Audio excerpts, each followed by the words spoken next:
of 3.3 lakh crore to creditors. 3.3 lakh crore rupees to creditors. In addition, 28,000 cases involving over 10 lakh crore rupees have been disposed of even prior to admission. Appropriate changes to the IBC, reforms and strengthening of the tribunal and appellate tribunals will be initiated to speed up insolvency resolution. Additional tribunals will be established. Out of those, some will be notified to decide cases exclusively under the Companies Act. Debt recovery. Steps for reforming and strengthening debt recovery tribunals will be taken. Additional tribunals will be established to speed up recovery. Priority 5, urban development. Cities as growth hubs. Working with states, our government will facilitate development of cities as growth hubs. This will be achieved through economic and transit planning and orderly development of peri-urban areas utilizing town planning schemes. Creative redevelopment of cities. For creative brownfield redevelopment of existing cities with a transformative impact, our government will formulate a framework for enabling policies, market-based mechanisms, and regulation. Transit-oriented development. Transit-oriented development plans for 14 large cities with a population above 30 lakh will be formulated, along with an implementation and financing strategy. Urban housing. Under the PM Awas Yojana, Urban 2.0, housing needs of 1 crore urban poor and middle-class families will be addressed with an investment of 10 lakh crore rupees. This will include the central assistance of 2.2 lakh crore rupees in the next 5 years. A provision of interest subsidy to facilitate loans at affordable rates is also envisaged. In addition, enabling policies and regulations for efficient and transparent rental housing markets with enhanced availability will also be put in place. Water supply and sanitation. In partnership with state governments and multilateral development banks, we will promote water supply, sewage treatments, and solid waste management projects and services for 100 large cities through bankable projects. These projects will also envisage use of treated water for irrigation and filling up of tanks in nearby areas. Street markets. Building on the success of PM Swanidhi scheme in transforming the lives of street vendors, our government envisions a scheme to support each year over the next 5 years the development of 100 weekly hearts or street food hubs in select cities. Stamp duty. We will encourage states which continue to charge high stamp duty to moderate the rates for all and also consider further lowering duties for properties purchased by women. This reform will be made an essential component of urban development schemes. Priority 6, energy security, energy transition. In the interim budget, I had announced our strategy to sustain high and more resource-efficient economic growth, along with the energy security in terms of availability, accessibility, and affordability. We will bring out a policy document on appropriate energy transition pathways that balances the imperatives of employment, growth, and environmental sustainability. PM Surya Ghar Muft Bijli Yojana. PM Surya Ghar Muft Bijli Yojana. In line with the announcement in the interim budget,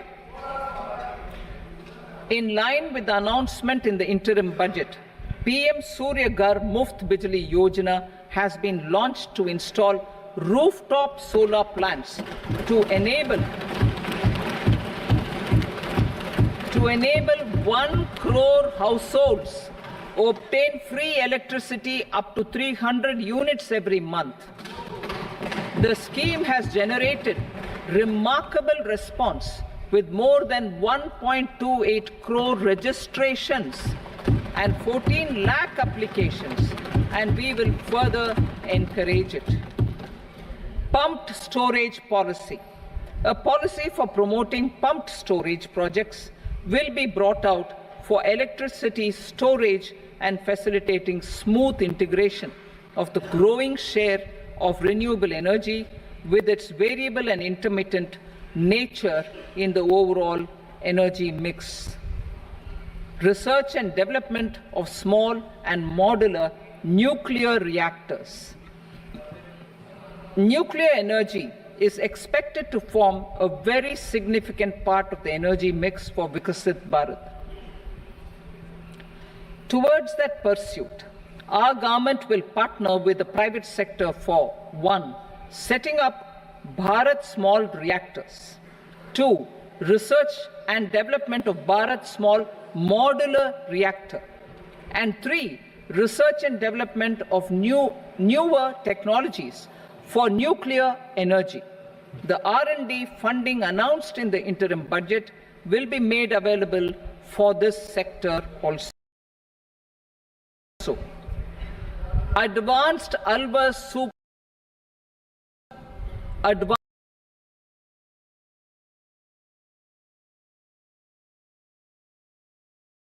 indigenous technology for advanced ultra supercritical thermal power plants with much higher efficiency has been completed. A joint venture between NTPC and BHEL will set up a full-scale 800 megawatt commercial plant using AUSC technology. The government will provide the required fiscal support. Moving forward, development of indigenous capacity for the production of high-grade steel and other advanced metallurgy materials for these plants will result in strong spin-off benefits for the economy. Roadmap for hard-to-abate industries. A roadmap for moving the hard-to-abate industries from energy efficiency targets to emission targets will be formulated. Appropriate regulations for transition of these industries from the current perform, achieve, and trade mode to Indian carbon market mode will be put in place. Support to traditional micro and small industries. An investment-grade energy audit of traditional micro and small industries in 60 clusters, including brass and ceramic, will be facilitated. Financial support will be provided for shifting them to cleaner forms of energy and implementation of energy efficiency measures. The scheme will be replicated in another 100 clusters in the next phase. Priority 7, infrastructure investment by central government. Significant investment the central government has made over the years in building and improving infrastructure has had a strong multiplier effect on the economy. We will endeavor to maintain strong fiscal support for infrastructure over the next 5 years in conjunction with imperatives of other priorities and fiscal consolidation. This year, I have provided 11,11,111 crore rupees for capital expenditure. This would be 3.4% of our GDP. Infrastructure investment by state governments. We will encourage states to provide support of similar scale for infrastructure, subject to their development priorities. A provision of 1.5 lakh crore rupees for long-term interest-free loans have been made this year also to support the states in their resource allocation. Private investment in infrastructure. Investment in infrastructure by private sector will be promoted through viability gap funding and enabling policies and regulations. A market-based financing framework will be brought out.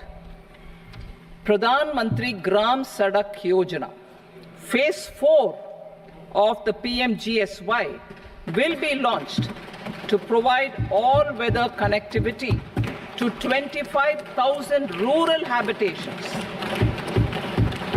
which have become eligible in view of their population increase. Irrigation and flood mitigation. Bihar has frequently suffered from floods, many of them originating outside the country. Plans to build flood control structures in Nepal are yet to progress. Our government, through the Accelerated Irrigation Benefit Program and other sources, will provide financial support for projects with estimated cost of 11,500 crore rupees, such as the Kosi-Michi intra-state link and 20 other ongoing and new schemes, including barrages, river pollution abatement, and irrigation projects. In addition, survey and investigation of Kosi-related flood mitigation and irrigation projects will be undertaken.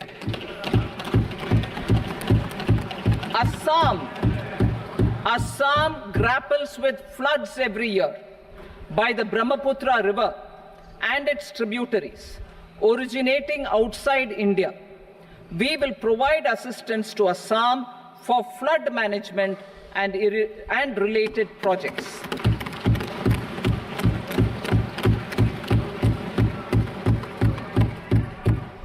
Himachal Pradesh suffered extensive losses due to floods last year.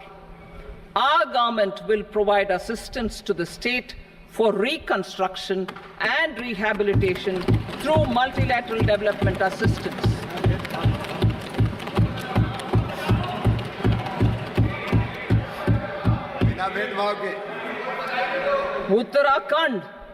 Uttarakhand too suffered losses due to cloudbursts and massive landslides. We will provide assistance to the state. Recently, Sikkim witnessed devastating flash floods and landslides that wreaked havoc across the state. Our government will provide assistance to the state. Tourism. Tourism has always been a part of our civilization. Our efforts in positioning India as a global tourist destination will also create jobs, stimulate investments, and unlock economic opportunities for other sectors. In addition to the measures outlined in the interim budget, I propose the following measures. Vishnupad Temple at Gaya and Mahabodhi Temple at Bodh Gaya in Bihar are of immense spiritual significance. Comprehensive development of Vishnupad Temple corridor and Mahabodhi Temple corridor will be supported, modeled on the successful Kashi Vishwanath Temple corridor to transform them into world-class pilgrim and tourist destinations. Rajgir holds immense religious significance for Hindus, Buddhists, and Jains.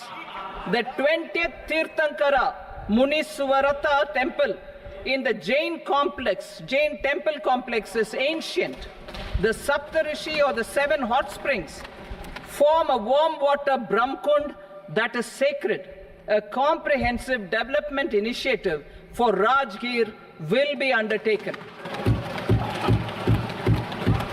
Our government will support the development of Nalanda as a tourist center, besides reviving Nalanda University to its glorious stature.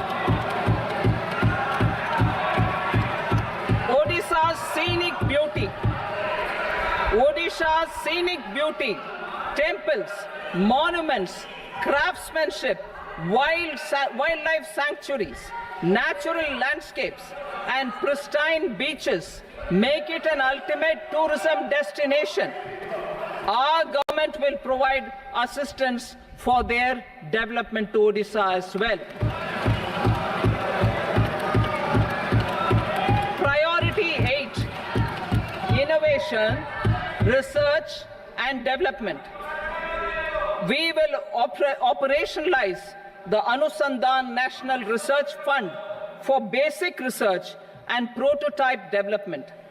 Further, we will set up a mechanism for spurring private sector-driven research and innovation at commercial scale with a financing pool of 1 lakh crore rupees in line with the announcement in the interim budget.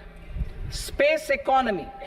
With our continued emphasis on expanding the space economy by 5 times in the next 10 years, a venture capital fund of 1,000 crore rupees will be set up.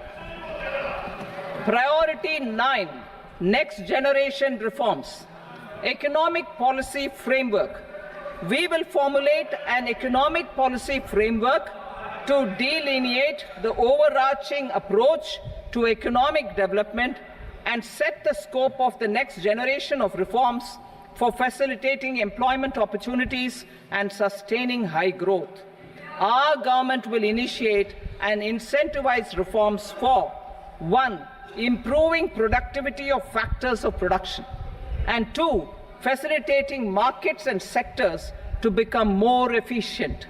These reforms will cover all factors of production, namely land, labor, capital, and entrepreneurship, and technology as an enabler of improving total factor productivity and bridging inequality.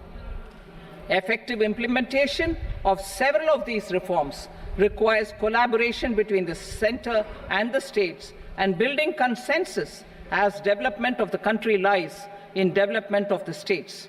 For promoting competitive federalism and incentivizing states for faster implementation of reforms, I propose to earmark a significant part of the 50-year interest-free loan. Working with the states, we will initiate the following reforms.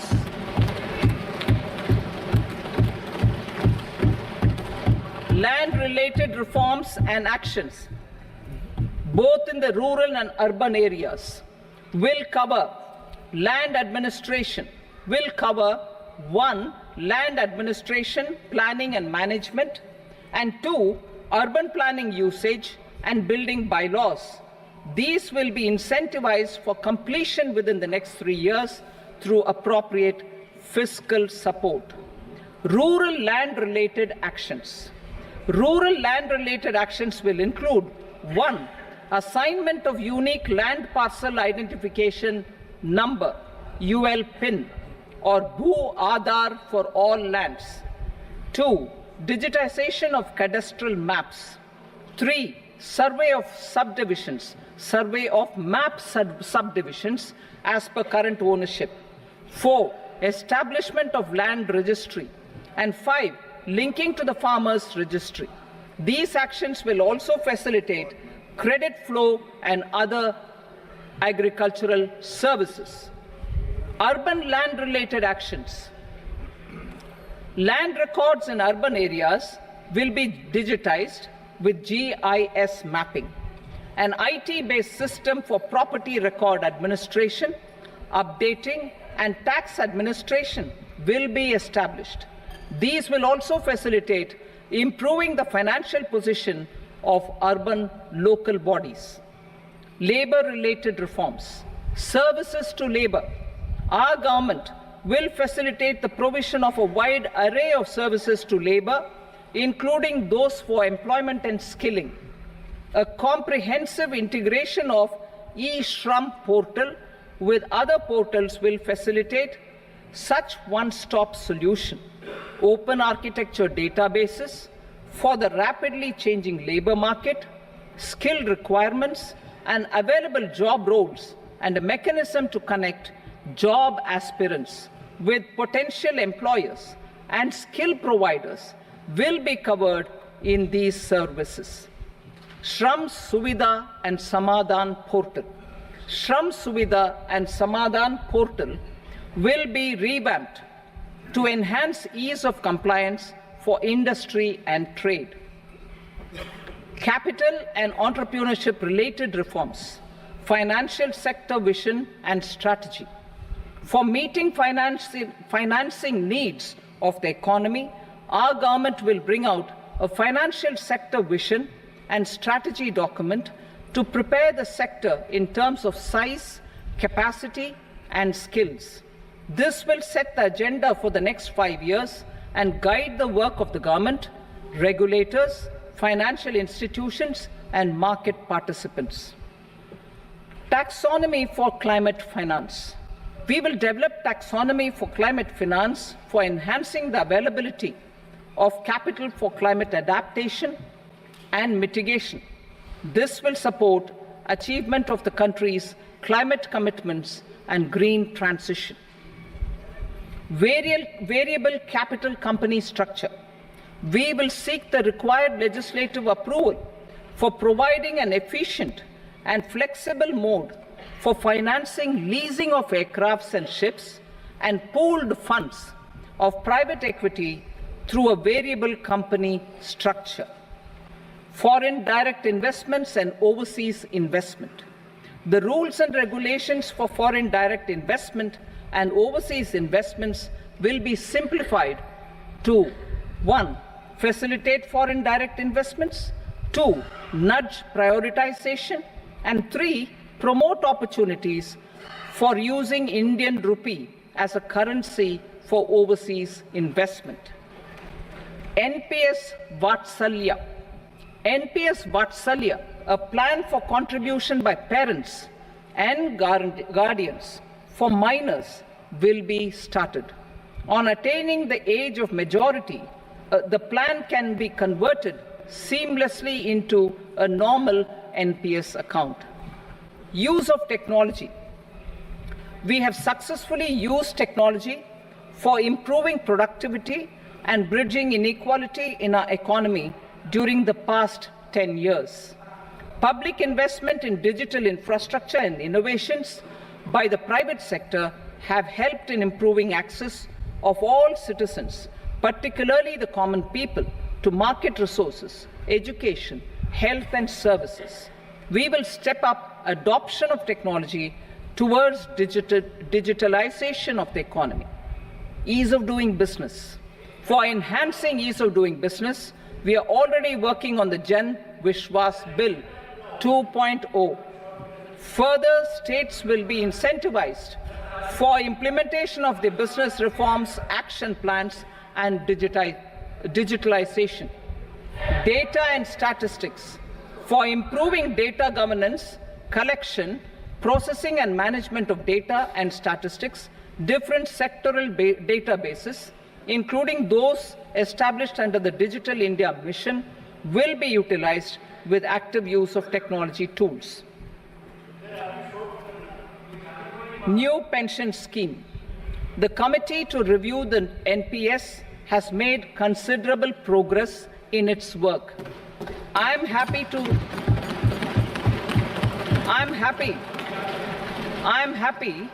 that the staff side of the National Council of the Joint Consultative Machinery for Central Government Employees has taken a constructive approach.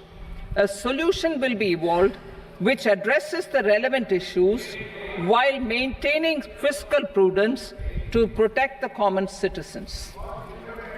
Budget estimates for 24-25. For the year 24-25, total receipts other than borrowings and the total expenditure are estimated at 32.07 lakh crore rupees and 48.21 lakh crore rupees respectively. The net tax receipts are estimated at 25.83 lakh crore rupees.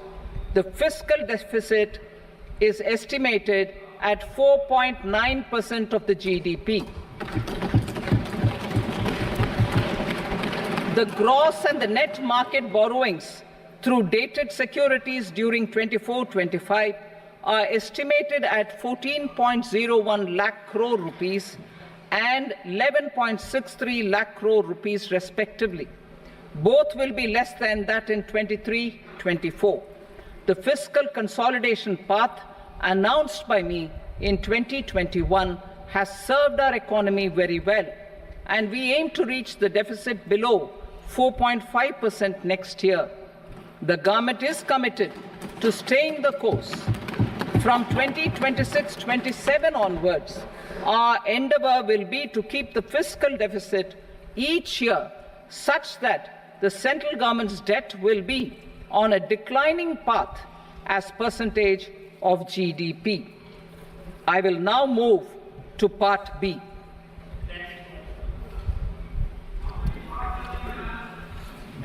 Indirect taxes. Sir, I start with GST. It has decreased tax incidence on the common man, reduced compliance burden and logistics cost for trade and industry, and enhanced revenues of the central and the state governments.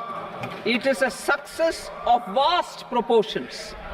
To multiply the benefits of GST, we will strive to further simplify and rationalize the tax structure and endeavour to expand it to the remaining sectors. My proposals for customs duties intend to support domestic manufacturing, deepen local value addition, promote export competitiveness, and simplify taxation while keeping the interest of the general public and consumers surmount. In Budget 22-23, we reduced the number of customs duty rates.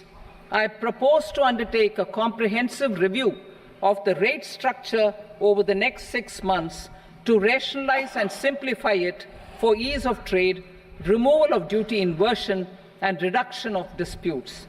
I shall now take up sector-specific customs duty proposals. Medicine and medical equipments. To provide relief to cancer patients, I propose to fully exempt 3 more medicines from customs duties.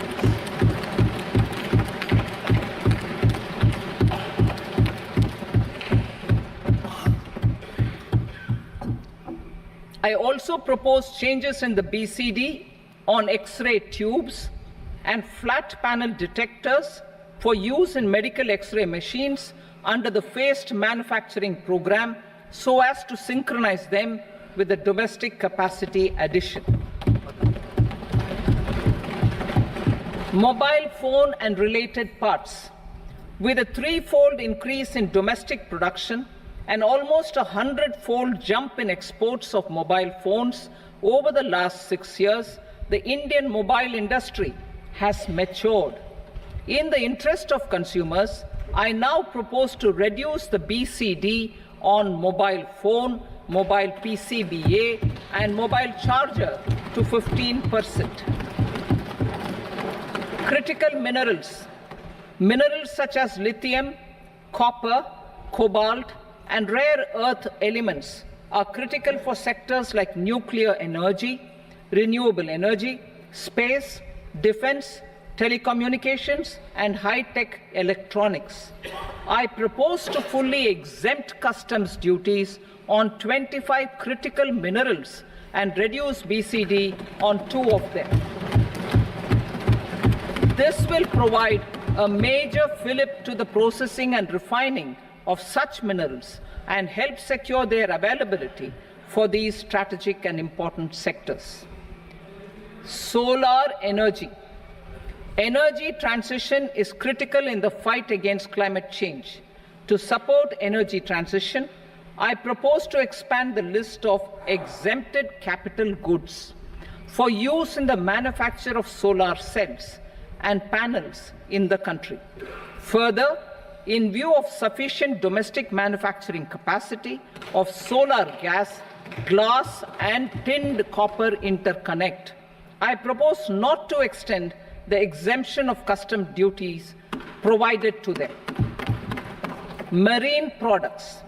India's seafood exports in the last financial year touched an all-time high of more than 60,000 crores of rupees.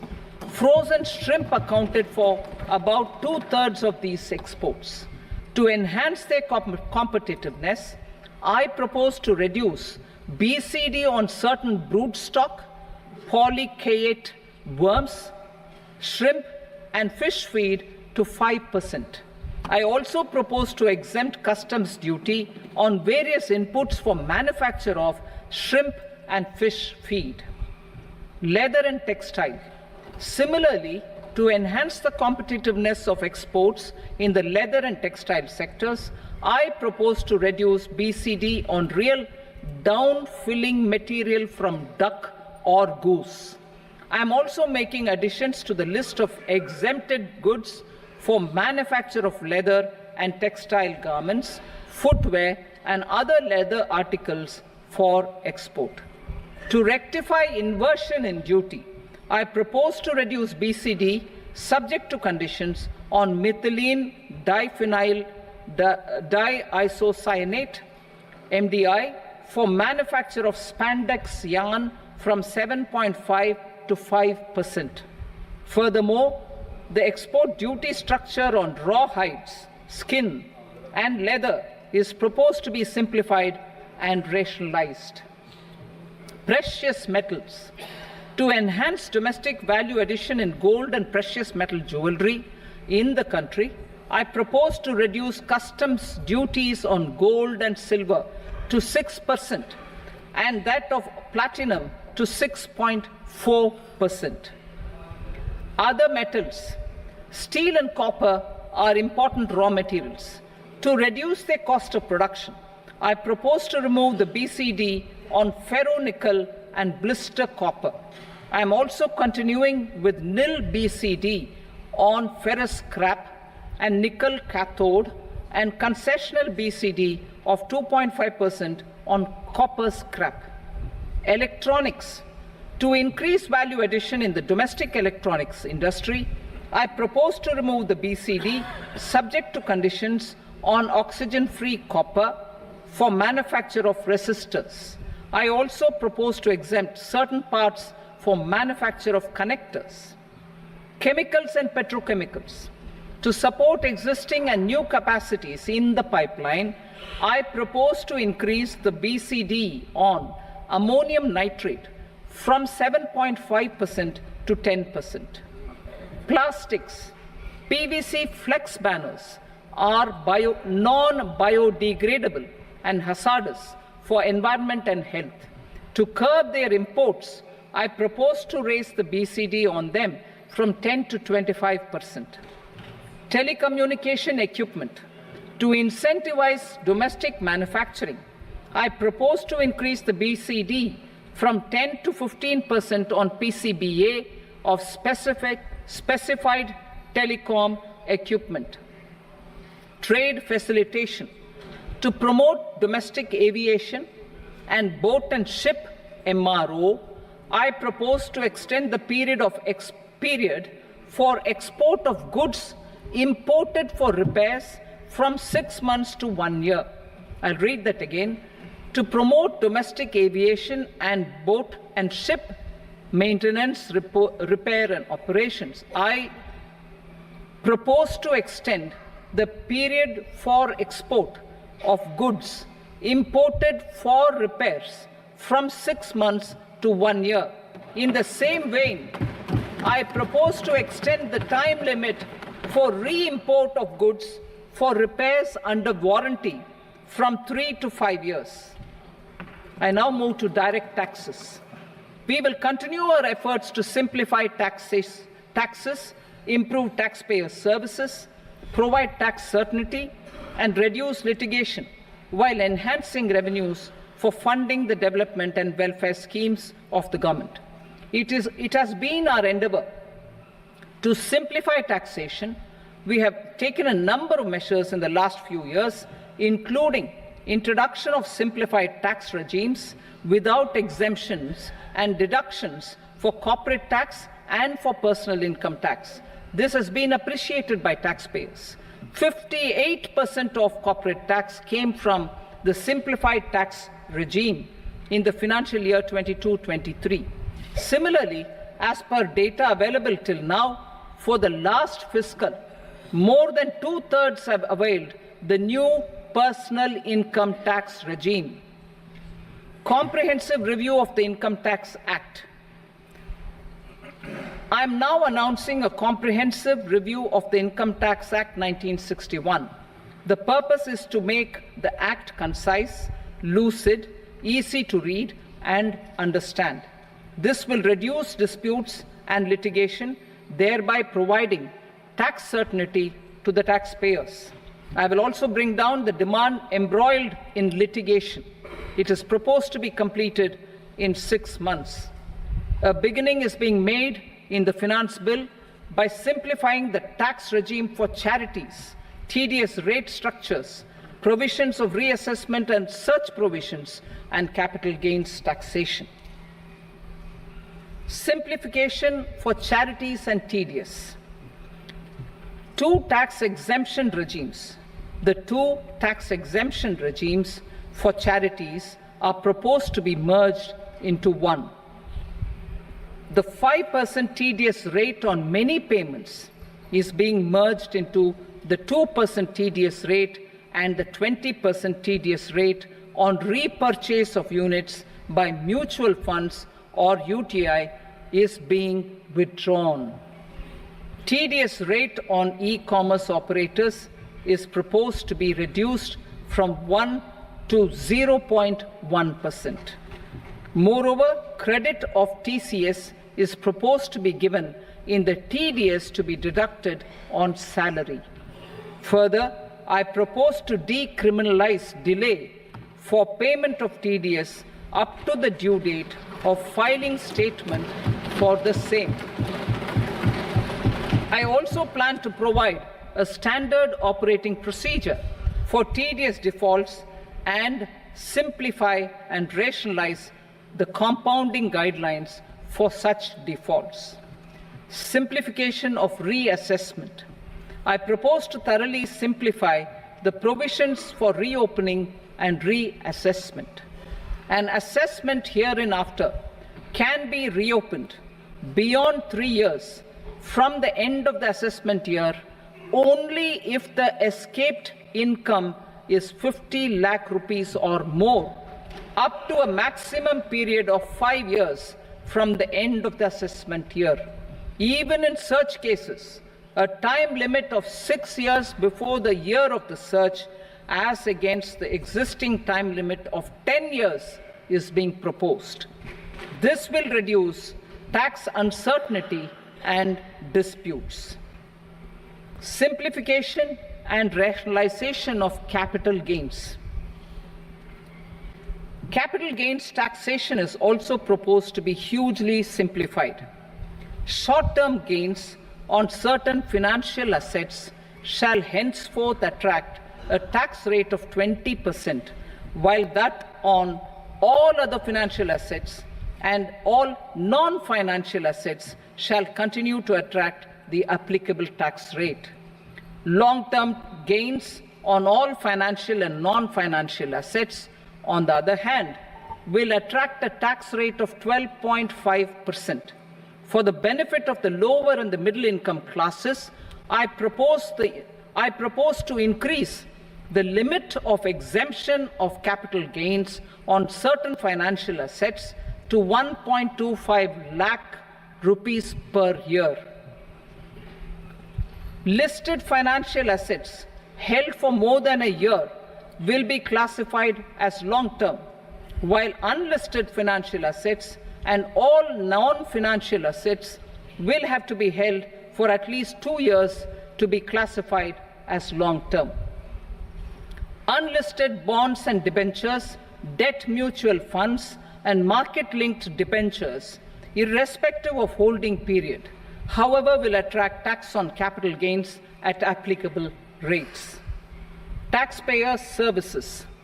All the major taxpayer services under GST and most services under customs and income tax have been digitalized. All remaining services of customs and income tax, including rectification and order giving effect to appellate orders, shall be digitalized and made paperless over the next 2 years. Litigation and appeals. While our concerted efforts to reduce pendency of appeals at various appellate fora are beginning to show good results, it will continue to engage our highest attention. To dispose of the backlog of first appeals, I plan to deploy more officers to hear and decide such appeals, especially those with large tax effect. For resolution of certain income tax disputes pending in appeal, I am also proposing Vivad Se Vishwas Scheme 2024. Further, I propose to increase monetary limits for filing appeals related to direct taxes, excise, and service tax in the tax tribunals, high courts, and Supreme Court to 60 lakh rupees, 2 crore rupees, and 5 crore respectively, with a view to reduce litigation and provide certainty in international taxation. We will expand the scope of safe harbor rules and make them more attractive. We will also streamline the transfer pricing assessment procedure. Employment and investment. I have a few proposals to promote investment and foster employment.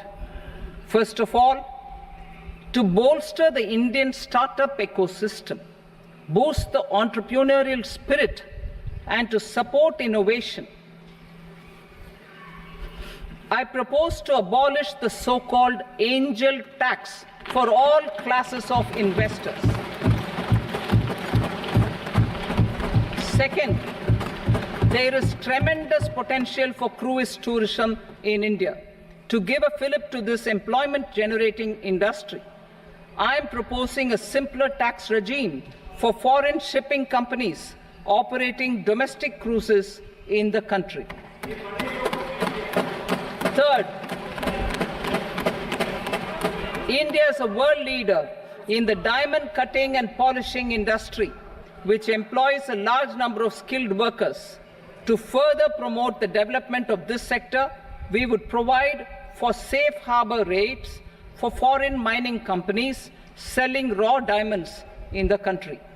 Fourth, to attract foreign capital for our development needs, I propose to reduce the corporate tax rate on foreign companies from 40 to 35%. Deepening the tax base. I have a couple of proposals for deepening the tax base.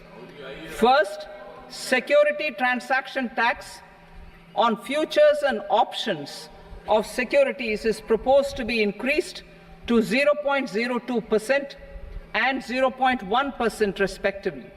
Second, for reasons of equity, I propose to tax income received on buyback of shares in the hands of recipients. Other proposals. To improve social security benefits, deduction of expenditure by employers towards NPS is proposed to be increased from 10 to 14% of the employee's salary.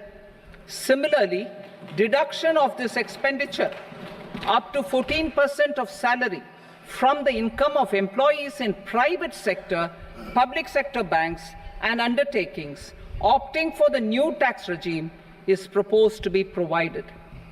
Indian professionals working in multinationals get ESOPs and invest in social security schemes and other movable assets abroad.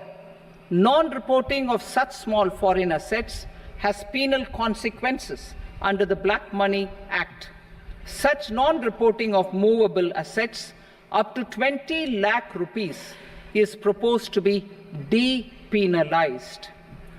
Other major proposals in the finance bill relate to withdrawal of equalization levy of 2%, expansion of tax benefits to certain funds and entities in IFSCs, and immunity from penalty and prosecution to Benamidar on full and true disclosure so as to improve conviction under the Benami Transaction Prohibition Act 1988. Personal income tax. Coming to personal income tax rates, I have two announcements to make for those opting for the new tax regime. First, the standard deduction for salaried employees is proposed to be increased from 50,000 to 75,000 rupees.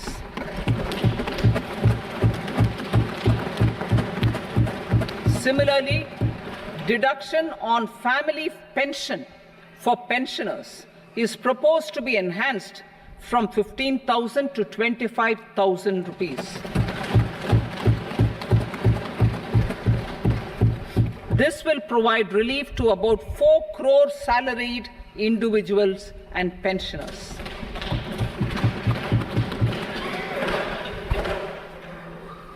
Second, in the new tax regime, the tax rate structure is proposed to be revised as follows: 0 to 3 lakh rupees, nil; 3 to 7 lakh rupees, 5%; 7 to 10 lakh rupees, 10%; 10 to 12 lakh rupees, 15%; 12 to 15 lakh rupees, 20%; and above 15 lakh rupees, 30%. As a result of these changes, a salaried employee in the new tax regime stands to save up to 17,500 rupees in income tax.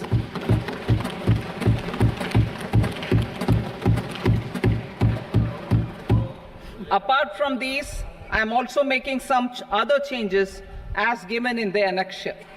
As a result of these proposals, revenue of about 37,000 crore, that is 29,000 crore in direct taxes and 8,000 crore in indirect taxes, will be foregone, while revenue of about 30,000 crore rupees will be additionally mobilized. Thus, the total revenue foregone is about 7,000 crores annually. Mr. Speaker, sir, with this, I commend the budget to this august House. Jai Hind.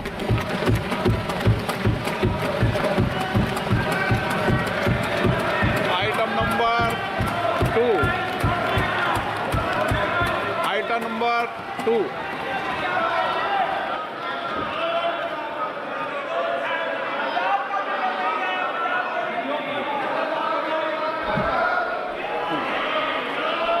Sir, with your permission, I rise to lay on the table the following statements under Section 3 of the Fiscal Responsibility and Budget Management, FRBM Act 2003, Medium-Term Fiscal Policy cum Fiscal Policy Strategy Statement and Macroeconomic Framework Statement.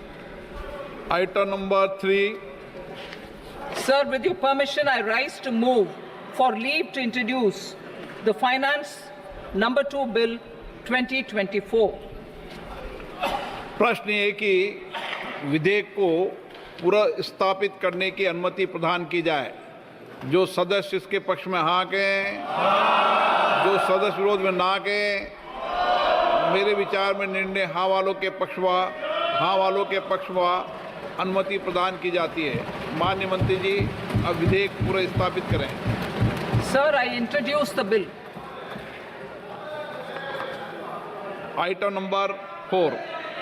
The Union Territory of Jammu and Kashmir budget.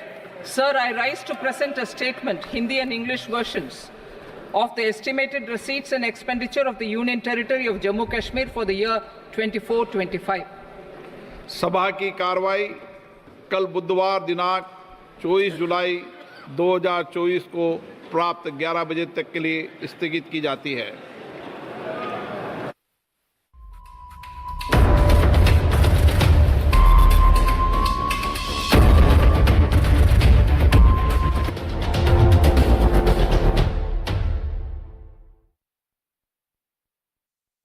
News flash নিবেদন করছে সাফেদ deter আর+ news সবার আগে সবার পাশে।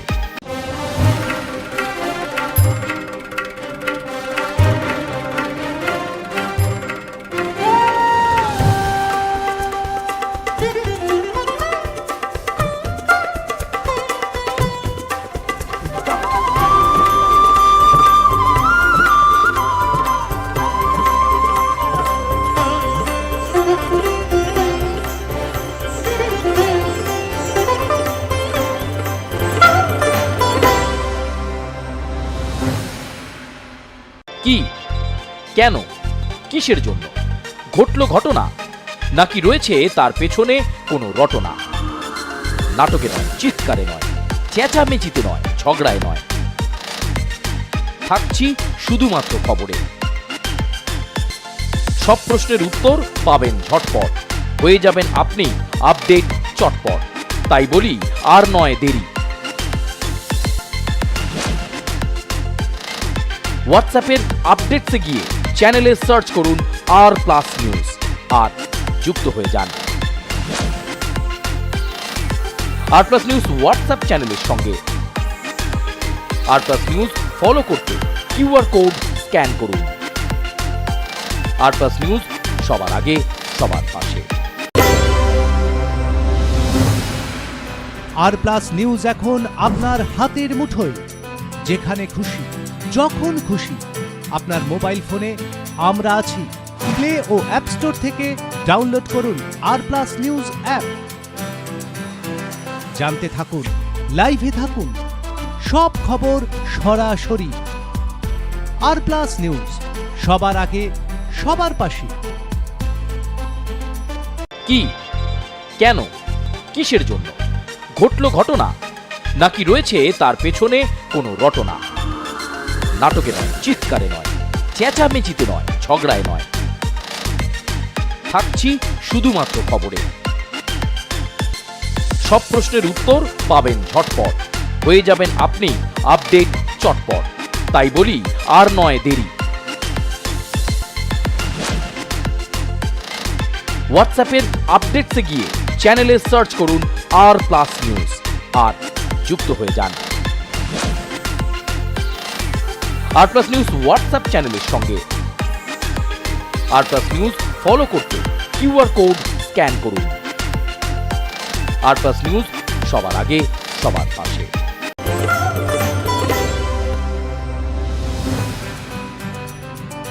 আফগানিস্তানে Taliban, social সাইটে শব্দবাদ, mutual fund, Sensex, 5G, বর্ধমানের মিষ্টি, ছাতা খুললেই বৃষ্টি, fine online Goopy Gyne, Messi মহাকাব্যে প্যারিস, ক্রিকেট থেকে টেনিস, আপনার খবর আপনার দুয়ারে, এক ক্লিকে r+.in।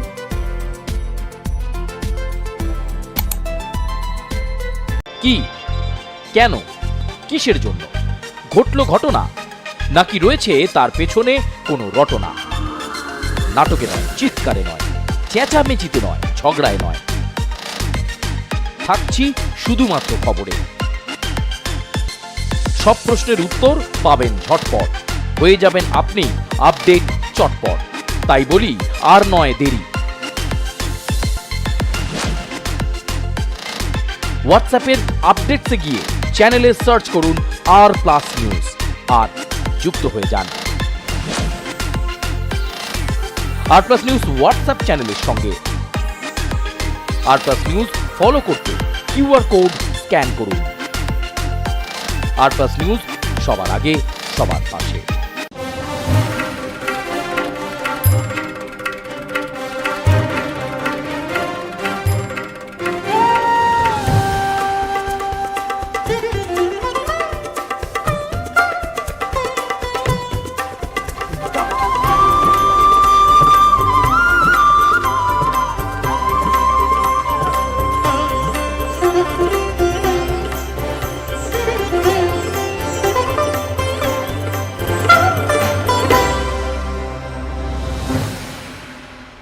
কি, কেন, কিসের জন্য ঘটলো ঘটনা, নাকি রয়েছে তার পেছনে কোনো রটনা?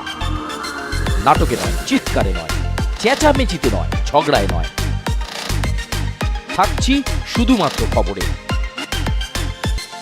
সব প্রশ্নের উত্তর পাবেন ঝটপট, হয়ে যাবেন আপনি আপডেট চটপট। তাই বলি আর নয় দেরি। হোয়াটসঅ্যাপের আপডেটসে গিয়ে চ্যানেলে সার্চ করুন R+ নিউজ আর যুক্ত হয়ে যান। R+ নিউজ হোয়াটসঅ্যাপ চ্যানেলের সঙ্গে। R+ নিউজ ফলো করতে QR কোড স্ক্যান করুন। R+ নিউজ সবার আগে, সবার পাশে। R+ নিউজ এখন আপনার হাতের মুঠোয়। যেখানে খুশি, যখন খুশি, আপনার মোবাইল ফোনে আমরা আছি। প্লে ও অ্যাপ স্টোর থেকে ডাউনলোড করুন R+ নিউজ অ্যাপ। জানতে থাকুন, লাইভে থাকুন, সব খবর সরাসরি। R+ নিউজ সবার আগে, সবার পাশে। কি, কেন, কিসের জন্য ঘটলো ঘটনা, নাকি রয়েছে তার পেছনে কোনো রটনা? নাটকে নয়, চিৎকারে নয়, চেঁচামেচিতে নয়, ঝগড়ায় নয়, থাকছি শুধুমাত্র খবরে। সব প্রশ্নের উত্তর পাবেন ঝটপট, হয়ে যাবেন আপনি আপডেট চটপট। তাই বলি আর নয় দেরি।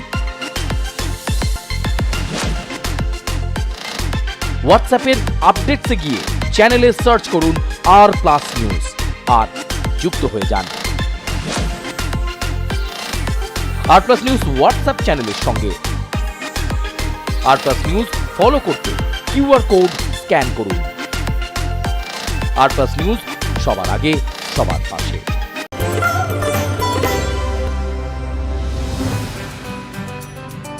আফগানিস্তানের তালিবান, সোশ্যাল সাইটে শব্দবান, মিউচুয়াল ফান্ড, সেন্সেক্স, 5G, বর্ধমানের মিষ্টি, ছাতা খুললেই বৃষ্টি, fine online Goopy Gyne, Messi মহাকাব্যে প্যারিস, ক্রিকেট থেকে টেনিস, আপনার খবর আপনার দুয়ারে, এক ক্লিকে R+.in।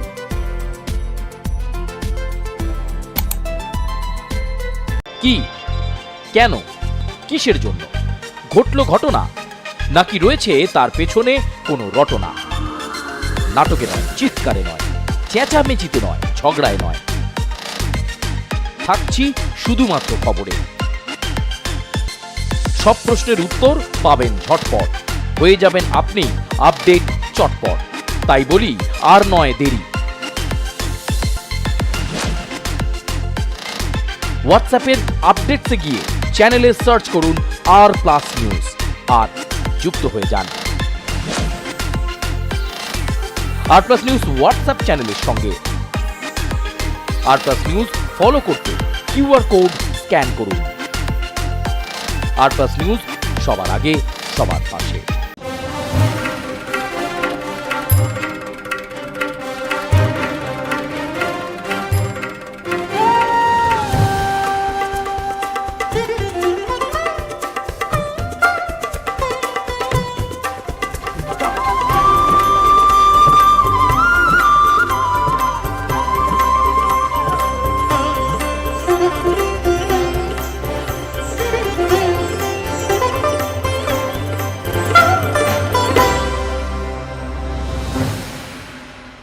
কি, কেন, কিসের জন্য ঘটলো ঘটনা, নাকি রয়েছে তার পেছনে কোনো রটনা?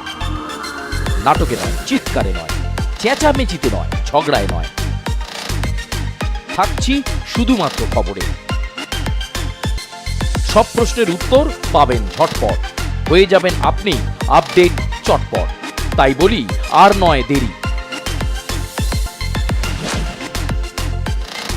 হোয়াটসঅ্যাপের আপডেটসে গিয়ে চ্যানেলে সার্চ করুন R+ নিউজ আর যুক্ত হয়ে যান।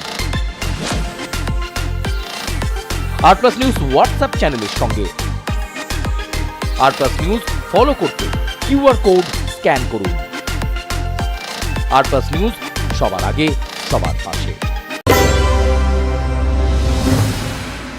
আর প্লাস নিউজ এখন আপনার হাতের মুঠোয়। যেখানে খুশি যখন খুশি আপনার মোবাইল ফোনে আমরা আছি। প্লে ও অ্যাপ স্টোর থেকে ডাউনলোড করুন আর প্লাস নিউজ অ্যাপ। জানতে থাকুন, লাইভে থাকুন, সব খবর সরাসরি। আর প্লাস নিউজ সবার আগে সবার পাশে। কি, কেন, কিসের জন্য ঘটল ঘটনা, নাকি রয়েছে তার পেছনে কোনো রটনা? নাটকে নয়, চিৎকারে নয়, চেঁচামেচিতে নয়, ঝগড়ায় নয়, থাকছি শুধুমাত্র খবরে। সব প্রশ্নের উত্তর পাবেন ঝটপট, হয়ে যাবেন আপনি আপডেট চটপট। তাই বলি আর নয় দেরি।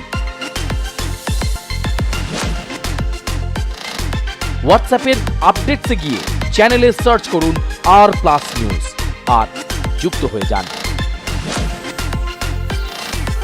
আর প্লাস নিউজ হোয়াটসঅ্যাপ চ্যানেলের সঙ্গে। আর প্লাস নিউজ ফলো করতে কিউআর কোড স্ক্যান করুন। আর প্লাস নিউজ সবার আগে সবার পাশে।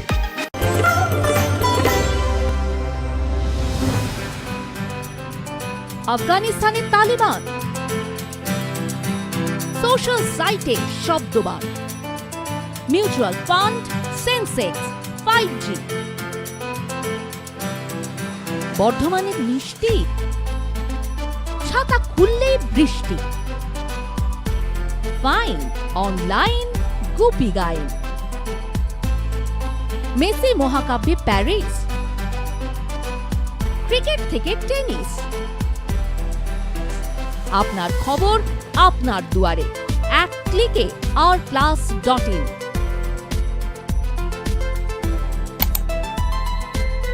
কি, কেন, কিসের জন্য ঘটল ঘটনা, নাকি রয়েছে তার পেছনে কোনো রটনা? নাটকে নয়, চিৎকারে নয়, চেঁচামেচিতে নয়, ঝগড়ায় নয়, থাকছি শুধুমাত্র খবরে। সব প্রশ্নের উত্তর পাবেন ঝটপট, হয়ে যাবেন আপনি আপডেট চটপট। তাই বলি আর নয় দেরি। হোয়াটসঅ্যাপের আপডেটসে গিয়ে চ্যানেলে সার্চ করুন আর প্লাস নিউজ আর যুক্ত হয়ে যান। আর প্লাস নিউজ হোয়াটসঅ্যাপ চ্যানেলের সঙ্গে। আর প্লাস নিউজ ফলো করতে কিউআর কোড স্ক্যান করুন। আর প্লাস নিউজ সবার আগে সবার পাশে।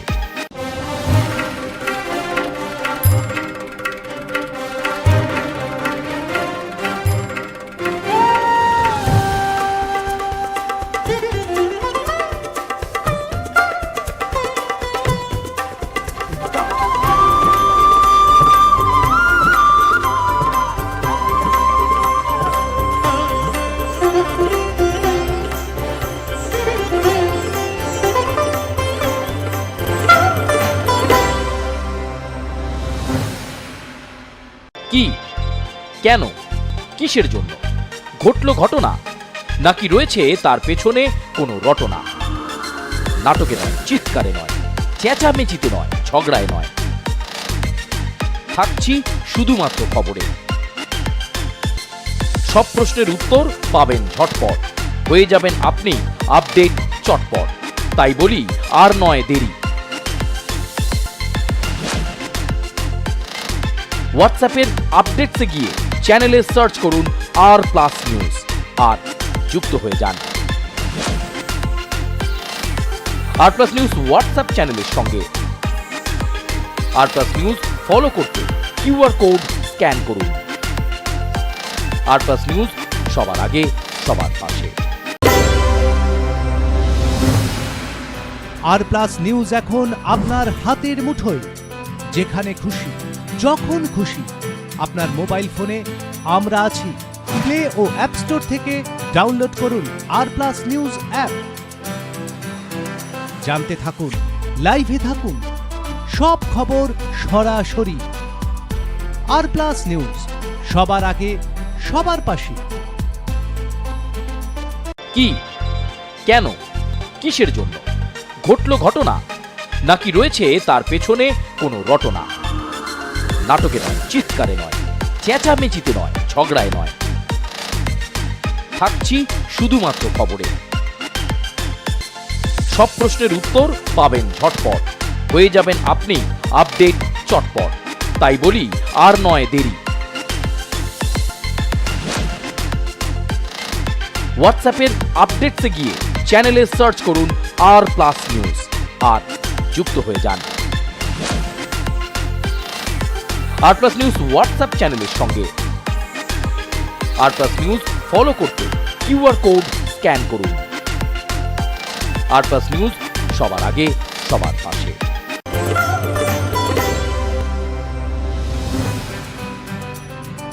আফগানিস্তানের তালিবান, সোশ্যাল সাইটে শব্দবান, মিউচুয়াল ফান্ড, সেন্সেক্স, 5G, বর্ধমানের মিষ্টি, ছাতা খুললেই বৃষ্টি, fine online Goopy Gyne, Messi মহাকাব্যে প্যারিস, ক্রিকেট থেকে টেনিস, আপনার খবর আপনার দুয়ারে, এক ক্লিকে r+.in।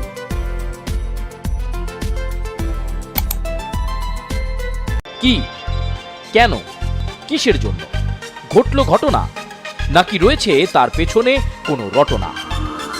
নাটকে নয়, চিৎকারে নয়, চেঁচামেচিতে নয়, ঝগড়ায় নয়, থাকছি শুধুমাত্র খবরে। সব প্রশ্নের উত্তর পাবেন ঝটপট, হয়ে যাবেন আপনি আপডেট চটপট। তাই বলি আর নয় দেরি। হোয়াটসঅ্যাপের আপডেটসে গিয়ে চ্যানেলে সার্চ করুন R+ নিউজ আর যুক্ত হয়ে যান।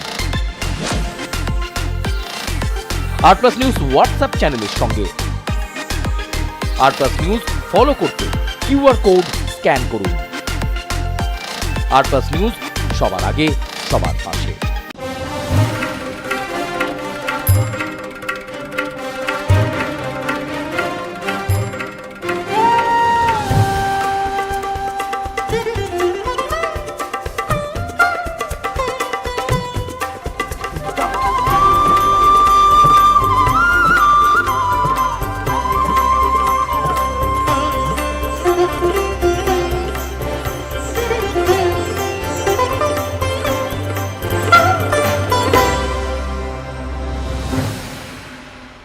কি, কেন, কিসের জন্য ঘটল ঘটনা, নাকি রয়েছে তার পেছনে কোনো রটনা?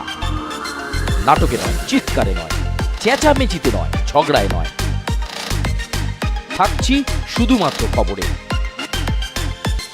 সব প্রশ্নের উত্তর পাবেন ঝটপট, হয়ে যাবেন আপনি আপডেট চটপট।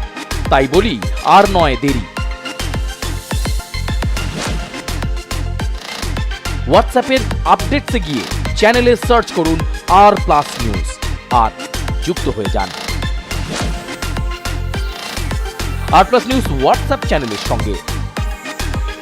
R+ নিউজ ফলো করতে QR কোড স্ক্যান করুন। R+ নিউজ সবার আগে সবার পাশে।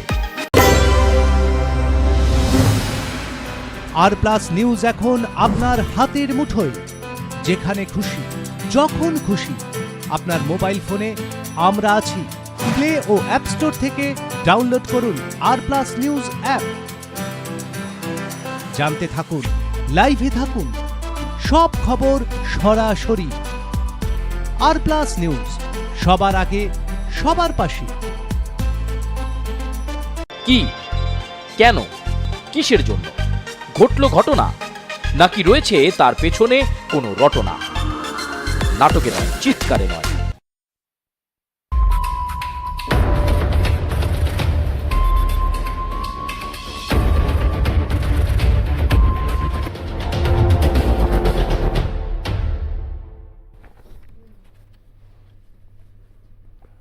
নমস্কার, আপনাদের সকলকে স্বাগত জানাচ্ছি।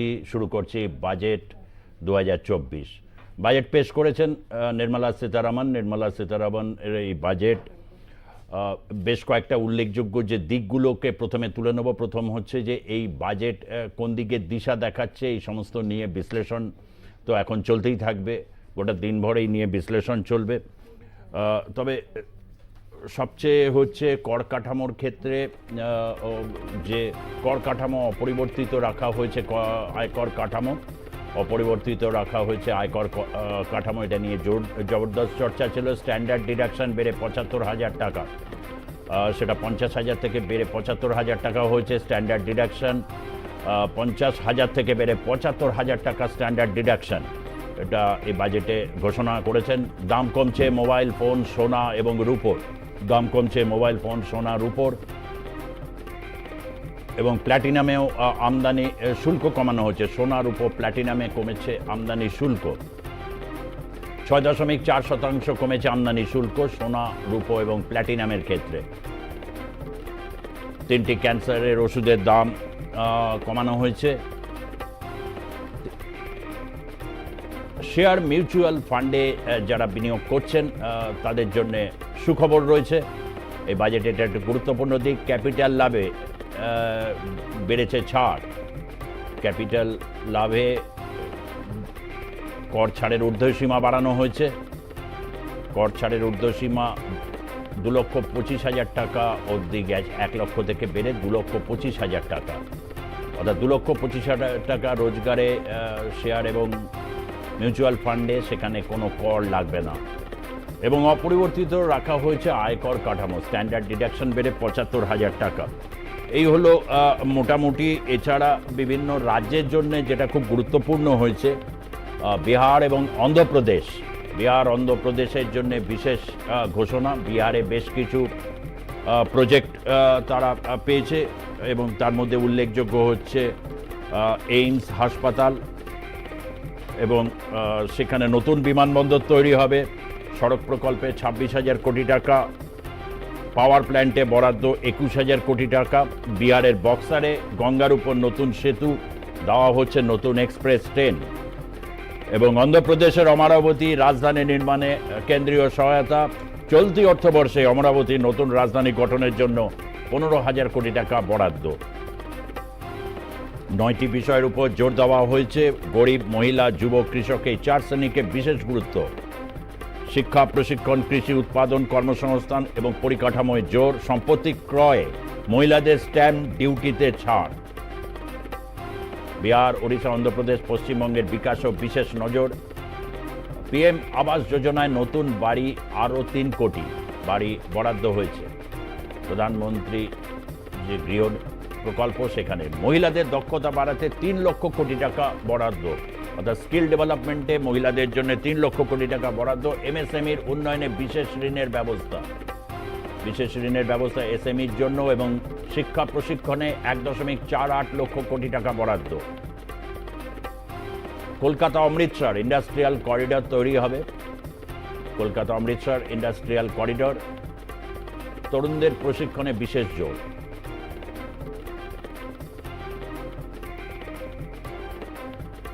এক কোটি যুবককে 500 বড় কোম্পানিতে সুযোগ। 1 কোটি যুবককে 500 এবং শিক্ষানবিশ তরুণদের 5,000 টাকা বেতন, অর্থাৎ ইন্টার্নশিপ অবস্থায় 5,000 টাকা। মহিলারা বাড়ি কিনলে স্ট্যাম্প ডিউটিতে বিশেষ ছাড়, স্ট্যাম্প ডিউটিতে বিশেষ ছাড়।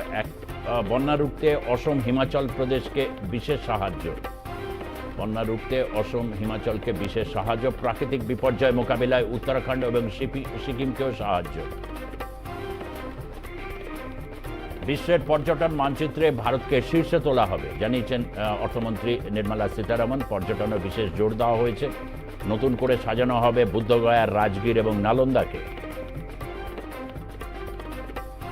বন্যা প্রতিরোধে বিহারকে 11,500 কোটি টাকা। গ্রাম উন্নয়নের জন্য 2.66 লক্ষ কোটি টাকা বরাদ্দ। গ্রাম উন্নয়নের জন্য 2.66 লক্ষ কোটি টাকা বরাদ্দ। বিদেশি বিনিয়োগ আনতে সহজ করা হবে নিয়ম। ডিটেলসে আসছে এই নিয়মগুলো। বিদেশি বিনিয়োগের ক্ষেত্রে ক্যান্সারের 3টি ওষুধের উপর আমদানি শুল্ক প্রত্যাহার। 20টির বেশি খনিজের আমদানি শুল্কে ছাড়, 20টির বেশি খনিজের আমদানি শুল্কে ছাড়। বিহার, ওড়িশা, অন্ধ্রপ্রদেশ, পশ্চিমবঙ্গের বিকাশে বিশেষ নজর। পিএম আবাস যোজনায় নতুন আরো 3 কোটি বাড়ি বরাদ্দ। গুরুত্বপূর্ণ, অর্থাৎ পরিকাঠামোর দিকে গুরুত্ব দেওয়ার চেষ্টা হয়েছে। মহিলাদের দক্ষতা বাড়াতে 3 লক্ষ কোটি টাকা বিশেষ বরাদ্দ। স্কিল ডেভেলপমেন্টের ক্ষেত্রে মহিলাদের উপর 3 লক্ষ কোটি টাকা বরাদ্দ হয়েছে। শিক্ষা এবং প্রশিক্ষণে 1.48 লক্ষ কোটি টাকা বরাদ্দ।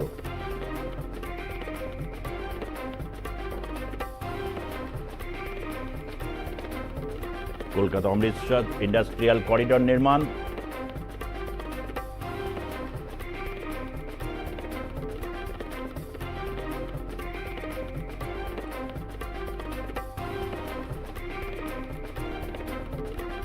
কর কাঠামোর ক্ষেত্রে বিশেষ কোনো পরিবর্তন হয়নি। নতুন কর কাঠামোয় বেড়েছে শুধু স্ট্যান্ডার্ড ডিডাকশন, 50,000 থেকে বেড়ে 75,000 টাকা। টিডিএস স্ট্যান্ডার্ড ডিডাকশন 50,000 থেকে বেড়ে 75,000 টাকা হয়েছে, অর্থাৎ 75,000 টাকা অবধি স্ট্যান্ডার্ড ডিডাকশন মুক্ত থাকবে। নতুন কর কাঠামোয় 3 লক্ষ টাকা পর্যন্ত কর মুক্ত অপরিবর্তিত রয়েছে। নতুন কর কাঠামোয় 3 থেকে 7 লক্ষে কর 5%, অর্থাৎ 3 থেকে 7 লক্ষ মধ্যে উপার্জনের ক্ষেত্রে 5% কর।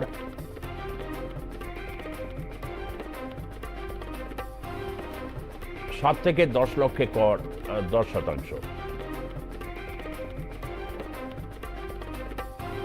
এবং 10 থেকে 12 লক্ষে 15%। নতুন কর কাঠামো অপরিবর্তিতই রয়েছে, এবং অপরিবর্তিত এই কারণেই পুরনো কর কাঠামো। আমরা যাব এবার হচ্ছে বিস্তারিতভাবে এর বিশ্লেষণে আমরা যাব। স্ট্যান্ডার্ড ডিডাকশনের ক্ষেত্রে শুধু ছাড়ের পরিমাণটা বেড়েছে।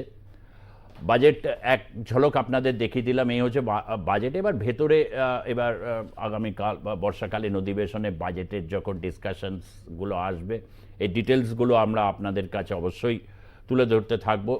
রয়েছেন বসুন্ধরা গোস্বামী, তৃণমূল কংগ্রেসের মুখপাত্র, তাকে স্বাগত জানাচ্ছি। রয়েছেন অশোক মুখোপাধ্যায়, ব্যাংক কর্মচারী ইউনিয়নের নেতা, তাকেও স্বাগত জানাচ্ছি। এবং তার সাথে হচ্ছেন প্রীতম দত্ত, ভারতীয় জনতা পার্টির মুখপাত্র। আমি প্রথমে প্রীতম দত্তকে দিয়ে শুরু করব। প্রীতম দত্ত, নিশ্চয়ই একটা পরিকাঠামোর উপর ব্যাপক জোর দেওয়া হয়েছে। দেশে পরিকাঠামোর ক্ষেত্রে একটা খুব গুরুত্বপূর্ণ বিষয় রয়েছে, কিন্তু যে বিষয়টা খুব এই মুহূর্তে আলোচনায় রয়েছে, প্রায় সকলের কাছে এটা বিষয় যে সরকার টিকিয়ে রাখার জন্য বিহার এবং অন্ধ্রপ্রদেশকে বিশেষ সাহায্য। অমরাবতী রাজধানী হবে 15,000 কোটি টাকা, এবং বিহারকে প্রায় দরাজ হাতে বলা যায় তাকে বিতরণ করা হয়েছে বাজেটের বিভিন্ন বরাদ্দ। এই বাজেটের ক্ষেত্রে খুব গুরুত্বপূর্ণ। অর্থাৎ আমাদের যে দেখবে আমরা তাকে দেখব, অনেকটা এই নীতি কি অবলম্বন করা হলো, এবং কর কাঠামো অপরিবর্তিতই রইল? না, এটা আপনার ন্যারেটিভ হতে পারে, কিন্তু দেখুন ওই অমরাবতী টু বেঙ্গলের যে জন্য যে ইন্ডাস্ট্রিয়াল করিডোর সেটাও ঘোষণা হয়েছে, এবং লুক ইস্ট পলিসিতে বেঙ্গলের জন্য প্রচুর ডেভেলপমেন্ট হচ্ছে, এবং এখানে রেল সড়ক থেকে শুরু করে, মেট্রো রেল থেকে শুরু করে, আপনার ইউনিভার্সিটি থেকে শুরু করে, এইমস থেকে শুরু করে আরও অনেক কিছু যেগুলো গভর্নমেন্টের কমিটমেন্ট ছিল সেগুলো সবকটাই হবে। তো এইখানে দেখুন আজকে যেভাবে ওই 1 কোটি যুবকদের বিভিন্ন রকম আপনার ইন্টার্নশিপ করানো হবে, সেখানে কিন্তু বাংলার যুবকও থাকবে। তো এটা দেশের যখন বাজেট হয়, এটা কোনো একটা জায়গা সেন্ট্রিক হয় না, পুরো দেশের জন্য বাজেট হয়েছে, এবং সেটা আজকে বিকশিত ভারতের লক্ষ্য রেখে বাজেট হয়েছে। কিন্তু দেখুন, এই যে আপনাকে আমি গতকালও বলে গেছি দাদা, এই ধরুন আজকে জব জেনারেশন জন্য ইন্ডাস্ট্রি ফ্রেন্ডলি করার জন্য যেই আজকে এই শতাব্দীতে যেরকম ধরুন পড়াশুনো দরকার বা যেরকম স্কিল ডেভেলপমেন্ট দরকার, তার জন্য এনইপিতে, ন্যাশনাল এডুকেশন পলিসিতে অনেক রকম চেঞ্জেস হয়েছে, এবং ম্যাক্সিমাম প্রদেশই সেটা গ্রহণ করেছে, এবং তার জন্য সেই হিসাবে তাদের ইনফ্রাস্ট্রাকচার থেকে শুরু করে সব কিছু হেল্প সেন্ট্রাল গভর্নমেন্ট থেকে যেটা আসার দরকার সেটা আসছে। কিন্তু সেটা পশ্চিমবঙ্গ আজকে এনইপি থেকে ওরা মুখ ফিরিয়ে নিয়েছে। তো তাতে সবচেয়ে বেশি কার ক্ষতি হবে? সবচেয়ে বেশি ক্ষতি হবে বাংলার ইউথদের, এবং সেখানটায় ওই মমতা ব্যানার্জি বা তার দল শুধু ওই ভোট কেন্দ্রিক রাজনীতিটাই করবে, তাদের এইসব নিয়ে কোনো ভুরুক্ষেপ নেই। তারা ডোল দেবে, ভাতা দেবে এবং ভোট নেবে, এবং একটা সম্প্রদায়কে তারা নানা রকমভাবে ভাতা দিয়ে, নানা রকমভাবে সুবিধা দিয়ে ভোটমুখী করবে, ভোটে জিতবে। কিন্তু বাংলার জন্য, মানে বাংলা শুধু বাংলা সেন্ট্রিক নয়, আজকে ধরুন যে 3 কোটি প্রায় আরও প্রধানমন্ত্রী আবাস হবে, সেখানে কিন্তু বাংলাও পাবে। তো সুতরাং ওইরকমভাবে বলার কোনো কারণ নেই যে শুধু বিহার পেয়েছে কি। আজকে আপনি জানেন অন্ধ্রপ্রদেশের ব্যাপারটা, অন্ধ্রপ্রদেশ এবং হায়দ্রাবাদ, মানে আপনার তেলেঙ্গানা, দুটো আলাদা রাজ্য হয়েছে। অনেক দিনের ডিমান্ড ছিল যে ওখানে যেহেতু হায়দ্রাবাদ আমরা জানি একটা মেগা সিটি, সেটা অন্য একটা রাজ্যে চলে গেছে, তো অন্ধ্রপ্রদেশের জন্য অমরাবতীকে ডেভেলপমেন্ট করার জন্য আজকে থেকে না, বহুদিন ধরে। আর আপনি বলছেন এরকম কথা, আজকে হিমাচল প্রদেশে ওখানেও এরকম খুব বন্যার একটা ভয়াবহ পরিস্থিতি আমরা দেখেছি, সেখানের জন্য আলাদা একটা বিশেষ অর্থনীতি প্যাকেজ দিয়েছে, সেটা তো কংগ্রেস রুল স্টেট। তো এরকম কোনো ব্যাপার ভাবার কোনো কারণ নেই। তার কারণ হচ্ছে ফেডারেল স্ট্রাকচারে কেন্দ্রীয় অর্থমন্ত্রী যেটা ঠিক মনে করেছেন এবং ভারতের বিকশিত ভারত গড়ার জন্য যা যা মনে করেছেন সেভাবেই সে বাজেট পেশ করেছে। সেখানে কোনো পক্ষপাতিত্বের কোনো ব্যাপার নেই। পক্ষপাতিত্বের কোনো ব্যাপার আসেনি। বিকশিত ভারত যে লক্ষ্য, এটা ঠিক কথা। পরিকাঠামো বা এগুলোতে বিপুল বিনিয়োগ হয়েছে। বলা হচ্ছে যে গরিব, মহিলা, যুব এবং কৃষক, এই চারটি বর্গকে, শ্রেণীকে বিশেষ গুরুত্ব দেওয়া হয়েছে। মহিলাদের ক্ষেত্রে 3 লক্ষ কোটি টাকা অবধি স্কিল ডেভেলপমেন্টের জন্য। কোথাও একটা জায়গায় আজকের মহিলা সশক্তিকরণ বা ভোটের ক্ষেত্রে এটাও একটা অন্যরকম একটা প্রপোজিশনস আজকে তৈরি হয়ে গেছে। কোথাও কি এই বাজেট, ডক্টর নির্মলা সীতারামনের যে বাজেট, সেই দিকে একটা মানে বড়সড় পদক্ষেপ কি নিয়েছে বলে মনে হচ্ছে? না, দেখুন, খুব বেসিক জায়গায় আসি, ঠিক আছে। মহিলাদের বেশিরভাগ কর্মনিযুক্তিটাই সার্ভিস সেক্টরের ওপর নির্ভর করে। সার্ভিস সেক্টর না থাকলে মহিলারা এতখানি বাইরে বেরিয়ে এসে কর্মনিযুক্তিতে সংযুক্ত হতে পারতেন না। তো এবার সার্ভিস সেক্টরটা কি? সার্ভিস সেক্টরটা তো কোনো প্রোডাকশন সেক্টর না। তো একটা তৃতীয় বিশ্বের দেশে শুধুমাত্র সার্ভিস সেক্টরকে ইকোনমির একটা খুব গ্রোথ দেখিয়ে, মানে এই কুমিরছানা আর কতদিন দেখানো হবে? কোনো প্রোডাকশন নেই, আমরা খুব একটা বেশি কিছু রপ্তানি করতে পারি না, আমাদের জিনিসপত্র বিদেশে বিক্রি হয় না। হ্যাঁ, সেইখানে এই ক্ষেত্রে বলে রাখি বেশ কিছু খনিজ পদার্থ, এই জন্য আমদানি শুল্ক কমানো হয়েছে। আমদানি শুল্ক কমালে তো স্বাভাবিকভাবেই একটা 2004-এর পর থেকেই মোটামুটি পরিকাঠামোতে কমছে। মানে সরকারের নিজের যে আগে ব্যবস্থা ছিল, পরিকাঠামো সরকার নিজে বানাতো, সেখান থেকে সরে এসেছে। মোদী সরকারের সময় থেকে সাংঘাতিক রকমভাবে পরিকাঠামো থেকে সরে এসেছে। এক একটা বন্দর নির্মাণ কি ধরুন, অন্য কোনো পরিকাঠামো, শহরের নানান রকম ফ্যাসিলিটিস নির্মাণ, যেগুলো সরকার নিজে বানাতো, সেগুলো এখন বেসরকারি হাতে দিয়ে দিয়েছে। পিপিপি মডেল করে নয়, কিন্তু ম্যাক্সিমামটাই বেসরকারি হাতে দিয়ে দিয়েছে। সরকার সেখান থেকে হাত তুলে নিয়েছে। তো একদিকে একটা কল্যাণময়ী রাষ্ট্রের চেহারাও রাখবো, যেটা মিথ্যে এবং যেটা যৎসামান্য, এবং মেন স্টেকটা, আসল যে বিষয়টা, সেটা কর্পোরেটের হাতে তুলে দেব। এটা কি ধরনের বাজেট? এটা শুনতে খুব ভালো লাগছে, দেখতে খুব মধুর লাগছে, কিন্তু বছরের পর বছর ধরে এটাই তো চলছে। একটা মধুর বাক্য শুনছি, এটা হচ্ছে, সেটা হচ্ছে, এখানে এত টাকা, সেখানে এত টাকা, তার তো কোনো সুফল আমরা পাচ্ছি না। একটু আগেই বিজেপির মুখপাত্র বললেন যে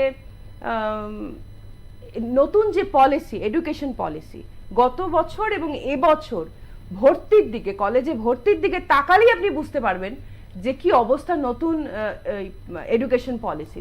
সেটা তো বাংলার নিজের বা বাংলার যে সরকার, তার পলিসি না, তার তো পলিসি না যে এই ব্যাপারটাকে রুখে দেবে। সেন্ট্রাল যদি একটা পলিসি আনে, সেখানে রাজ্যকে সে পলিসিটা মানতেই হবে, কিন্তু মানুষ সে পলিসি মানছে না। ভর্তি হচ্ছে না, জেনারেল এডুকেশনে ছাত্র ভর্তি হচ্ছে না, তার যে সংখ্যা সেটা পূরণ হচ্ছে না। মানে এইটা পলিসি না হচ্ছে ব্যাপক একটা এডুকেশন সেক্টরে নিট বিপর্যয় নিয়ে আমি আসবো নিশ্চয়, সন্দেহ। একটা প্রশ্ন আমি একটু আসি এবার, একটু প্রাথমিক করা হচ্ছে, মানে শুধু শ্রমিক আর কিছু নয়। আমি যদি আসি যে আর্থিক যে প্রগতি, একটা ঠিক কথা যে কোভিড পরবর্তী ক্ষেত্রে দেশের অর্থনীতি একটা জায়গায় একটা স্টেবিলিটি অর্জন করেছে। 6.5% মতো এখন গ্রোথ রেট, যেটা আশা করা হচ্ছে 2025 সালে গিয়ে এপ্রিলের মধ্যে 7% তারা গ্রোথের দিকে এগোবে, এবং সেই ক্ষেত্রে সবচেয়ে বড় যে জায়গাটায় ইনফ্রাস্ট্রাকচারে একটা ব্যাপক এবারে গুরুত্ব দেওয়া হয়েছে, স্কিল ডেভেলপমেন্ট, যেগুলো নতুন এরিয়া, অনেকটা কি সংস্কারমুখী বলা যায় এই বাজেট? দেখুন সুজিতা, একটা কথা বলছি আপনাকে, সেটা হচ্ছে আপনি যদি দেখেন তা আগে কি ছিল, আগে ছিল ওই ট্যাক্স তো দুরকম, একটা কর্পোরেট ট্যাক্স আছে, একটা ডাইরেক্ট ট্যাক্স। ডাইরেক্ট ট্যাক্স মানে আমি আপনি যে ইনকাম ট্যাক্স দিই, দ্যাট ইজ ডাইরেক্ট ট্যাক্স। আর একটা যে কর্পোরেটটা যে আলাদা ট্যাক্স দেয় সেটা হচ্ছে আলাদা। এবারে আপনি দেখবেন, এবারে আগে যখন 2014 আগে যেটা ছিল যে কর্পোরেট ট্যাক্সটা ছিল বেশি আর ইন্ডিভিজুয়াল ট্যাক্সটা ছিল কম। এখন কিন্তু ইন্ডিভিজুয়াল ট্যাক্স বেশি হয়ে গেছে, কর্পোরেট ট্যাক্স কম। আপনি বলছি আমাদের কিন্তু ওই 30% ট্যাক্স স্ল্যাবটা আছে, কিন্তু কর্পোরেটদের যদি ট্যাক্স দেখেন তাহলে কর্পোরেট ট্যাক্স হচ্ছে কিন্তু 25%। এটা আপনি মাথায় রাখবেন। এক 2 নম্বর হচ্ছে যে এর ফলে যেটা হয়েছে যে কর্পোরেট ট্যাক্স যেটা জমা পড়েছে অ্যাজ পার সিটিবিটি মানে central board of direct taxes, তারা বলছে 2,10,274 কোটি টাকা এটা পড়েছে কর্পোরেট ট্যাক্স। আর সেখানে সাধারণ মানুষ যেটা ট্যাক্সটা দিয়েছে সেটা 3,46,036 কোটি টাকা। এবারে এইটা হচ্ছে একটা। 2 নম্বর ব্যাপার হচ্ছে আপনি যদি দেখেন সেটা হচ্ছে যে 2023-24 আর 24-25 যদি বাজেটটা যদি দেখেন তাহলে আপনি দেখবেন যে ফুড সাবসিডি কিন্তু কমেছে 3.3%, ফুড সাবসিডি। আর হচ্ছে ফার্টিলাইজার সাবসিডি কমেছে 13.2%। আর আমি তো আর ইয়ের কথা বলছি না।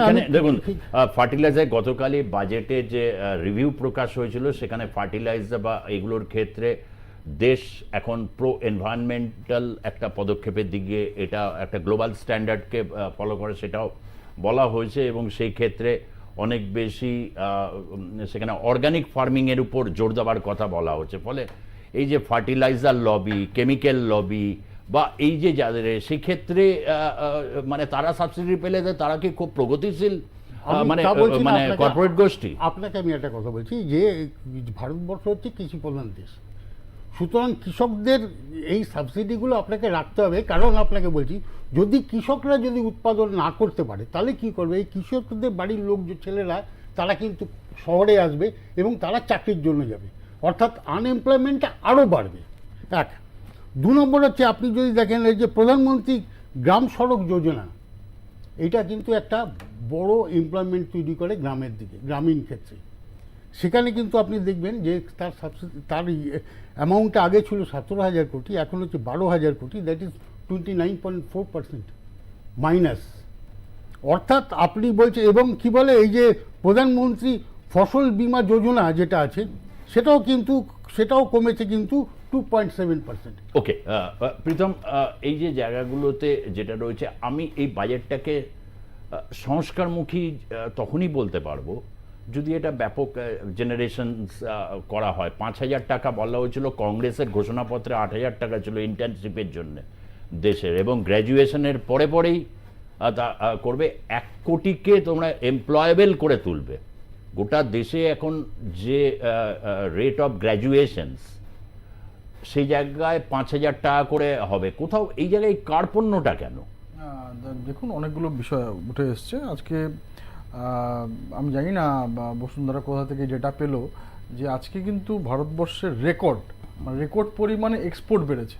মানে ভারতবর্ষের পণ্য নাকি কোথাও বিক্রি হয় না, ওনার কোথা থেকে একটা থিওরি পেয়েছে, কিন্তু ভারতবর্ষের রেকর্ড পরিমাণে এক্সপোর্ট হচ্ছে। আপনারা দেখুন আজকে যেটা এক্সপোর্ট করছেন সেটা হয়তো কাঁচা মাল বা কয়লা এক্সপোর্ট হয় না, খনিজ এক্সপোর্ট, কয়লা এক্সপোর্ট হয় না, খনিজ করছেন, যাই হোক কোল এক্সপোর্ট হয় না, ঠিক আছে মানলাম, খনিজ এক্সপোর্ট করছেন, ফিনিশ প্রোডাক্ট কোথায় এক্সপোর্ট হচ্ছে? আমাদের না বলুন, আপনি প্রোডাক্টের নাম বলুন। শুধুমাত্র আমাদের মানে যেই ম্যাটেরিয়ালটার কথা বলছেন, খনিজ এক্সপোর্ট হচ্ছে কোথায়? আমাদের ফিনিশ প্রোডাক্টটা কোথায় এক্সপোর্ট হচ্ছে? বলতে আজকে আমাদের স্টিল ইন্ডাস্ট্রিতে যেই ফিনিশ প্রোডাক্ট আজকে মানে রেকর্ড হারে এক্সপোর্ট হচ্ছে। আমি দায়িত্ব নিয়ে বলছি, ওই রেকর্ড আপনি দেখেছেন, আমি তুমি যখন বলেছো আমি বলিনি তোমার। তারপর তোমার আজকে যেই প্যারামিটারসগুলো সুবিধা, যে প্যারামিটারসগুলো ওপরে আজকে একটা ইকোনমি দাঁড়িয়ে থাকে, যেমন জিডিপি গ্রোথ, সেটা আপনি নিজেই নিজের প্রতিবেদনে বললেন। আজকে আমরা মানে অনেকটা কমিয়ে হয়তো বলছি যে 6.5 to 7, কিন্তু IMF বা অন্যান্য যারা রেটিং এজেন্সি, যারা বড় বড় সংস্থা, তারা কিন্তু আমাদের থেকে আরও অনেক বেশি বলছে। আমরা ফিসক্যাল ডেফিসিট আজকে প্রায় 5.6-এ নামিয়ে এসেছি, এখন সম্ভবত 4.5-এ নেমে গেছে। তো আজকে ফরেন এক্সচেঞ্জ রিজার্ভ সেটা রেকর্ড পরিমাণে বেড়েছে। আপনার ফুড গ্রেন প্রোডাকশন, যেই ধরুন এই যে দাদা একটু আগে বলছিলেন যে কৃষকদের জন্য, আজকে ফুড গ্রেন প্রোডাকশন সেটা তো কৃষকরাই করে, সেটার প্রায় প্রোডাকশন রেকর্ড হারে বেড়েছে। আপনার ইন্ডাস্ট্রিয়াল গ্রোথ সেটাও রেকর্ড হারে বেড়েছে। আপনার সার্ভিস সেক্টরে তো আমার বসুন্ধরা বললো অনেক কথা। আজকে দেখুন পশ্চিমবঙ্গের, বিশেষ করে পশ্চিমবঙ্গে কোনো বড় হাব নেই, কোনো বড় ম্যানুফ্যাকচারিং ইউনিট। সেই 56,000 কলকারখানা বন্ধ করে যেসব মমতা আন্দোলন করে আপনার ক্ষমতা এলো, উনি অনেক কিছু করলেন, খেলা মেলা সব কিছু করলেন, কিন্তু আজ অব্দি কোনো একটা বড় ইন্ডাস্ট্রিকে ওনাকে ফিতে কাটতে দেখলাম না। সে স্পেন থেকে সৌরভ গাঙ্গুলি বলেছিল এসে বিশাল ইন্ডাস্ট্রি করবে, কিন্তু আজ অব্দি সেটা হলো না। কিন্তু যাই হোক, এইবার তো সেই ইন্ডাস্ট্রির জন্য যেই প্রতিবার যে মৎসবটা হয় সেটাও এবার বন্ধ হয়ে গেল। তো এই হচ্ছে আজকে পশ্চিমবঙ্গ। আজকে ধরুন সেই জন্য বলছি যে এখানে একমাত্র শুধু টিম করে জ্বলছে সেক্টর 5, সেটা পুরোটাই সার্ভিস সেক্টর। তার কারণ হচ্ছে আজকে ভারতবর্ষে আমরা দেখেছি যে নলেজ রিসোর্সিং থেকে শুরু করে হিউম্যান রিসোর্স, আমাদের সবটাই ম্যাক্সিমাম আমাদের যে ইউথরা তারা এই আইটি ইন্ডাস্ট্রিতে আছে, এবং সেটা সার্ভিস সেক্টরের মাধ্যমেই হচ্ছে। তো সেখান থেকে আমাদের আপনার ফরেন এক্সচেকারও আসছে, প্লাস আমাদের জব জেনারেশন হচ্ছে। আজকে ধরুন ক্যাপিটাল এক্সপেন্ডিচার সেটাও রেকর্ড পরিমাণে বেড়েছে। আপনার ফরেন ট্রেড আমি বললাম সেটাও আজকে রেকর্ড পরিমাণে বেড়েছে। তো আজকে কোভিডের পর সারা বিশ্বে যখন মন্দার পরিস্থিতি, সেখানে আজকে ভারতবর্ষ সারা পৃথিবীতে হাইয়েস্ট গ্রোথ রেটে। এবার আমি আসছি প্রীতম, নিঃসন্দেহে সবই রেকর্ড বেড়েছে, ঠিক কথা আমি মানছি, কিন্তু আমি এবং ট্যাক্স, যে ট্যাক্স কালেকশন, সেই ট্যাক্স কালেকশনও রেকর্ড করে বেড়েছে। এবং যেই মমতা ব্যানার্জি আজকে জিএসটি বিরোধিতা করেছিলেন, আপনার এই আধার লিঙ্ক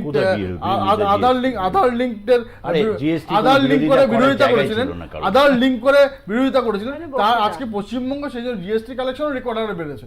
তো তুমি তৃণমূলের আজকে প্রথমটা অন্তত একটা ফেডারেল স্ট্রাকচার কথা তুমি বললে, আমি বলিনি, খুব ভালো বলেছো ওর জায়গাটা। সবই রেকর্ড হারে বেড়েছে। যদি রেকর্ড হারে বাড়ে, শুধু এই জায়গাটা বলো, যাত্রী সুরক্ষার ক্ষেত্রে রেকর্ড পরিমাণ বরাদ্দর কিছু একটা ভেবেছিলাম, রেকর্ড পরিমাণ মানে কিছু মানে রেখেছে। রেলে এতগুলো পরপর দুর্ঘটনা হচ্ছে, যদি যাত্রী সুরক্ষাটা দেখবে না, আমরা তো পয়সা দিয়ে লোকে রেল বাজেট নয়, আপনি এটা ভুল করছেন, এটা ভুল করছেন। জেনারেল বাজেট তো রেলের জেনারেল বাজেটে রেলের জন্য এত প্রভিশন রাখা হচ্ছে। এবার রেল বাজেট যখন আপনার রেলের যখন পুরো ডিটেলস আসবে, তখন দেখবেন যে ওখানে কতটা পরিমাণ আপনার যাত্রী সুরক্ষার জন্য ব্যয় করা হচ্ছে। আজকে দেখুন, আজকে যে মান্দাতার আমল থেকে যে রেল চলছে, সেই রেলের আজকে না, এই বাজেটে মেনশন থাকে না, রেলের জন্য এত টাকা বাজেট, সেটা এইটুকুই মেনশন থাকে। এটা চেঞ্জ হয়েছে, আপনি হয়তো জানেন। মানে একটা ব্রিজ নির্মাণ হবে একটা গঙ্গার উপর, সেটা মেনশন থাকলো, রেল এত ব্রিজ নির্মাণ হবে, সেটা রেলের ব্রিজ নির্মাণ করে একবারে বলেনি। তো সেজন্যই বললাম যে আপনাকে যে রেলের বাজেটটা যখন ডিটেলসে আসবে, নিশ্চয়ই ওখানে থাকবে যে কতটা যাত্রী স্বাচ্ছন্দ্যের জন্য হচ্ছে, কতটা নিউ টেকনোলজির জন্য হচ্ছে, কতটা নতুন রেলওয়ের জন্য হচ্ছে, সেই সব ডিটেলস আমরা পাবো। না না, ঠিক কথা। আমাদের কতগুলো বাজেট নিয়ে কতগুলো সূক্ষ্ম বিশ্লেষণে যাব। হ্যাঁ অশোকবাবু, এই বাজেটের মধ্যে কিন্তু একটা বড় দিক কিন্তু হচ্ছে, আপনি এমপ্লয়মেন্টের কথা বললেন।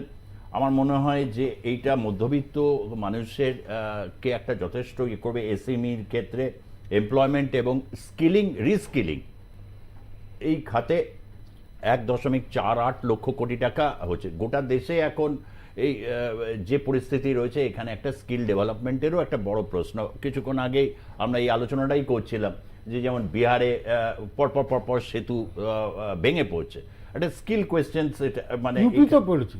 হ্যাঁ, তো এই জায়গা থেকে দাঁড়িয়ে আপনি কি এটাকে মনে করেন না এটা তো দেশের সমস্ত একটা ক্ষেত্রকে অনেকটা বেশি ইম্পেটাস দেবে? দেখুন, একটা কথা আপনাকে আমি বলছি, সেটা হচ্ছে যে ভারতবর্ষের দুটো প্রবলেম মেইন এখন এই মুহূর্তে। একটা হচ্ছে ফুড ইনফ্লেশন, মানুষ বাজারে যে যাচ্ছে কিন্তু জিনিসপত্র কিনতে পারছে না। আরেকটা হচ্ছে আনএমপ্লয়মেন্ট। এবারে বলা আছে 1 কোটি লোককে একটা স্কলারশিপ দেবে 5,000 টাকা। স্কলারশিপ না, ওই- এটা হচ্ছে ওই- ইন্টার্নশিপ। ইন্টার্নশিপ ইন্টার্নশিপ থাকলে এবারে 5,000 টাকা করে তাকে 5,000 টাকা ইন্টার্নশিপ দেবে।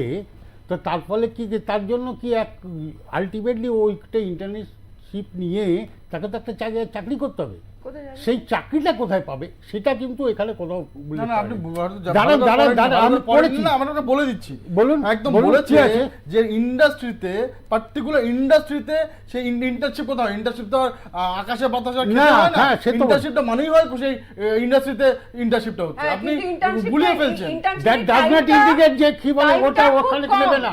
2 এবং- বছর 1 বছর এইটুকু থাকে আরে ইন্টার্নশিপ তাই তো হয়, না, না, না। তারপরে সেই ইন্টার্নশিপ মানে কি? আরে বাবা আমরা engineering করার তার মানে internship শুনুন, করেছি, তার মানেটা কি? না না না তার Internship মানে time bound ই তার হয়। মানে এই নয় যে সেই ইন্ডাস্ট্রি সেই লোকগুলোকে অ্যাবজর্ব করবে। একদম। ইন্টার্নশিপ মানে তাই নয় না। তো, বলছি তো তাই নয়। আচ্ছা 2 নম্বর ব্যাপার হচ্ছে তৈরি করবে। আপনি বললেন না যে অনেক বিকাশ হয়েছে, তো আমি আপনাকে একটা কথা বলছি। 19শে জুলাই বুঝলেন সুজিত দা, শুনুন 19শে জুলাই সেবি এবং আরবিআই প্রেস কনফারেন্স করে বলেছিল যে আপনি দেখবেন যে ডিপোজিটের টাকা মিউচুয়াল ফান্ডে ঢুকছে। এই যে মিউচুয়াল ফান্ডে ঢুকছে মানে শেয়ার মার্কেটে ঢুকছে, এইটা কিন্তু সুস্থতার লক্ষণ নয়। এই কথাটা কিন্তু ওয়ার্নিং দিয়েছিল, আমার কথা না, রিজার্ভ ব্যাংক বলেছে এবং সেবির যে চেয়ারম্যান সেও বলেছে। অদ্ভুত ব্যাপার দেওয়া, এবারে কিন্তু দেওয়া হলো যে আপনার ক্যাপিটাল গেনে দেওয়া হলো যে শেয়ার মার্কেটেও তুমি ইনভেস্ট করো। এই যে ছাড়টা দেওয়া হলো, সেই ছাড়টা দেওয়া হলো ইন্ডিকেট করছে যে তুমি শেয়ার মার্কেটে ইনভেস্ট করো, যেটা কিন্তু সুস্থতার লক্ষণ না। এর ফলে কি হচ্ছে, আমি প্রশ্নটা এর ফলে যে ব্যাংকের কিন্তু লিকুইডিটি ক্রাইসিস হয়ে যাচ্ছে। লিকুইডিটি ক্রাইসিস এখনো তো কোনো ব্যাংক ব্যাংক থেকে ঘোষণা লোন করেনি। নিয়ে কি আপনার না আমাকে এক মার্কেট সেকেন্ড আসছি আমি। আমাকে না না না আরে ভূত আপনি কি না লিকুইডিটি ক্রাইসিস তো বলেনি কোনো ব্যাংক এখনো যে লিকুইডিটি। এখন না আমি বলছি রিজার্ভ ব্যাংকও বলেনি। আরে বাবা তার ফলে আপনি যে যেটা না বলেছেন আপনি সেটা ওইটা আমি না না আমি আপনাকে পুরোটা প্রশ্ন না শুনলে আপনি না, না, আমি ডিসকাসে বুঝতে- জানা এক সেকেন্ড। হ্যাঁ। আপনি তার আগে কি বললেন যে ব্যাংকে যে টাকা কর্পোরেট ট্যাক্সে ছাড় দেওয়া হচ্ছে, তাহলে ব্যাংকে যে টাকাটা এটা তো রাখলে তো এমনি এমনি পাবলিককে ইন্টারেস্ট দিতে পারবে না।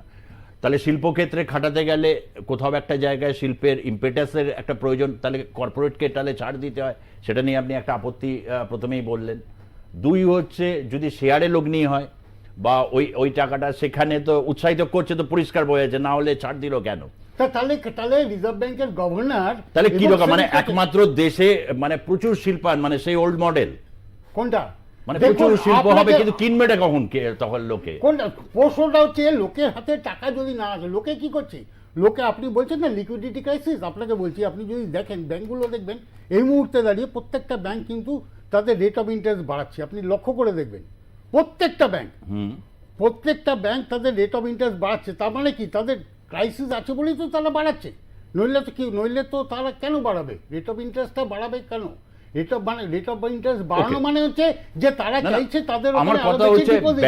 ব্যাংক বা তো সরাসরি আসা দরকার যে লিকুইডিটি ক্রাইসিসের মধ্যে, এটা তো একটা বড় ব্যাপার। কেন লিকুইডিটি ক্রাইসিস হলে এত বড় দেশে, কিন্তু তার কোনো বাজেট পূর্বাভাস বা বাজেটে এরকম কোনো আসেনি। তথাপি আপনার কথাটাকে নিঃসন্দেহে আপনি যে পয়েন্টটা তুলেছেন 19 তারিখে রিজার্ভ ব্যাংকের গভর্নর এবং সেবির চেয়ারম্যান কেন বললেন কথাটা আপনি একটু দেখুন। আপনি 19 তারিখে দেখুন, তাদের প্রেস কনফারেন্স দেখুন, তাতেই আপনি পেয়ে যাবেন যে তারা বলেছে কি বলেনি। সুন্দর এই বাজেট নিয়ে ডেফিনেটলি অনেকগুলো জায়গা আছে। ভারতবর্ষে যদি ফেডারেল স্ট্রাকচার, এই বাজেটটা অনেকটাই রাজনৈতিক। শুরুতেই প্রথমে এটা বললাম, তার কারণ হচ্ছে অন্ধ্রপ্রদেশ বিহারকে ইম্পেটাস দেওয়া, সে যতই বলুক ইম্পেটাস দেওয়ার মানে হচ্ছে সরকারকে টিকিয়ে রাখার প্রচেষ্টা। ইমিউনিটিটা কেনা এই সরকারের এবার হচ্ছে যে পশ্চিমবঙ্গের ক্ষেত্রে অনেকে মানে কথা বলছে, বা দক্ষিণ ভারতে যাই না এরা কি রিয়াকশনস, কিছুক্ষণ পরে রিয়াকশনসগুলো আমরা পেতে থাকবো। কোথাও একটা জায়গা থেকে এই বাজেটটার মধ্যে যখন গরিব, মহিলা, যুব এবং কৃষকদের জোর দিতে হচ্ছে, তার বেনিফিট তো পশ্চিমবঙ্গও পাবে। এখানে মহিলা একটা মানে প্রায় 50-50 এখানে জেন্ডার রেশিও ভারতবর্ষের মধ্যে পশ্চিমবঙ্গ, কেরালা এগুলো খুব গুরুত্বপূর্ণ রাজ্য যেখানে প্রায় জেন্ডার রেশিওটা জায়গায় রয়েছে। কিন্তু কোথাও তৃণমূল কংগ্রেসের মুখপাত্র হিসাবে এই বাজেটটাকে প্রোগ্রেসিভ বাজেট কি বলবে? না, আমি কখনোই সেটা বলি না, কারণ বিজেপি যবে থেকে সংসদে এসেছে তবে থেকে ইন্টারন্যাশনাল মার্কেটটাকে খুলে দিয়েছে এবার তাতে কি হয়েছে, আমাদের নিজস্ব যে ডোমেস্টিক যে প্রোডাক্টগুলো তৈরি হতো তারা ইন্টারন্যাশনাল মার্কেটের সঙ্গে সঙ্গে স্বাভাবিকভাবে কম্পিটিশনে পারেনি। বহু ইন্ডাস্ট্রি, বহু কিছু ছোট ছোট ব্যবস্থা, ছোট ছোট উদ্যোগ এইভাবে নষ্ট হয়ে গেছে। দেশের ভেতরে নিজস্ব যে প্রোডাক্ট সেগুলো নষ্ট হয়ে গেছে, বিদেশি প্রোডাক্ট আমরা কিনতে ব্যস্ত হয়ে গেছি।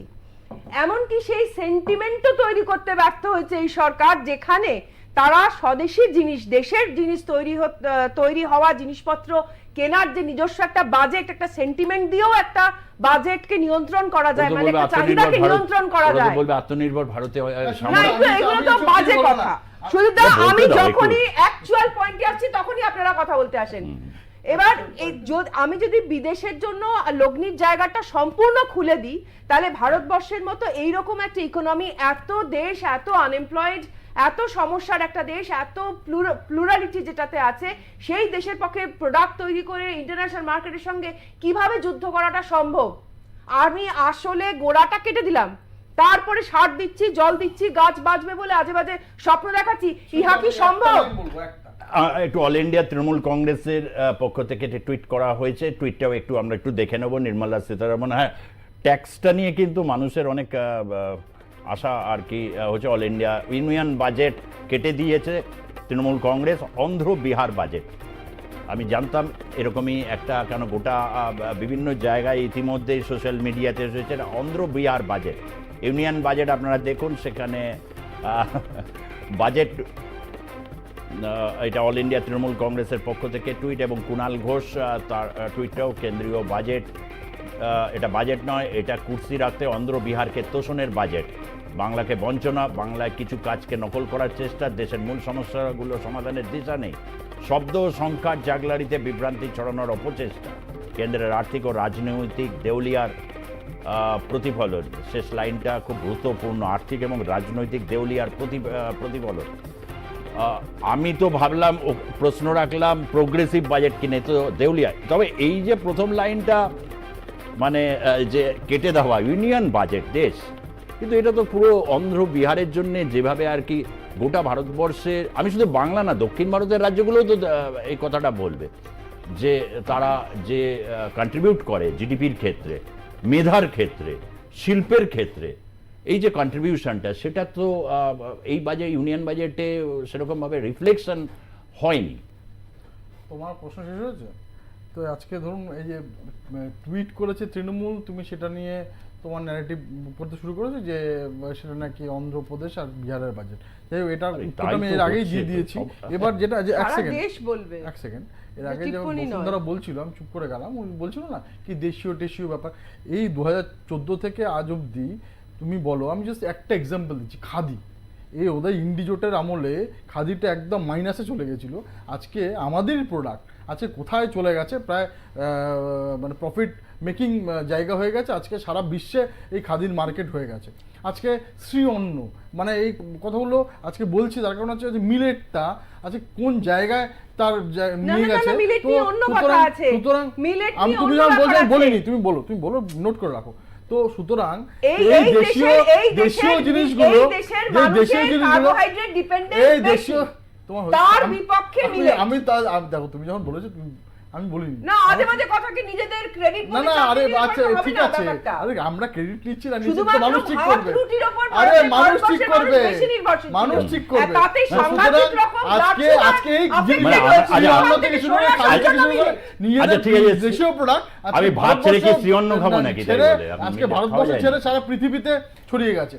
আজকে এবার তোমার কথা আছে, তুমি যে বললে কি অন্ধ্রপ্রদেশ আর বিহারের ব্যাপার, এই অন্ধ্রপ্রদেশ আর বিহারের ব্যাপার, লুকিশ পলিসিতে পশ্চিমবঙ্গ আছে। আজকে আজকে অমৃতসর অব্দি তুমি একটু দুই একটা উদাহরণ দাও না, পশ্চিমবঙ্গের জন্য কিছু করা হচ্ছে, সেটা পশ্চিমবঙ্গের জন্য কিছু করা হচ্ছে না, আর নিশ্চয়ই করা হচ্ছে। সেকেন্ড, আমি তোমাকে বলছি যে আজকে অন্ধ্রপ্রদেশের কথা হচ্ছে, তারপর কথা বলা হচ্ছে, নিট নিয়েও ঠিকমতো একটা কংক্রিট জায়গায় পৌঁছতে পারছে না। বিহারে কতগুলো এইমস হয়ে মানে হচ্ছে, ভালো দেশের উন্নতি হোক, কিন্তু পশ্চিমবঙ্গে সেই কোন আমলে ইউপিএর সময় একটা এইমস বরাদ্দ হচ্ছিল, তারপর কোনো এইমসই নেই। আমরা তো বারবার জমি চাইছি, পশ্চিমবঙ্গ সরকার যদি না দেয় তো আমাদের কিছু করার নেই। এইমসের জন্য জমি দিচ্ছে, দেবে না। অনেকগুলো রেলওয়ের প্রজেক্ট আটকে রয়েছে শুধু জমির জন্য। আজকে আপনার বর্ডারে সিকিউরিটি দেওয়া যাচ্ছে না জমির জন্য।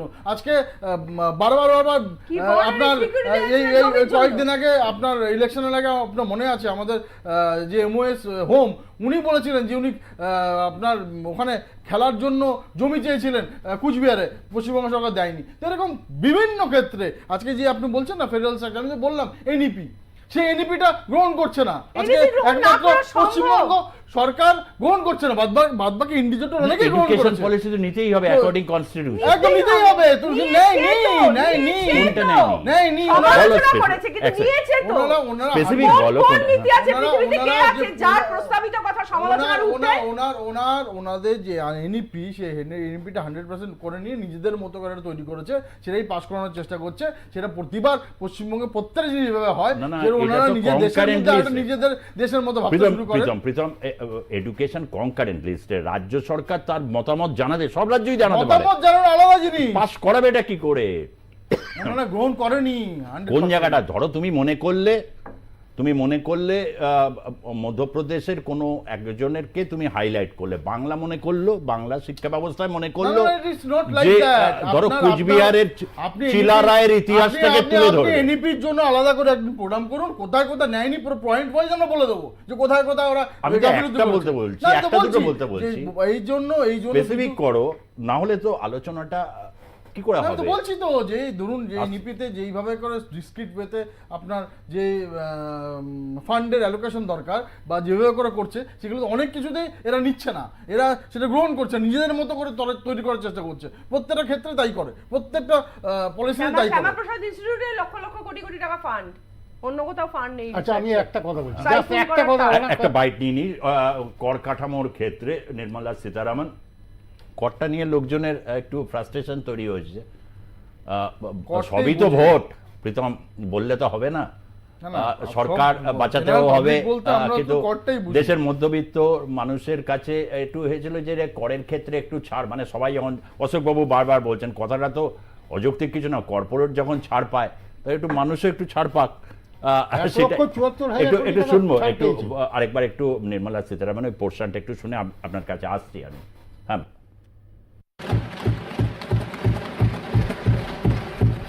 This will provide relief to about 4 crore salaried individuals and pensioners.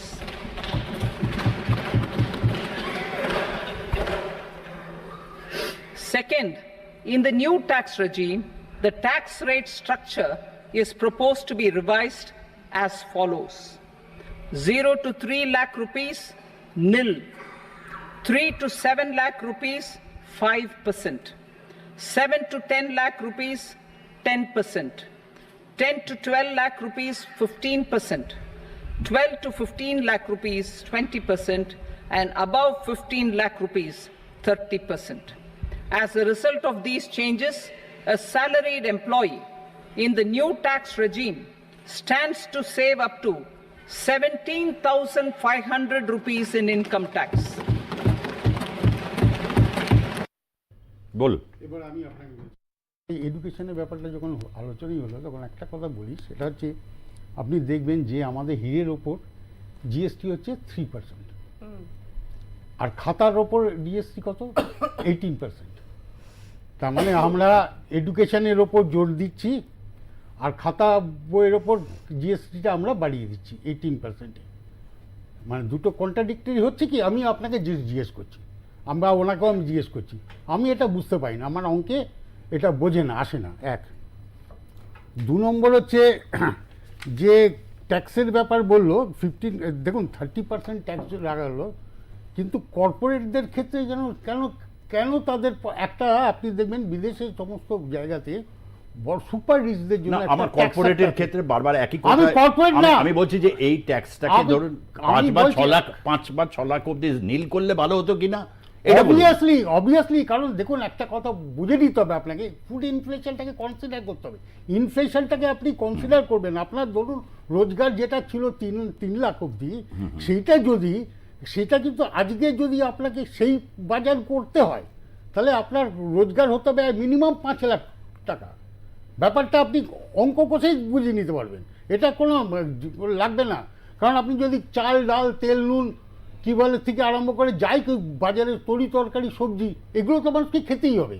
আপনি একটা ফ্রিজ না কিনলেও চলবে, একটা ফ্রিজ কিনলেন আপনার 5 বছর কি 10 বছর চলবে, কিন্তু আপনাকে বাজারে কিন্তু ব্যাগের থলি নিয়ে যেতেই হবে, আপনাকে চাল ডাল তেল নুন এগুলো কিনতেই হবে। বেশ, আমি কোথাও এই যে স্ল্যাবটা এই জায়গায় রাখা, মহারাষ্ট্রে ভোট আছে, ইকোনমিক আমাদের দেশের রাজধানীই বলা হয়, এবং সেই ক্ষেত্রে কি কোথাও এই জায়গাটা, কেন ও বারবার বলছে প্রীতম যে 3 লাখ অবধি ছাড়, মধ্যবিত্তের ক্ষেত্রে ও শ্রী অন্যের মানে কথা বলছে, কিন্তু কোথাও একটা মধ্যবিত্ত, অশোকবাবু বলছেন যে স্ল্যাবটা বাড়লে একটু মানুষ বাজার করতে, বিশেষ করে আম জনতা যারা একটু বাজার করে, একটু খাদ্যাভ্যাসের মধ্যে একটু, ওটাই তাদের কাছে আনন্দ, সেই জায়গায় কি একটা কোথাও রেস্ট্রিকশনসটা থেকেই যাচ্ছে, মানে কোথাও একটা হার্ডশিপ যেটা না। দেখুন, একটা সভ্য দেশের নমুনা হচ্ছে যে কত কম পয়সায় আপনি খাবার কিনতে পারেন, কত কম পয়সায় আপনি ডোমেস্টিক প্রত্যেক দিনের খাবার বা এক সপ্তাহের খাবার মজুত করতে পারেন। এইটা হচ্ছে একটা সূচক, একটা সভ্য দেশের সূচক। প্রত্যেকটা রাজনৈতিক দলের, সরকারের এটা অন্যতম লক্ষ্য হওয়া উচিত, কিভাবে আমি খাবারের দাম কমাবো। না হলে মুখ দেখানো যায় না মানুষের কাছে, কোনো নৈতিক অধিকার থাকতে পারে না কোনো লোকসভা কোনো আইনসভায় আলো করে বসে থাকার। এর থেকে বড় লজ্জার ঘটনা নেই যে খাবারের দামের ওপরে কোনো নিয়ন্ত্রণ নেই। খাবারের দামের ওপর মানে মানুষের পাক থেকে সমানই পুষ্টি কমছে, আর ইন্ডাস্ট্রি হচ্ছে, ট্যাক্স হচ্ছে, এডুকেশন হচ্ছে, এগুলো সমস্ত বাইরের একটা জীবনের সমস্ত বহিরঙ্গের কথা। এগুলো কোনো কথাই না, এগুলো কোনো বিষয়ই না। বিষয় হচ্ছে খাবারের দাম যে সরকার কমাতে পারে না, বাজেটে একটা বিরাট মানে আলোচনা, খাবারের দাম কি করে নিয়ন্ত্রণ করবে, মানুষ কি পুষ্টিতে কি করে বাঁচাবো, 140 কোটির সংসার, এই সংসারকে কি করে দুবেলা খেতে দেব, এই চিন্তাটার মাথায় নেই। সে তাদের দেওয়া বাজেটের কোনো সুফল খুঁজতে যাওয়া, এটা পাগলের মানে কি বলবো, সুচ খুঁজতে যাওয়া। আচ্ছা, এক সেকেন্ড, একটা কথা আমি জাস্ট বলছি, সেটা হচ্ছে এই যে আপনি দেখেন না, এই ইম্পোর্টের কথা বলছিলেন, ইম্পোর্ট অনেক, এক্সপোর্ট অনেক বেড়ে গেছে। এই কোল কিন্তু ইম্পোর্ট হচ্ছে, আপনি দেখবেন, এবং কোল ইম্পোর্ট যিনি করছেন তিনি হচ্ছেন এই সরকারের একজন প্রধান পৃষ্ঠপোষক। আমি নাম করতে চাইছি না, কিন্তু প্রধান পৃষ্ঠপোষক একজন ব্যবসায়ী, তিনি কিন্তু কোল ইম্পোর্ট করছে, অথচ ভারতবর্ষে কিন্তু ইম্পোর্ট ডিউটি অনেক রিডাকশন করা হয়েছে। এটা তো ইম্পোর্টকে ইয়ে করা, আমরা তো এক্সপোর্ট করব, আমরা তো এক্সপোর্ট করব প্রীতম, তাই তো? কবে করব? একটু আমি বলছি, আমার তৃণমূলের মুখ্যমন্ত্রী বলছিলেন এসব কথা। আমরা কিন্তু এই বছরও আপনার প্রধানমন্ত্রী যে অন্ন যোজনা, যেটা আপনার ফুড সিকিউরিটিতে আছে, সেই 80 কোটি লোককে সবার আগে সেটা দেওয়া হচ্ছে। রেশন লাইনে দাঁড় করিয়ে দিয়ে যদি বলেন সেটা হচ্ছে তুমি এবার যতবার বলবে আমি ততবার টুকবো, তুমি যতবার বলবে ততবার টুকবো। তুমি যেটা বলেছো 80 কোটি লোককে ফ্রিতে রেশন দিচ্ছে, যেটা মমতা ব্যানার্জি ওই 2 টাকা কেজি এসব বলে মিথ্যা কথা বলে লোককে বোঝায়। তো সুতরাং ওসব বলে লাভ নেই। এই কয়েকদিন আগে তোমার ইন্ডি জোটের কংগ্রেস 3 টাকা করে দুধের দাম বাড়িয়ে দিয়েছিল, তোমরা বলতে গেছো। এই কয়েকদিন আগে মমতা ব্যানার্জি আবার 1 টাকা করে এখানে তেলের দাম বাড়িয়ে দিয়েছে, বলেছো কেন বাড়িয়েছে? উনি তো বলেছিলেন ইলেকশনের পর নাকি সব দাম কমবেন, উনি কেন বাড়িয়েছেন তার উত্তর দাও। এই পুরো বাজারে বাংলার জন্য যে 4টে রাজ্যের ক্ষেত্রে বলা হচ্ছে, তুমি কোল নিয়ে কোয়েশ্চন করেছো। আজকে হাইয়েস্ট প্রোডাকশন, যতদিন স্বাধীনতা হয়েছে হাইয়েস্ট প্রোডাকশন কোল ইন্ডিয়া করেছে, হাইয়েস্ট প্রোডাকশন। কি কোল ইন্ডিয়ার প্রোডাকশন কি করে? আরে উত্তোলন প্রোডাকশনটা কি? উত্তোলনটা প্রোডাকশন নাকি? আরে বাবা, এইটা প্রোডাকশন, হাজার বছরের জমি রাখা, তাহলে আপনি ইম্পোর্ট করলেন কেন? তাহলে আপনি ইম্পোর্ট করতে অ্যালাউ করলেন কেন? কথাটা শুনুন, যেটা আমাদের দেশের যা দরকার, সেই দরকারের চেয়েও আমাদের আরো বেশি কোল দরকার, সেই জন্য লোকে ইম্পোর্ট করে। সুতরাং কোলের উপর নির্ভরশীল যেন কমতে থাকে, সেজন্যই আমাদের, শুধু একটা উদাহরণ দিয়ে বলি, যারা এটা জানেন যে আমাদের অনেকগুলো, যেমন আমাদের এখানে ডিবিসি আছে, দামোদর ভ্যালি কর্পোরেশন, সেখানে যে যত করে থার্মাল বড় বড় ইন্ডাস্ট্রিগুলো ছিল, সেই থার্মাল ইন্ডাস্ট্রিগুলো আজকে ডিসেবল করে নতুন টেকনোলজি নিয়ে আসছে। 4টে রাজ্যের ক্ষেত্রে কি বিশেষ গুরুত্ব দেওয়া হয়েছে এই প্রসঙ্গে? নির্মলা সীতারামন ঠিক কি বলেছেন একটু শুনবো, ঠিক কি বলেছেন? We will formulate a plan, Purvodaya, for the all-round development of the eastern region of the country, covering Bihar, Jharkhand, West Bengal, Odisha and Andhra Pradesh. This will cover human resource development, infrastructure, and generation of economic opportunities to make the region an engine to attain Vikasit Bharat. On the Amritsar-Kolkata industrial corridor, we will support development of an industrial node at Gaya. This corridor will catalyze industrial development of the eastern region. The industrial node at Gaya will also be a good model for developing our ancient centers of cultural importance into future centers of modern economy. This model shall showcase Vikas B, Virasat B in a growth trajectory. We will also support development of Patna-Purnia Expressway, 2. Buxar-Bhagalpur Expressway, 3. Bodh Gaya, Rajgir, Vaishali and Darbhanga spurs, and 4. Additional 2-lane bridge over River Ganga at Buxar at a total cost of 26,000 crore rupees.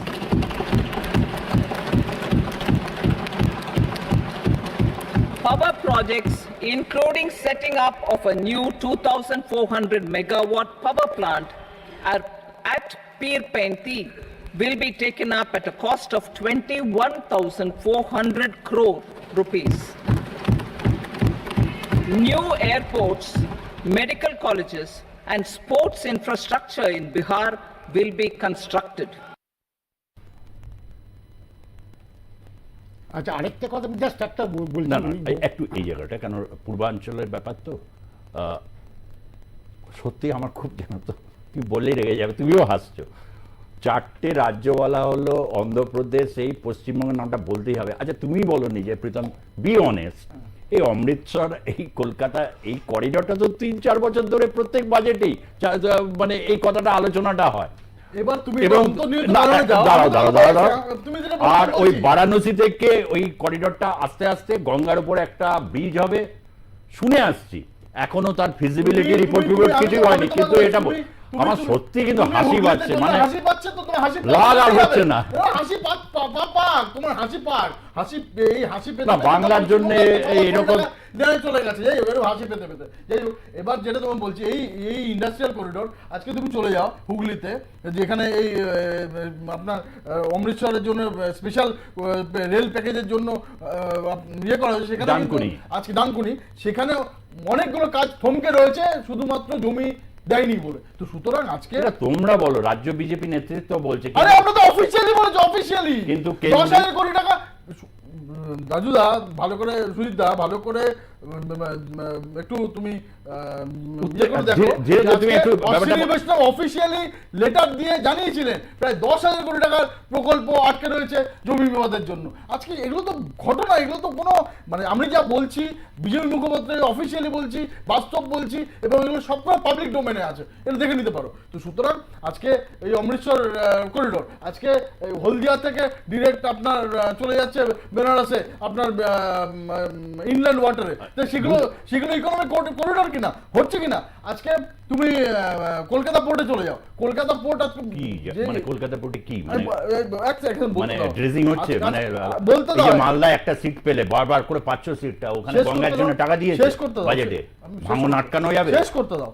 আজকে তোমার কলকাতার এমন পরিস্থিতি, Kolkata port এই dredging এর কথা বলছো, হুগলি রিভারের জন্য অন্তত 10 থেকে 15 বার টেন্ডার ফ্লোট করেছে। আজকে শেষ পর্যন্ত একজন এসছে, সে পার্টিসিপেট করেছে, হয়তো হবে, কিন্তু আজকে কোনো রকম কোনো বিদেশি সংস্থা, কেননা এইটা অনেক বড় একটা ব্যাপার, কেউ ইন্টারেস্টেড না টু ইনভেস্ট আর সিঙ্গেল পয়সা ইন বেঙ্গল। তার জন্য আজকে মুখ্যমন্ত্রী বেঙ্গলের জন্য বিদেশি বিনিয়োগ, এখান থেকে ওই মৎস্য যে করে সেটাও বন্ধ হয়ে গেছে। ঠিক আছে, মৎস্য প্রশ্ন, কিন্তু বিদেশি বিনিয়োগ দেশে কত হলো বাজেটে তুমি দেখাও তো, বলেনি বাজেটে। তার কারণ হচ্ছে বিদেশি বিনিয়োগ কত হয়েছে দেখানোর জন্য বাজেট হয়। আরে বাজেটে তো সব নিয়ে ইকোনমিক সার্ভেটা থাকবে না। তোমাকে আচ্ছা তুমি দেখে নাও, তুমি ওদের সবকটাকে বক্তব্য যে বিদেশি বিনিয়োগ শুধু গুজরাটে যায় আর কোথাও যায় না। আজকে মহারাষ্ট্রে বেশি, গুজরাটের থেকে এগিয়ে গুজরাটে রয়েছে। মহারাষ্ট্রে সেখানেই যায়, আর কোথাও যায় না।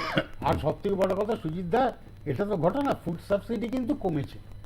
ফুড সাবসিডি এই আমি তোমাকে হয়তো বলেছি, আমি বলছি আগে ছিল 12,12,332 allocation সেটা বাড়ায় ছিল, সেটা এখন হয়েছে 2,05,250 কোটি টাকা। তার মানে কি ফুড সাবসিডি কিন্তু কমেছে। তো ফুড সাবসিডি কমে এইরকম একটা ভারতবর্ষের মতো দেশে যেখানে খাদ্যটা সব থেকে বড় প্রবলেম, কারণ হাঙ্গার ইন্ডেক্সে আমরা কিন্তু রেশন তো 5 বছরের জন্য দেবে বলছে, 80 কোটিকে ফ্রিতেই দেবে বলছে। রেশন দেওয়া মানেটা কি? এটা তো অ্যাকসেপ্ট করে নেওয়া যে ক্রয় ক্ষমতা নেই। কমছে। সারা দেশকে রেশন লাইনে দাঁড় করে দিলাম। 80 কোটিকে? হ্যাঁ, 80 কোটিকে দেশ রেশন লাইনে দাঁড় করে দিলাম। তারপরে বলছি আমি রেশন দেয় বলছে কিনা মমতা, কত বছর তুমি আর্কাইভে খুঁজে বার করো, বলছে 10 কোটি লোককে রেশন দেয়। মানে পশ্চিমবঙ্গের জনসংখ্যা 10 কোটি, 10 কোটি লোক। গলার জোর নিয়ে কি ডেকেছেন? কার গলার জোর সেই হিসেবে ডেকেছেন না বলতে ডেকেছেন? বলো বলো। 80 কোটি লোককে দেশে রেশনের লাইনে দাঁড় করিয়ে দিয়ে তারপর বলছে 5 ট্রিলিয়ন ইকোনমি, এটা করব ওটা করব সেটা করব, এটা কোনো কথা? এটা বলুন না আগে। লোকের রোজগারটা দেখুন, লোকের হাতে রোজগারটা কত, সাধারণ লোকেদের সেটাই সবথেকে বড়। সবার পাত থেকে পুষ্টি কমে যাচ্ছে, শ্রমিকের ক্ষমতা কমে যাচ্ছে, ফ্রাস্ট্রেশন গ্রাস করছে। সেটা তারপরে তার উপরে কিসের গ্রোথ, তার উপরে কিসের নৈতিকতা থাকতে পারে? একটা বাজেট পেশ করা, এটা বুঝতে পারছি তোমার কথা। ওকে, পশ্চিমবঙ্গ তাহলে মহারাষ্ট্রে এত লোক সুইসাইড করছে কেন? তাহলে মহারাষ্ট্রে এত কৃষক সবচেয়ে বেশি সুইসাইড করেছে 1000, এই সংখ্যাটা একটু ভুল হতে পারে, 1000-এর বেশি কৃষক কর্ণাটকে। কোনো ইন্ডিজের কোনো কথা বলছে না, তৃণমূল কোনো কথা বলছে না। কত লোক সুইসাইড করছে বেশি করেছে না, মহারাষ্ট্রে 1500। না এক এক করে না হলে যেহেতু অশোকবাবু, এটা আমার একটা প্রশ্নের একটু উত্তরটা খোঁজার চেষ্টা করি এই সুযোগে। এটা ঠিক কথা, ভারতবর্ষের মানুষ 80 কোটি মানুষ রেশনের লাইনে দাঁড়ানো একটা কোনো উন্নত দেশে তো নয়। ভারত এখনো যে অনেক পথ পেরোতে হবে সেটা বোঝাই যাচ্ছে। গ্রিসের মতো হয়েছে, কিন্তু কোথাও একটা না, গ্রিসের আয়তন আর জনসংখ্যা ভারতের সাথে গ্রিসের না, ইকোনমিক ক্রাইসিস না এটা করলে একটু ডাইভার্ট হয়ে যাবে দাদা। গ্রিস বা ভারত এক নয়, ভারতের সমস্যাটা মানে ভারতকেই বুঝতে হবে। আমি এই জায়গা থেকে আসছি, মেধার প্রশ্নটা যখন আসছে, যখন হচ্ছে দেশবাসীকে কম্পিটিটিভনেস তৈরি করার ক্ষেত্রে, তো আজকে তো আর্থিক ক্ষেত্রে শেয়ার, মিউচুয়াল ফান্ড এগুলো তো হচ্ছে, এবং বহু ছেলেমেয়েরা আসছে। সেই ক্ষেত্রে যখন ক্যাপটা বাড়ানো হচ্ছে, যে ট্যাক্সের ক্ষেত্রে, যে 2,25,000 টাকা রোজগার, মানে যে 2,25,000 টাকা শেয়ার বা ইয়েতে খুব ছোট ছোট ছোট ছোট বিনিয়োগকারীরা, এটা তো এক ধরনের কম্পিটেন্সের দিকে এগিয়ে যাওয়া, সেই স্কোপটাও তো দিয়েছে। চেহারা তো বদলে গেছে। এই শেয়ার জিনিসটা আসার ফলে কি হয়েছে, সাধারণ মানুষও লগ্নি করছে। তো ধরুন আমি আমার যদি রিলায়েন্স ইন্ডাস্ট্রিতে একটা শেয়ার থাকে, তাহলে আমি তো একটা তো মানে আমার একটা শেয়ার থাকলো, তো আমি একটা অংশীদার। তো এবার আমি কি চাইবো? আমি চাইবো রিলায়েন্স যত ভালো হবে, তার যত উন্নতি হবে, তার উল্টে আমি সেই উন্নতির ভাগ পাবো। তার মানে কি মানুষকে মানে রাষ্ট্রের পলিসি আর কর্পোরেট পলিসির সঙ্গে এক করে দেওয়া, মানে কর্পোরেট পলিসির কাছাকাছি নিয়ে যাওয়া, সেই অনুসরণেই রাষ্ট্রের পলিসিটা চলবে। রাষ্ট্রের যেটা ডিফারেন্ট কল্যাণময় পলিসি থাকার কথা, সেটা না করে বহু মানুষকে ওই কর্পোরেট পলিসির মধ্যে কর্পোরেট শেয়ার মার্কেট এটার সঙ্গে যুক্ত করে দিলে কি হবে? এবার আমি কর্পোরেটকে প্যাম্পার করতে করতে একটা রাষ্ট্র ব্যবস্থা, একটা ইকোনমিকে ঠেলে ঠেলে নিয়ে যাচ্ছি। এবার সেই স্বাভাবিকভাবে সেই মানুষও বলবে যে মোদি যদি থাকে তাহলে পরে কর্পোরেট থাকবে, কর্পোরেট যদি থাকে তাহলে আমার যে অংশীদারিত্বটা আছে শেয়ার মার্কেটে সেটার দাম বাড়বে। এই চেনের মধ্যে বেঁধে ফেলার কল, আর কিচ্ছু নয়। আলাদা করে কোনো রাষ্ট্রনীতি সৃষ্টি করতে হবে না, কর্পোরেটরা বসে বসে লিখে দেয়, সেটা এসে পড়ে, সেটার নাম বাজেট। ওকে, আমি আপনাকে একটা কথা বলছি, যদি মিউচুয়াল ফান্ডে ইনভেস্ট করা হয়, সেটা যায় কোথায়? শেয়ার মার্কেটে। এই শেয়ার মার্কেটে যদি টাকাটা যায়, তার বেনিফিটটা সবথেকে বেশি কারা পায়? কর্পোরেটরা পায়। কারণ ব্যাপারটা হচ্ছে শেয়ার মার্কেট, আজকে একটা শেয়ার যদি 100 টাকা থেকে 200 টাকা হয়, তাহলে আমি যে কর্পোরেট, সে আমার কিন্তু ইনকাম, আমার কিন্তু অ্যাসেটটা কিন্তু দ্বিগুণ হয়ে গেল। 100 থেকে 200 টাকা আমার যদি মানে আপনি বলতে বলতে ব্রেকিংটা পিসিআর থেকে জানালো, যত বেসরকারি সংস্থার শেয়ার চটচট করে ঊর্ধ্বমুখী হচ্ছে, আর যত সরকারি পোর্টরাজ থেকে শুরু করে শেয়ার নিম্নমুখী। সেটা তো হবেই, কারণ আছে তো এইটা করার মানে হচ্ছে কি যে লোকে যত বেশি সেই টাকাটা যাচ্ছে শেয়ার মার্কেটে, এবং যত বেশি শেয়ার মার্কেটে যাবে তত বেশি এইগুলো চটচট করে বাড়বে।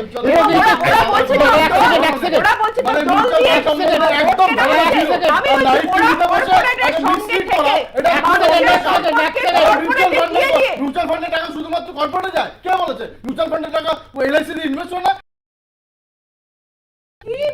মিউচুয়াল ফান্ডের টাকা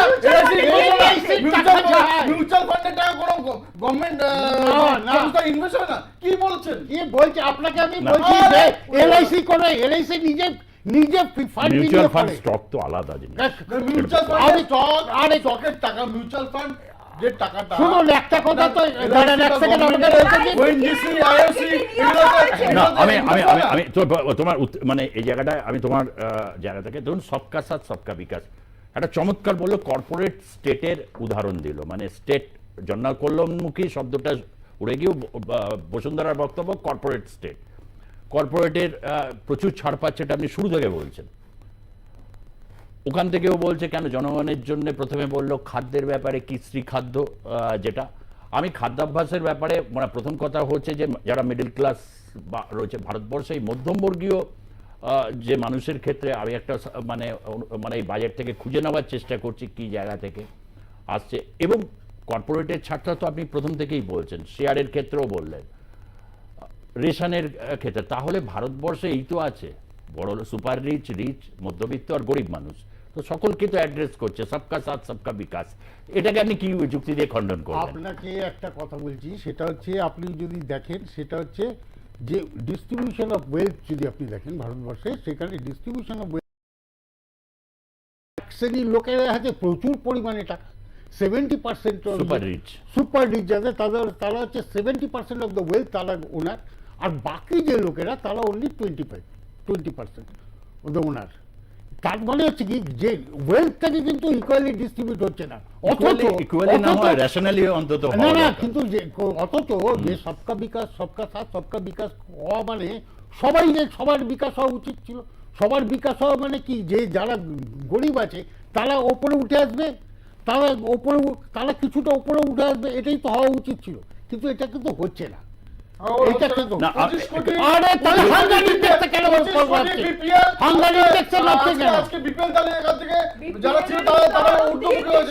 গরিবের থেকে বেরিয়ে এসছে, তো সুতরাং সেটা মমতা ব্যানার্জি কয়েকদিন আগে 21 জুলাইতে বলেছেন যে অনেক গরিবদের নাকি জানিয়েছি। পাকিস্তান আমাদের থেকে আটা 300 টাকা কেজি, তারাও নাকি এগিয়ে আছে। তো সুতরাং ওইসব কথাবার্তা এখানে বলে লাভ নেই, আপনার বলে লাভ নেই। শুনুন, যারা করছে ইন্ডিয়ার ব্যাপার না, তারা ওয়ার্ল্ড ওয়াইড, এরকম বিদেশি চায় না, যে জন্য সরস হাজার কোটি টাকা খরচা করেছে যেন এবার আমরা ক্ষমতা আসতে পারি, তারাও তো বিদেশি শক্তি। প্রভিডেন্ট ফান্ডের ক্ষেত্রে আর এটা খুব গুরুত্বপূর্ণ জায়গা, প্রভিডেন্ট ফান্ডের ক্ষেত্রে কি সংস্কারের কি ইঙ্গিত দিয়েছে এই বাজেট? কি বলছেন অর্থমন্ত্রী ডক্টর নির্মলা সীতারামন? আমি আসছি এক এক করে বাজেটের অনেক বড় বাজেট ফিচার্স গুলো দেখি। হ্যাঁ, These will be based on enrollment in the EPFO and focus on recognition of first-time employees and support to employees and employers. Scheme A, first-timers. This scheme will provide 1 month wage to all persons newly entering the workforce in all formal sectors.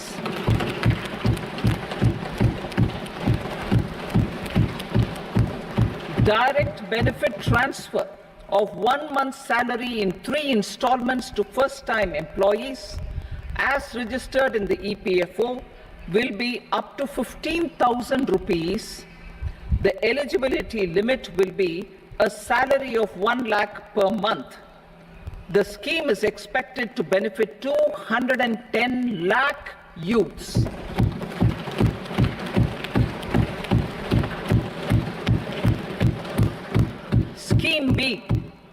job creation in manufacturing. This scheme will incentivize additional employment in the manufacturing sector linked to the employment of first-time employees. An incentive will be provided at specified scale directly both to the employee and the employer with respect to the EPFO contribution in the first 4 years of employment. The scheme is expected to benefit 30 lakh youth entering employment and their employers.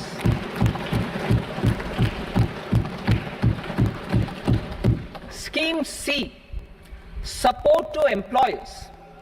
This employer-focused scheme will cover additional employment in all sectors. All additional employment within a salary of 1 lakh rupee per month will be counted. The government will reimburse to employers up to 3,000 rupees per month for 2 years towards the EPFO contribution for each additional employee. The scheme is expected to incentivize additional employment of 50 lakh persons. These will be based on ছোট ছোট সংস্থাগুলো এমপ্লয়মেন্টের ক্ষেত্রে একটা বড় রকম সংকট থাকে। যারা এইগুলো ভুক্তভোগী তারা জানেন যে প্রভিডেন্ট ফান্ডের ক্ষেত্রে, প্রভিডেন্ট ফান্ড জমা দেওয়ার ক্ষেত্রে, সেই ক্ষেত্রে অনেকগুলো সমস্যা প্রভিডেন্ট ফান্ড তোলার ক্ষেত্রে, তুলতে যখন যাবেন তখন আর তুলতে পারবেন কন্ট্রিবিউশনের ক্ষেত্রে এপ্রিল মাসে ইও দেয়নি, তাই তো ইন্টারেস্ট তুলতে দেয়নি। পারবেন না। হ্যাঁ, মানে এই জায়গাটায় কতগুলো রয়েছে। তবে এই রোগটা খুব আমার মনে আছে, যখন আমরা ছোট ছিলাম পশ্চিমবঙ্গে প্রভিডেন্ট ফান্ড ডিফল্টারের ক্ষেত্রে গোটা ভারতবর্ষে রেকর্ড করেছিল এবং এটা সংসদে দাঁড়িয়ে সিপিআই এর সাংসদ গুরুদাস দাশগুপ্ত এটা প্রথম পয়েন্ট আউট করেন।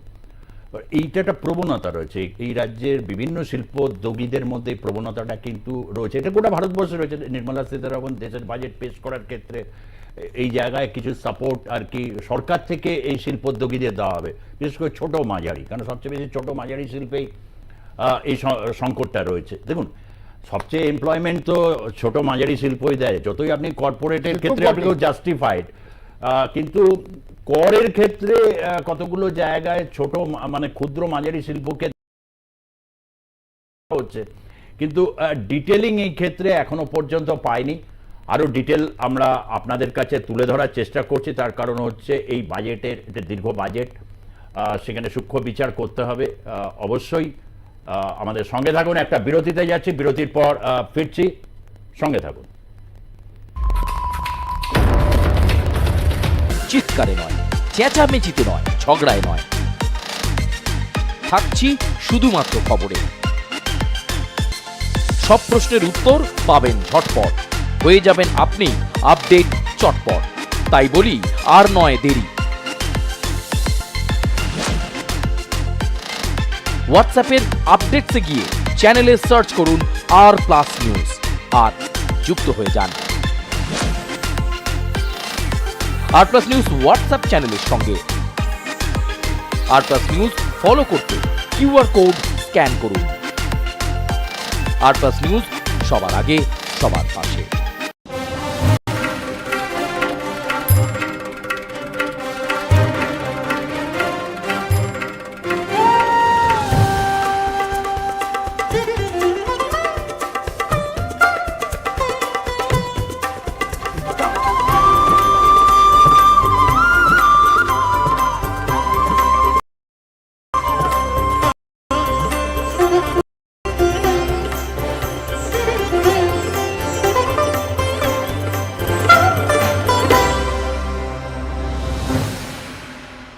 কি, কেন, কিসের জন্য ঘটলো ঘটনা, নাকি রয়েছে তার পেছনে কোনো রটনা?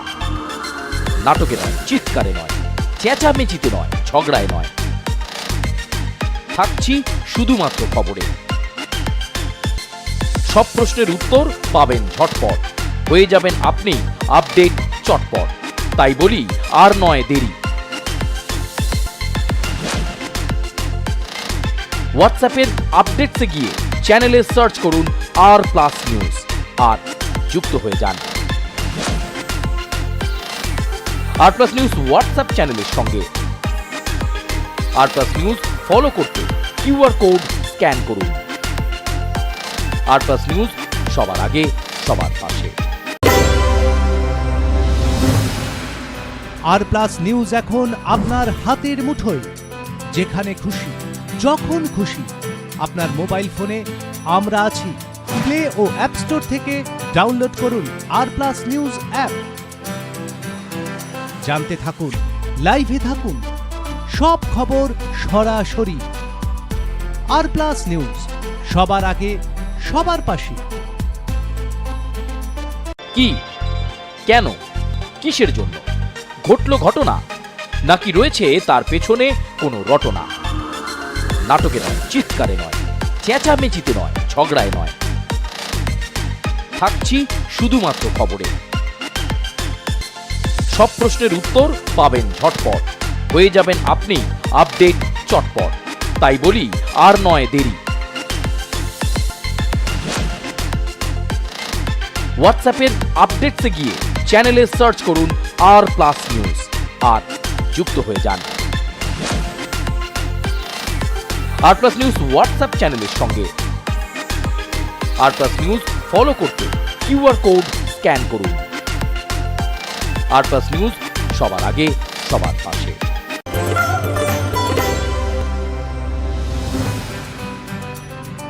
আফগানিস্তানের তালিবান, সোশ্যাল সাইটে শব্দবান, মিউচুয়াল ফান্ড, সেন্সেক্স, 5G, বর্ধমানের মিষ্টি, ছাতা খুললেই বৃষ্টি, fine online Goopy Gyne, Messi মহাকাব্যে প্যারিস, ক্রিকেট থেকে টেনিস, আপনার খবর আপনার দুয়ারে, এক ক্লিকে rplus.in।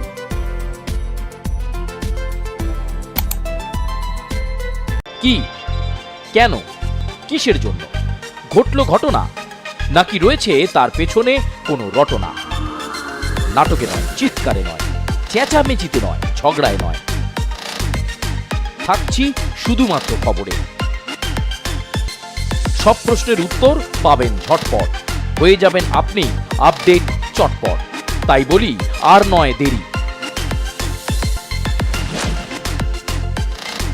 হোয়াটসঅ্যাপের আপডেটসে গিয়ে চ্যানেলে সার্চ করুন আর প্লাস নিউজ আর যুক্ত হয়ে যান। আর প্লাস নিউজ হোয়াটসঅ্যাপ চ্যানেলের সঙ্গে। আর প্লাস নিউজ ফলো করতে কিউআর কোড স্ক্যান করুন। আর প্লাস নিউজ সবার আগে সবার পাশে।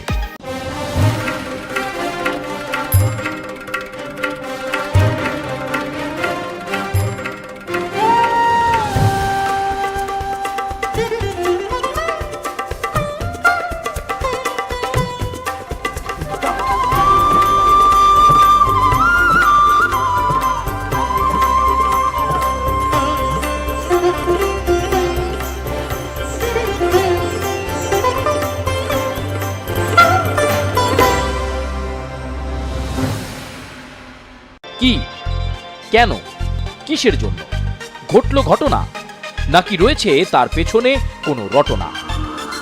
নাটকে নয়, চিৎকারে নয়, চেঁচামেচিতে নয়, ঝগড়ায় নয়, থাকছি শুধুমাত্র খবরে। সব প্রশ্নের উত্তর পাবেন ঝটপট, হয়ে যাবেন আপনি আপডেট চটপট। তাই বলি আর নয় দেরি। হোয়াটসঅ্যাপের আপডেটসে গিয়ে চ্যানেলে সার্চ করুন আর প্লাস নিউজ আর যুক্ত হয়ে যান। আর প্লাস নিউজ হোয়াটসঅ্যাপ চ্যানেলের সঙ্গে। আর প্লাস নিউজ ফলো করতে কিউআর কোড স্ক্যান করুন। আর প্লাস নিউজ সবার আগে সবার পাশে। আর প্লাস নিউজ এখন আপনার হাতের মুঠোয়। যেখানে খুশি যখন খুশি আপনার মোবাইল ফোনে আমরা আছি। প্লে ও অ্যাপ স্টোর থেকে ডাউনলোড করুন আর প্লাস নিউজ অ্যাপ। জানতে থাকুন, লাইভে থাকুন, সব খবর সরাসরি।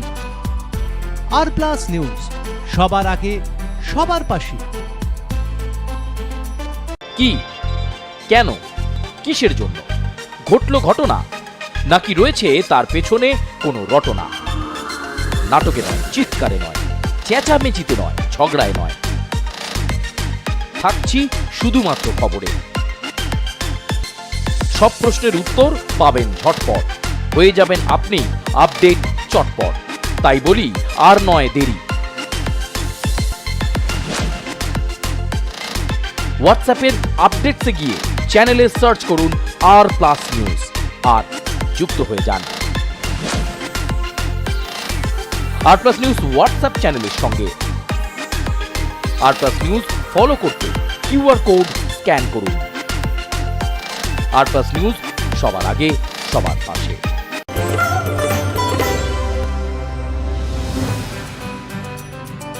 আফগানিস্তানে তালিবান, সোশ্যাল সাইটে শব্দবান, মিউচুয়াল ফান্ড, সেন্সেক্স, 5G, বর্ধমানের মিষ্টি, ছাতা খুললেই বৃষ্টি, fine online Goopy Gyne, Messi মহাকাব্যে প্যারিস, ক্রিকেট থেকে টেনিস,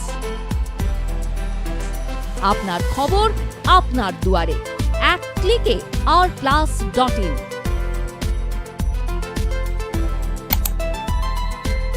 কি, কেন, কিসের জন্য ঘটল ঘটনা, নাকি রয়েছে তার পেছনে কোনো রটনা? নাটকে নয়, চিৎকারে নয়, চেঁচামেচিতে নয়, ঝগড়ায় নয়, থাকছি শুধুমাত্র খবরে।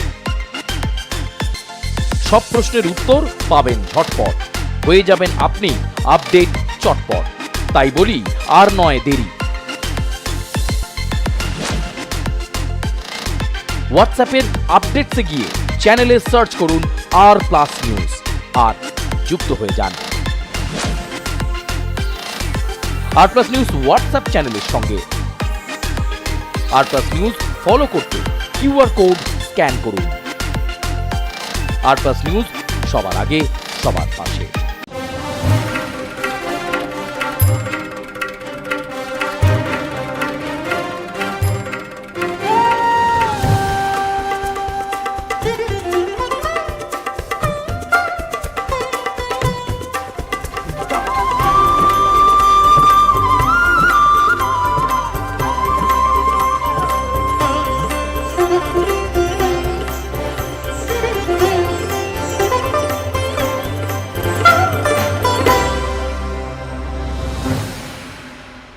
কি, কেন, কিসের জন্য ঘটল ঘটনা, নাকি রয়েছে তার পেছনে কোনো রটনা?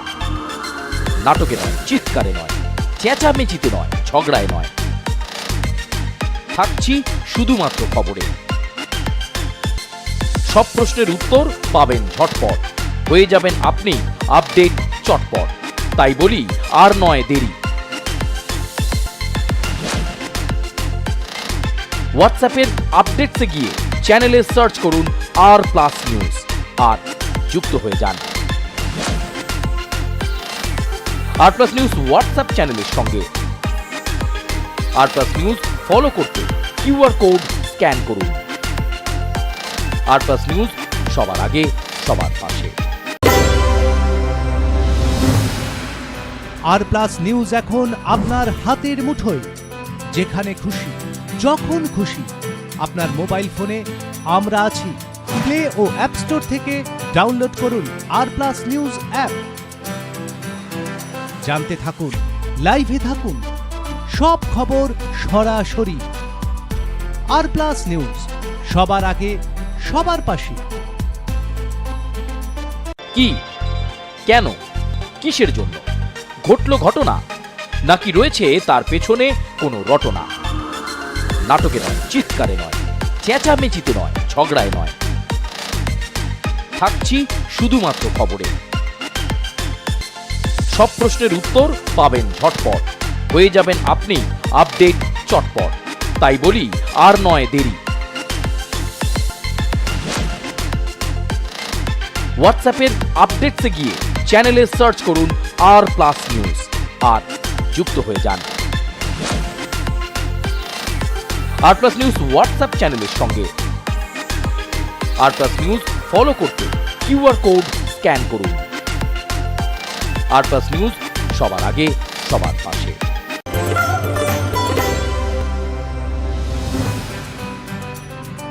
আফগানিস্তানের তালিবান, সোশ্যাল সাইটে শব্দবান, মিউচুয়াল ফান্ড, সেন্সেক্স, 5G, বর্ধমানের মিষ্টি, ছাতা খুললেই বৃষ্টি,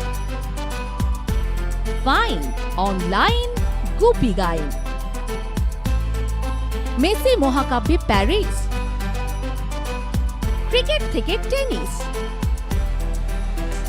আপনার খবর আপনার দুয়ারে, এক ক্লিকে rplus.in।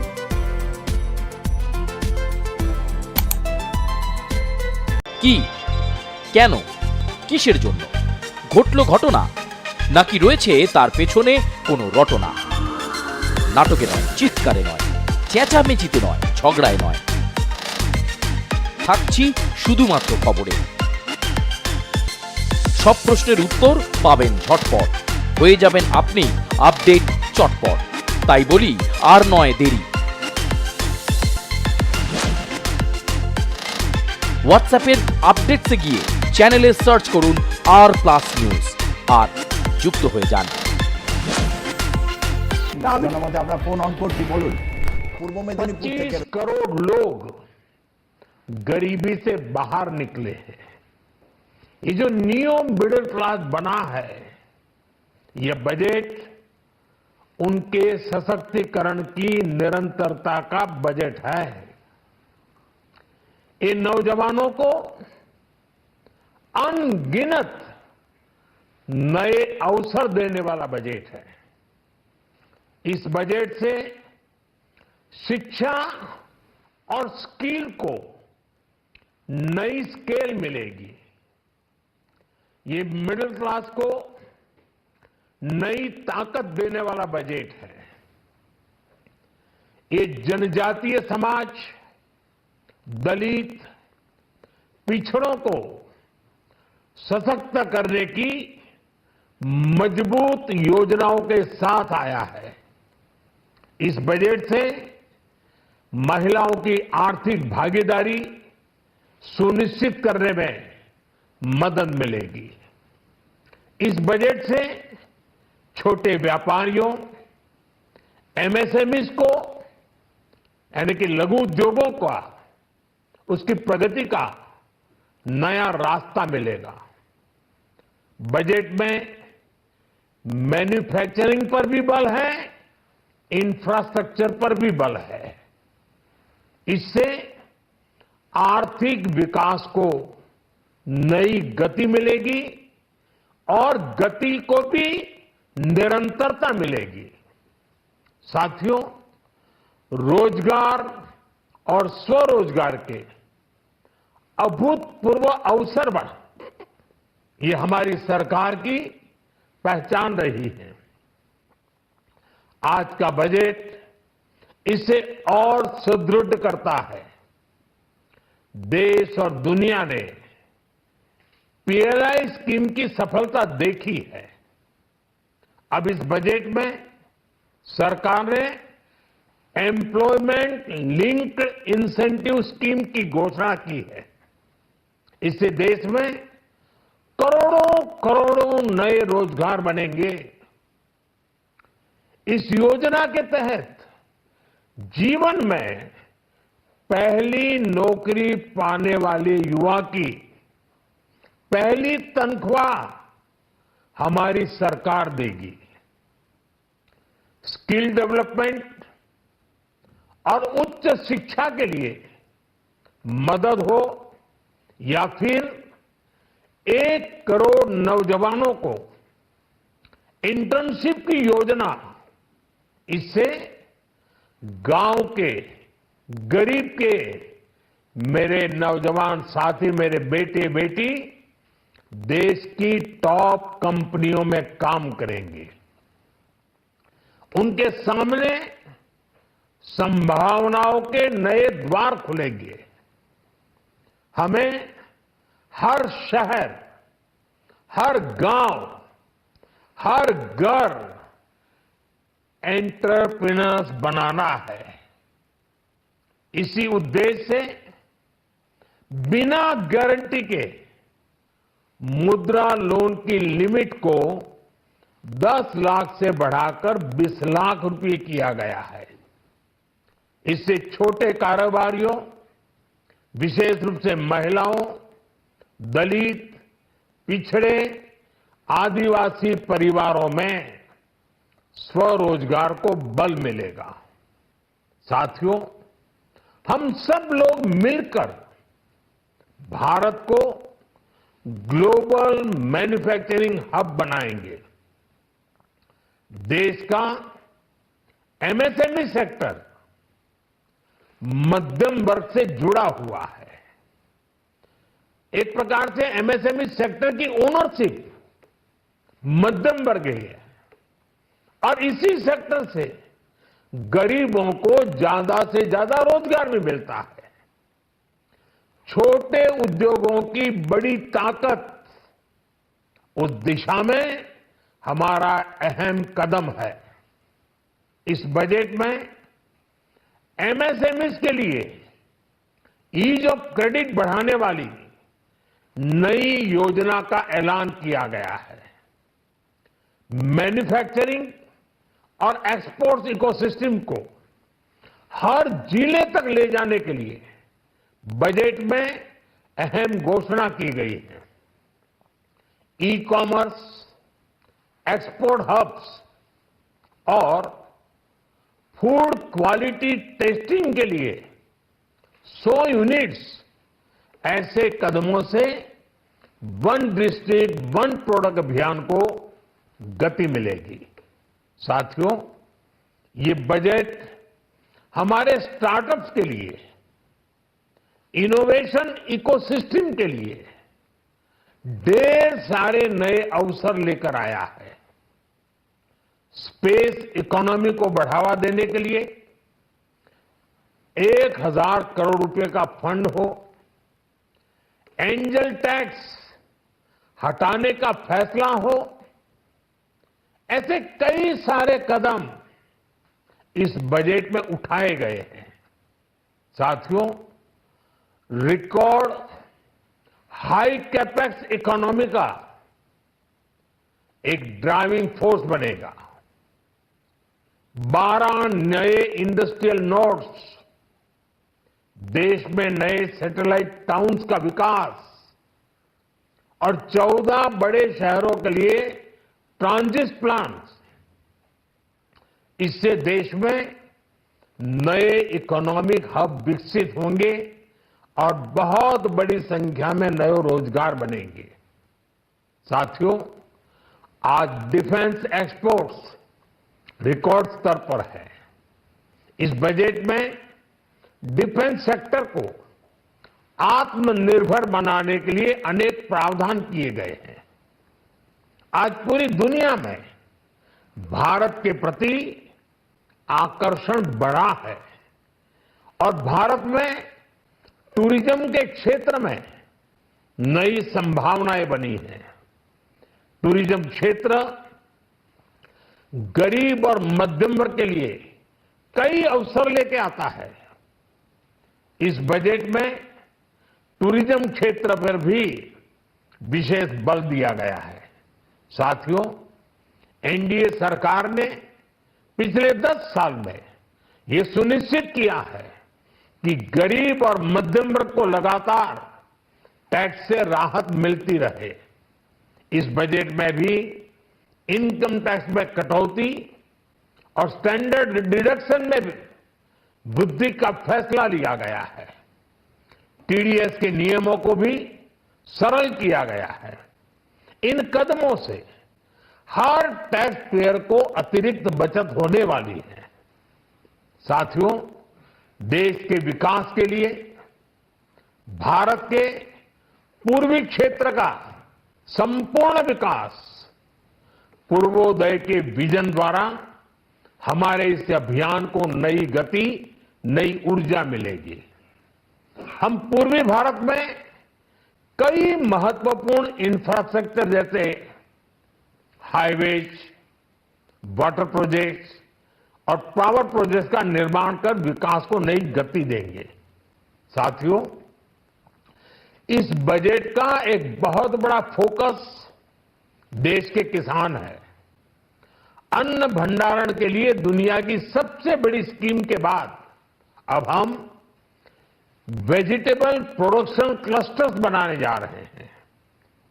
इससे एक और छोटे किसानों को फल, सब्जियों, अन्य उपज के लिए नए बाजार मिलेंगे, बेहतर दाम मिलेंगे, तो दूसरी ओर हमारे मध्यम वर्ग के लिए फल, सब्जियों की उपलब्धता बढ़ेगी और परिवार के लिए पोषण भी सुनिश्चित होगा। कृषि क्षेत्र में भारत का आत्मनिर्भर बनना समय की मांग है। इसलिए दलहन, तिलहन की पैदावार बढ़ाने के लिए किसानों को मदद की घोषणा की गई है। साथियों, देश में गरीबी समाप्त हो, गरीब का सशक्तिकरण हो, इस दिशा में भी आज के बजट में प्रमुख घोषणाएं की गई हैं। गरीबों के लिए 3 करोड़ नए घर बनाना तय हुआ है। जनजातीय उन्नत ग्राम अभियान सेचुरेशन अप्रोच के साथ 5 करोड़ आदिवासी परिवारों को मूलभूत सुविधाओं से जोड़ा जाएगा। इसके अलावा ग्राम सड़क योजना 25,000 नए ग्रामीण क्षेत्रों को ऑल वेदर रोड से जोड़ेगी। इसका लाभ देश के सभी राज्यों के दूर दराज गांवों को मिलेगा। साथियों, आज का बजट नए अवसर, नई ऊर्जा लेकर आया है। ये ढेर सारे नए रोजगार, स्वरोजगार के अवसर लेकर आया है। ये बेटर ग्रोथ और ब्राइट फ्यूचर लेकर आया है। आज का बजट भारत को दुनिया की तीसरी सबसे बड़ी आर्थिक ताकत बनाने के उस पूरी प्रक्रिया में कैटलिस्ट का काम करेगा। विकसित भारत की एक ठोस नींव रखेगा। सभी देशवासियों को बहुत बहुत शुभकामनाएं। नरेंद्र मोदी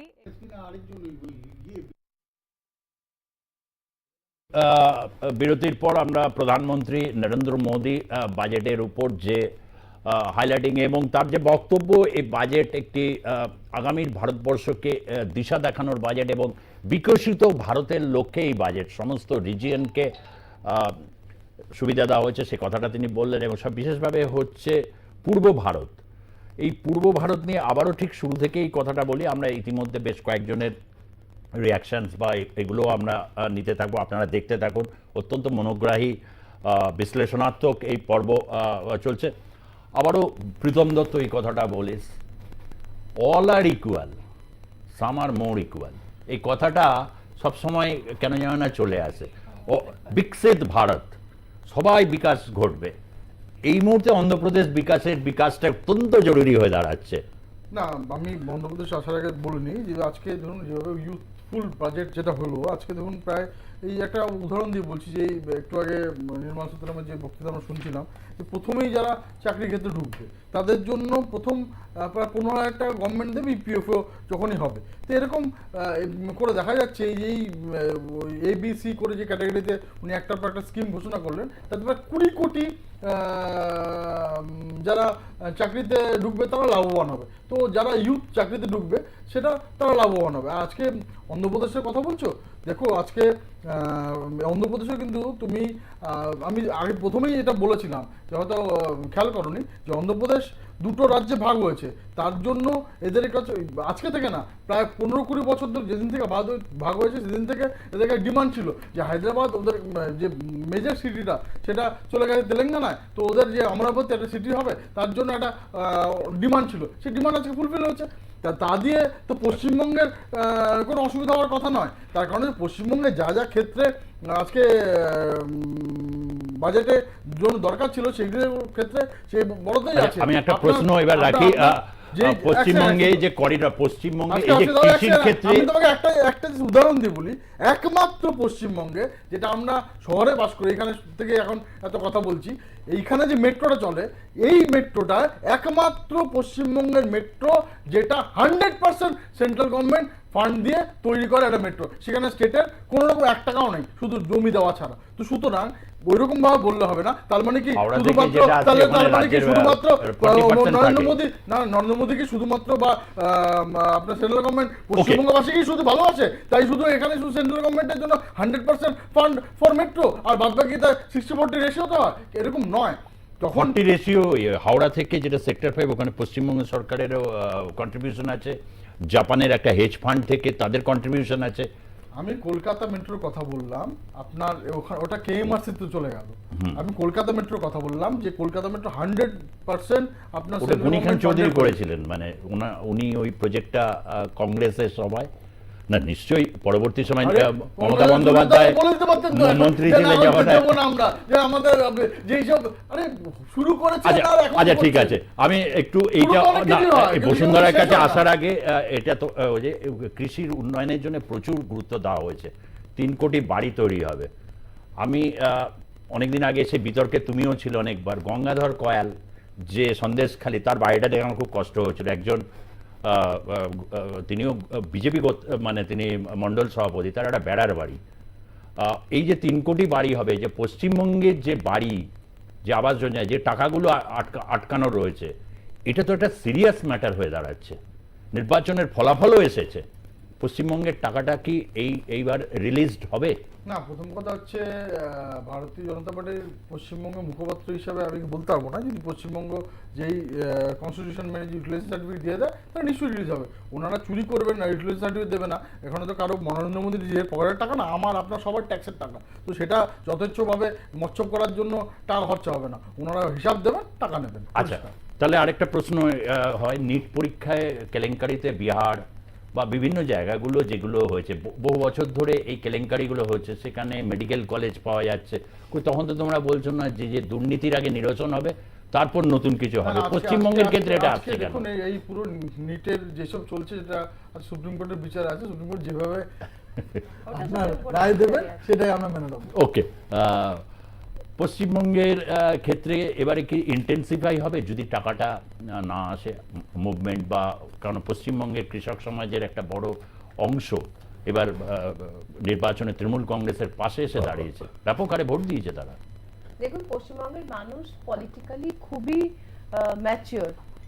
পশ্চিমবঙ্গকে না মেরুকরণ করা গেছে, না ওই ব্যাদে সব আছে এটা দিয়ে ভোলানো গেছে, না উনি একটা ভারতবর্ষের শাস্ত্র নিয়ে এভাবে করে কটূক্তি করতে পারেন না। এটা কটূক্তি? এটা বিখ্যাত বিজ্ঞানীর কথা, কটূক্তি নয়। আপনি যেভাবে বললেন সেটা মানুষ শুনেছে, ভাবচক্কর আপনি ভাবেন ওইসব শুনেছে, সেটা তারা বিচার করে। হ্যাঁ হ্যাঁ, বিচার করুক, বিচার করেই মানুষ আপনাদের জবাব দিয়েছে। মানুষ কি জবাব দিয়েছে সবাই জানে, কিভাবে আপনারা ভোট করিয়েছেন সেটাও সবাই জানে, একটা সম্প্রদায়কে কিভাবে করেছেন সেটাও সবাই জানে। এই বাজেটের কথা বলছেন, আজকে এখানে আইটি সেক্টরে 200 কোটি টাকা, আর মুসলমানদের জন্য কয়েক হাজার কোটি টাকা। যত বলবেন তত মুছে যাবেন। কোথাও মুছে যাচ্ছি? সরকার তো আমাদেরই হলো, আপনারা তো এখানে এসে আবার সবকিছু দাম বাড়িয়ে এনডিএ সরকার হয়েছে, আপনাদের সরকার হয়নি। আরে আমাদেরই সরকার, প্রধানমন্ত্রী আমাদের। এর আগেও ইন্ডিয়া সরকার ছিল, সেই ইন্ডিয়াটা সে বাজপেয়ীর আমলে, যখন আপনার এই যে মুখ্যমন্ত্রী তিনি তখন ওই ইন্ডিয়া সরকারের রেলমন্ত্রী ছিলেন। তো সেসব বলে লাভ নেই। 400 গিমিক দিয়ে আলটিমেটলি সরকার করতে হয়েছে অন্যদের সহযোগিতায়, এবং তার দাম দিতে হচ্ছে বাজেট দিয়ে। কোথায় কিসের দাম? ডিমান্ড যেরকম পশ্চিমবঙ্গে দেওয়া হয়েছে সেরকম বিহারেও দেওয়া হয়েছে, অন্ধ্রপ্রদেশ দেওয়া হয়েছে, আসামেও দেওয়া হয়েছে, হিমাচল প্রদেশেও দেওয়া হয়েছে। আমি একটু অশোকবাবুর কাছে আসবো। বাজেটের আরেকটু যখন দেখছি যে আপনি কর্পোরেট বিদেশি কর্পোরেট গুলোর ক্ষেত্রে 40 থেকে 35% মানে 5% ট্যাক্স রিলিফ দেওয়া হয়েছে, মানে বিদেশি বিনিয়োগ যাতে বাড়ে, তারা আরো বেশি উৎসাহিত হয়। তুমি বলছিলেন না যে ফরেন ইনভেস্টমেন্টের ক্ষেত্রে তা কারণ আশানুরূপ একটা জায়গায় গিয়ে পৌঁছচ্ছে না, সেক্ষেত্রে 5% এটাকে তো ইম্পেটাস দেওয়া যেতেই পারে। সেটা নির্মলা সীতারামন সবাইকে ওরা বলছে যে এখন সবাইকেই দেওয়া হচ্ছে, তারাই বা কেন বাদ যায়? দেখুন সুজিত, একটা কথা বলছি, যখন 14 সালে সরকার এসেছিল এনডিএ, তখন কিন্তু আপনি যদি দেখেন যে ডলারের রেটটা যদি দেখেন আর আজকে যদি ডলারের রেটটা দেখেন, তার মানে ওই ডলার কিন্তু হিউজ বেড়ে গেছে। অ্যাটলিস্ট খুব কম করে হলো 20 টাকা বেড়েছে পার ডলার। এর ফলে যেটা হয়েছে, এটা মেনলি হয়েছে যে এখান থেকে কিন্তু এফআইআই ইনভেস্টমেন্টগুলো এখান থেকে সরে গেছে। কারণ এই এফআইআই যারা আছে তাদের কিন্তু ইনভেস্টমেন্টটা আপনি যদি লক্ষ্য করে দেখেন, তারা কিন্তু through out the globe operate করে। মানে আজকে যেমন ইন্ডিয়াতে আছে, যদি কালকে দেখে যে ব্রাজিলের মার্কেট ভালো, তাহলে ওরা কী করবে, ইন্ডিয়া থেকে ব্রাজিলে শিফট করবে। আবার ব্রাজিল থেকে যদি দেখে ইন্দোনেশিয়া ভালো, তাহলে ওরা ইন্দোনেশিয়া শিফট করবে। এইটা ফ্লোট করে। এবারে এই এফআইআইদের ওপর ইনভেস্টমেন্টের ব্যাপারে আপনি যদি দেখেন যে যখন 2008-এ যখন ক্রাইসিস হয়েছিল, তখন বিমল জানান একটা বক্তৃতায় বলেছিলেন যে এই এফআইআইদের ওপর আমাদের একটা রেস্ট্রিকশান থাকা উচিত। কারণ এই যে যখন তখন নিয়ে যাচ্ছে, এই যে ধরুন একটা জায়গাতে এফআইআই ইনভেস্ট করলো, এরপরে যখন সেই টাকাটা যখন তুলে নিয়ে আরেকটা জায়গায় মার্কেটে যাচ্ছে, তখন কী করে, এই দেশের অর্থনীতির উপর একটা বিশাল একটা এফেক্ট পড়ে। এই এফআইআই ইনভেস্টমেন্টের ক্ষেত্রে আপনাকে কিন্তু রেস্ট্রিকশান রাখতেই হবে। এবারে এখানে করা হলো 35%, 40 থেকে 35% করা হলো। আচ্ছা, শুনলাম, আমি দেখলাম, আপনি একটু দেখুন তো, কর্পোরেট ট্যাক্স থেকে 20% করা হয়েছে 25 থেকে। আপনি দেখুন কর্পোরেট ট্যাক্স কি 20 থেকে, আমাকে একজন লিখেছে 20% করা হয়েছে 25 থেকে। আমরা এই বিষয়গুলোতে আর একটু বিস্তারিতভাবে আমি আসছি। আমি কোথাও যদি এটা হয়, তাহলে কিন্তু উনি যেটা বলেছেন না, যে সরকারের যেটা বলা আছে, this is nothing but the corporate budget, যেটা উনি বললেন, একদম আমার মনে হয় সেটাই কিন্তু রাইট হবে, যদি 20% যদি কেউ কর্পোরেট ট্যাক্সটা করে, যদি করে। কৃষির বাজার খুলে দিয়েছে কর্পোরেটের হাতে, তারপরে বলছে আমরা করিডোর করে করে নানান রকম ভেজিটেবলের করিডোর, মানে আরো বেশি কন্ট্রোল, আরো মানে পুরোটা মার্কেট ইকোনমির হাতে তুলে দেওয়া। এখন তো মার্কেটও না, কোনো প্ল্যাটফর্ম ইকোনমি, সেইটার হাতে তুলে দিয়ে মানে পুরোটাই একটা কর্পোরেটের হাতে, সমস্ত কিছু একটা বিজনেস এটা সেটা দিয়ে নিয়ন্ত্রিত হবে, এরকম একটা জায়গায় চলে যাচ্ছে সারা দেশটা।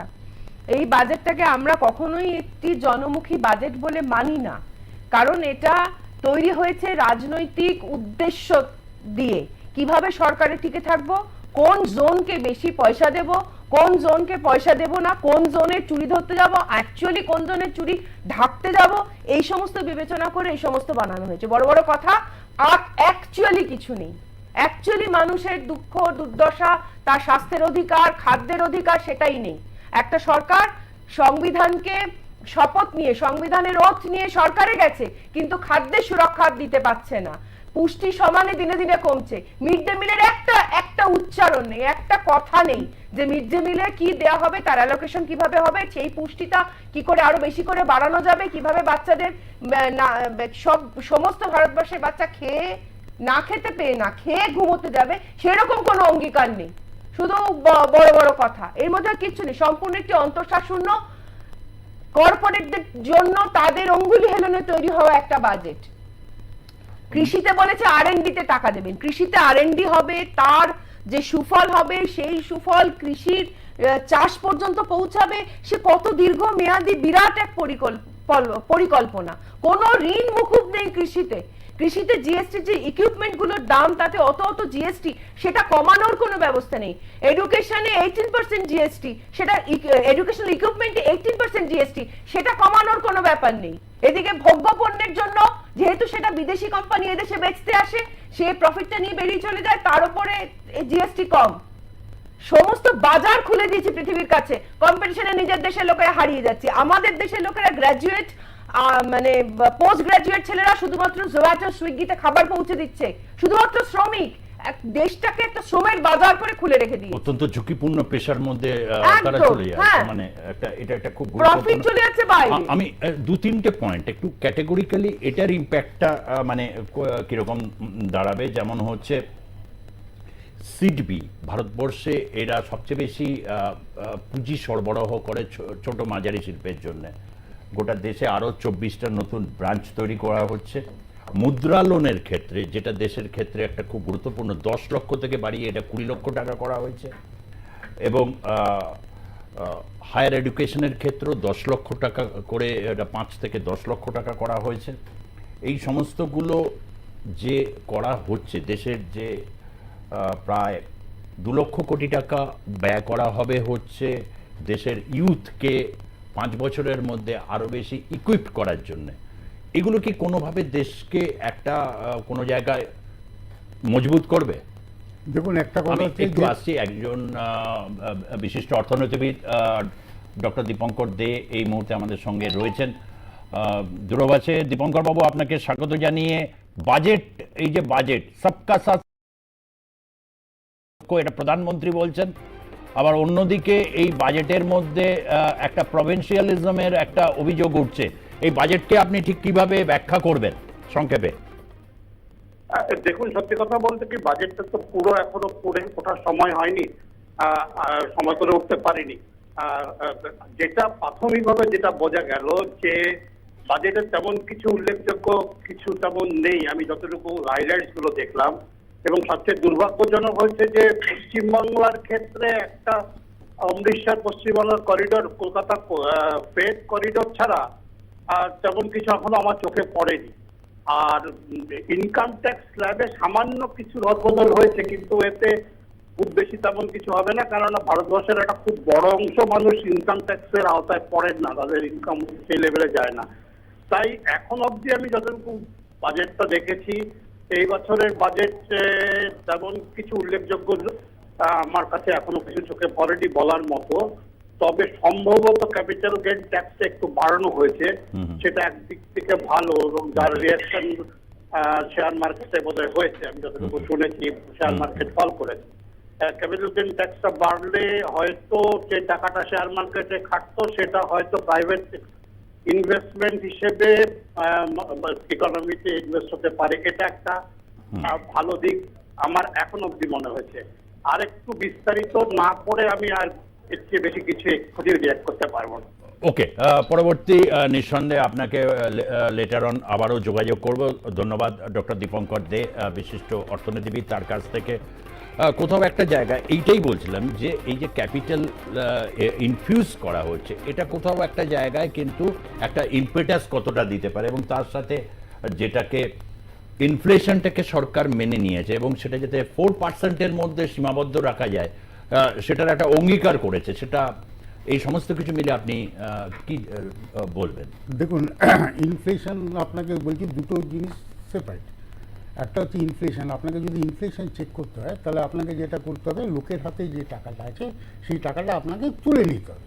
এই তুলে নেওয়ার জন্য যেটা ব্যাংক যেটা করছে সেটা হচ্ছে রেট অফ ইন্টারেস্ট বাড়াচ্ছে।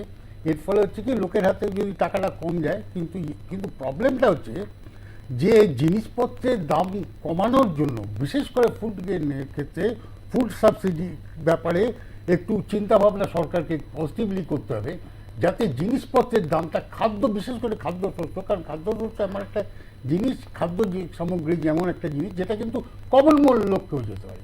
দীপঙ্করবাবু যেটা বলেছেন ঠিকই বলেছেন, যে ধরুন সবাই তো ট্যাক্স দেয় না, যারা দিন আনে দিন খায় তাদের ক্ষেত্রে কিন্তু বাজার করাটা খুব প্রবলেম হয়ে গেছে। তারা কিন্তু প্রায়ই বলে, আমি বাজার হাটে গেলে আমি লোকেদের কাছ থেকে শুনি, এই তো 100 টাকা নিয়ে গেলাম, কিছুই বাজার হলো না, এরকম একটা লোকেদের। আমার কথা হচ্ছে সেটা ঠিক আছে, কারেন্ট সিচুয়েশনসটা আপনি যেটা বলছেন, কিন্তু দীর্ঘকালীন এই যে চক্র, দীর্ঘকালীন ভাবে একটা আমরা এই যে, এটা তো নয় যে ভারত হঠাৎ করে একটা গরিব দেশ হয়েছে, আমরা গরিবী থেকে কাটিয়ে উঠছে, এলিভেশনস কতটা হচ্ছে এটাই আছে। 2024-এর বাজেট আলোচনা করতে গিয়ে ভারত হঠাৎ গরিব হয়ে গেছে, আমার কথা হচ্ছে এই যে ইম্পেটাস গুলো দেওয়া হচ্ছে বিভিন্ন ক্ষেত্রে, ক্ষুদ্র মাঝারি শিল্প বা অন্যান্য যে সমস্ত জায়গাগুলোতে, এটা বা হচ্ছে শেয়ার এবং হচ্ছে মিউচুয়াল ফান্ডে রোজগারের ক্ষেত্রে যে স্ল্যাবটাকে বাড়ানো, এটা কোথাও কি আগামী সময় ইনফ্লেশনকে কন্ট্রোল করার একটি পদক্ষেপ হিসাবে দেখা যেতে পারে? আমার প্রশ্ন এটা। এবার আপনাকে বলছি যেটা বলছেন, এক সেকেন্ডে এই প্রশ্নটা একটু আপনি মাথা রাখবেন, এই প্রশ্নটা অত্যন্ত জরুরি। আমাদের সঙ্গে রয়েছেন কৌশিক মিত্র, যিনি পূর্ব রেল এবং মেট্রো রেলের জনসংযোগ আধিকারিক। আপনাকে স্বাগত জানাচ্ছি কৌশিক বাবু। নমস্কার। এই যে বাজেট, নিঃসন্দেহে এই বাজেটে আলাদাভাবে এখন আর রেল বাজেট হয় না। প্রথমত হচ্ছে একটা বিরাট একটা বিষয় হচ্ছে যে সাম্প্রতিক রেল দুর্ঘটনা ভারতবর্ষের সাইকির মধ্যে একটা প্রভাব ফেলেছে। বাজেটে কি এই সম্পর্কে কিছু কোনো ইঙ্গিত আপনি পেলেন? আর পশ্চিমবঙ্গ বা গোটা ক্ষেত্রে যেমন মেট্রো আমাদের যেমন বাংলার একটা বড় গর্ব, এখন অনেক দেশ ভারতের বিভিন্ন সিটিতে হলো, এটা তো বিশেষ গর্ব হিসাবে রয়েছে। প্রাপ্তি হিসাবে আপনার কি মনে হলো একজন? না দেখুন, প্রাপ্তি হিসাবে যদি দেখা যায়, আমরা ইন্টারিম বাজেটে অনেক কিছুই রেল পেয়েছে। তাছাড়া এবারে রেলে প্রায় 900 কোটি টাকার মতো একটা মেট্রো রেলকে দেওয়া হয়েছে, যেটা ওয়েস্ট বেঙ্গলের প্রজেক্ট আছে। আর সেটা কি পর্যাপ্ত? আসছে সেখানে ডেডিকেটেড ফ্রেট করিডোরে দেওয়া হচ্ছে, যেটা কিনা আমাদের পূর্ব রেলের উপরে এফেক্ট হবে, যেখানে আমার রেভিনিউ সোর্স তো বাড়বেই আর কিছু এমপ্লয়মেন্ট অপরচুনিটি আসবে। হ্যাঁ, এবার আপনার মেট্রো রেলের কথা বলছেন, মেট্রো রেলের কাজ অনগোয়িং প্রসেস, আগে থেকে কিছু টাকা অ্যালট হয়ে আছে এবং এবারে যে 900 কোটি টাকা অ্যালট হয়েছে সেটাতে মনে হয় আমাদের কাজ আমরা এগিয়ে নিয়ে যেতে পারবো। তাহলে সামগ্রিকভাবে আপনি বলছেন যে যদি মেট্রোর পয়েন্ট অফ ভিউ থেকে এবং ফ্রেট করিডর, তাহলে পশ্চিমবঙ্গের ক্ষেত্রে এই প্রাপ্তিটা বেশ উল্লেখযোগ্য প্রাপ্তি বলেই আপনি মনে করছেন? এক্স্যাক্টলি। অনেক ধন্যবাদ কৌশিক মিত্র, সিপিআরও মেট্রো রেল। তিনি বললেন এটা উল্লেখযোগ্য, যে কোনো প্রাপ্তি বেশি হলে বেশি খুশি, কম হলে কম। আবার যেটা বললাম আর কি, সেটা হ্যাঁ নিশ্চয়ই সেক্ষেত্রে অভিসন্ধি না, বাজেট কিন্তু এদিকে ভোট যেখানে দেবে, যারা সরকার করতে এনডিএর ক্ষেত্রে একটা সফলতা প্রদান করবেন, তারা বাড়তি সুবিধা পাবে, এটা একটা বিশেষ ইঙ্গিত। কিন্তু জানি না পশ্চিমবঙ্গ আবার এই মডেল আপনারা আবার প্রয়োগ করতে চাইবেন কিনা, মানে যারা যারা ভোট দিয়েছে যে যে জেলাগুলো, তারা বিশেষ হবে, আর যারা যারা দেয়নি হয়তো তারা একটু বঞ্চিত হবে, এরকম করবেন না তো আপনারা? না না, এর প্রশ্নই ওঠে না। আচ্ছা, না আমি একটা কথা বলি, যেটা আপনি বলছিলেন সেটা হচ্ছে যে দেখুন, আপনি যদি দেখেন না, ক্ষুদ্র এবং মাঝারি শিল্প এরাই কিন্তু ম্যাক্সিমাম এমপ্লয়মেন্ট জেনারেট করে। এটা কিন্তু ম্যাক্সিমাম এমপ্লয়মেন্ট জেনারেট হয়, জানো তো। বড় ইন্ডাস্ট্রিতে যা হয়, কারণ এখন বড় ইন্ডাস্ট্রিতে এত বেশি টেকসেভি হয়ে গেছে, তাতে বড় ইন্ডাস্ট্রিতে যত লোক কর্মসংস্থান, তার থেকে অনেক বেশি কিন্তু ক্ষুদ্র এবং মাঝারি শিল্পে। সুতরাং ক্ষুদ্র মাঝারি শিল্প যদি করা যায়, করতে পারে, তাহলে খুবই ভালো কথা। কিন্তু কতখানি হবে সেটা হচ্ছে আগামী দিনের ব্যাপার। কারণ হচ্ছে এর জন্য একটা চাই মার্কেটের ব্যাপার। না, মুদ্রা লোনের ক্ষেত্রে অতীতে যেটা দেখা গেছে যে যে পরিমাণ টাকা দেওয়া হয়েছে, রিকভারি নেই, আপনিও বলেছেন একদম একেবারে ভীষণ রকম এনপি। এটা কি স্কিলের প্রবলেম না দুর্নীতি? দেখুন, একটা কথা আপনাকে বলছি, সেটা হচ্ছে কি, যখন একটা মুদ্রা লোন ইন্ট্রোডিউস হলো, তখন কি করলো, লোকে পলিটিক্যাল লিডাররা ব্যাংকে গিয়ে চাপ দিতে আরম্ভ করলো যে যেভাবে হোক লোককে কি বলে মুদ্রা লোনের ব্যবস্থাটা করুন, মুদ্রা লোনের ব্যবস্থা করুন। তার ফলে হচ্ছে কি, যে কোনো লোক, সাধারণ লোককে বাধ্য হয়ে ব্যাংক লোন দিতে বাধ্য হয়েছে। এক, দু নম্বর হচ্ছে, আপনাকে বলছি যে একটা জিনিস তো ব্যাপার, আপনি যখন একটা মুদ্রা লোন নিচ্ছেন, তখন আপনাকে একটা জিনিস স্টাডি করতে, যখন একটা ব্যবসা শুরু করবেন, তখন আপনাকে দেখতে হবে আপনি যে টাকাটা পেলেন সেটা কিভাবে ইনভেস্টমেন্ট করবে এবং কিভাবে তার রিটার্নটা পাবে। এই রিটার্নটা পাওয়ার জন্য আপনাকে একটা যে মার্কেট লাগবে, আপনার একটা মার্কেট লাগবে। তো 140 কোটি দেশের মার্কেট নেই? 140 কোটি দেশের মার্কেট আছে, কিন্তু ক্রয় ক্ষমতা লোকের নেই। সাধারণ গরিব মানুষের লোকের হাতে ক্রয় ক্ষমতা নেই, এটা আপনাকে বুঝে নিতে হবে। সুজিতদা, যে লোকগুলোর কি বলে ক্রয় ক্ষমতা আছে, তারা কিন্তু এই কি বলে মুদ্রা লোন নিয়ে যারা ব্যবসা করে, তাদের কাছ থেকে কিনবে না, কিনবে হচ্ছে সাধারণ গরিব মানুষরা, কিন্তু তারা কিন্তু তাদের হাতে ক্রয় ক্ষমতা নেই। আপনি যতক্ষণ না পর্যন্ত তাদের হাতে ক্রয় ক্ষমতা না বাড়াতে পারছেন, ততক্ষণ পর্যন্ত আপনি হয়তো বলবেন যে এই তো 5 ট্রিলিয়ন 5 নম্বর ভারতবর্ষের অর্থনীতিতে 5 নম্বরে চলে গেছে। কিন্তু গরিব যে ব্যাপারটা, গরিবের ব্যাপারটাকে আপনি যদি তাদের মধ্যে যদি, অর্থাৎ ডিস্ট্রিবিউশন অফ ওয়েলথ, এটা কোনো কথা মানে যদি 40 কোটি পারচেজেবল ভারতীয় থাকে, মিডল ক্লাস বা স্ট্রং মিডল ক্লাস যেটাকে বলে, সেটা যদি 80 কোটি হয়, তাহলে তো ডেফিনেটলি ভারত আরো শক্তিশালী হবে, মানে বিশ্বের অন্যতম মানে বিগেস্ট ইকোনমির দিকে, যেটা। কিন্তু 40 কোটি লোকের ক্রয় ক্ষমতা নেই তো। না, আমরা 80 কোটিকে যদি স্ট্যান্ডার্ড ধরি, যারা রেশনের ইয়েতে ব্যবস্থার মধ্যে রয়েছে, যাদের পারচেসিং ক্যাপাসিটি প্রশ্ন আছে বলেই তো ফ্রিতে রেশনের কথা হচ্ছে, বাদ বাকি তাহলে 30-40 কোটি থাকছে, তাদেরকে নিশ্চয়ই মিডল ক্লাস। আপনি এই যে তাদের যে ব্যাপার আছে, তার মধ্যে আপনাকে এক সেকশন আছে যারা বাচ্চা, তাদের তো আর ক্রয় ক্ষমতার ব্যাপারটা থাকবে না। কিন্তু সে তো কনজিউমারও, হ্যাঁ, সে তো কনজিউমার, এডুকেশনও তো সে কনজিউম করতে হচ্ছে তাকে। সেটা বলছি তো আপনাকে, তার ভারতবর্ষে কত লোক এডুকেশনে যায় দাদা, কত লোক এডুকেশনে যায়? আপনি 18% যদি আমার প্রশ্নটা হচ্ছে, আপনি ঠিক মানে আমি বলছি 40 কোটি মধ্যে এর মধ্যে তথ্যে তো কোনো বিকৃতি নেই। কোনটা? ভারতবর্ষে যে 40 কোটি মধ্যবিত্ত আছে, এর নিয়ে তথ্যে কোনো বিকৃতি নেই। এখন তো মধ্যবিত্ত ব্যাপারটা কিন্তু আপনি যদি দেখেন, অ্যানালিসিস করেন, তাহলে দেখবেন মধ্যবিত্তটা ক্রমশ নিম্ন মধ্যবিত্ত এবং গরিব। স্ট্যাটিস্টিক্স ওটা সাপোর্ট দিচ্ছে না।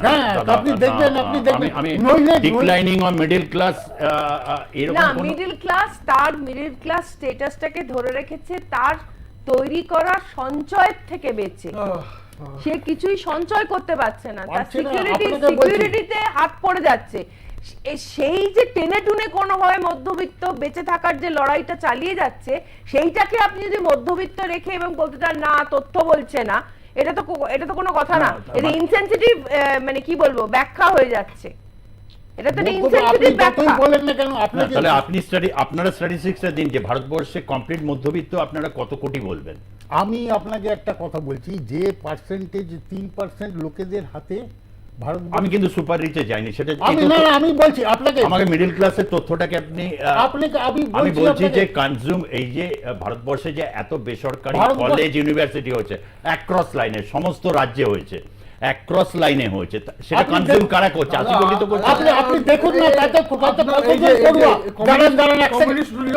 কমিউনিজমের বিষয়টা না, বিষয়টা হচ্ছে এলিভেশন। না খেয়ে মরেছে আমাকে ভারতবর্ষে। আজকে একটু আগে বলছিলাম ফার্মার্সদের কথা, 1200 ফার্মার্স অলরেডি কর্ণাটকাতে সুইসাইড করেছে। এখন তুমি বলো আজকে 15,000 মহারাষ্ট্রে 15,000 কৃষক সুইসাইড করেছে, আপনি দেখে নিন।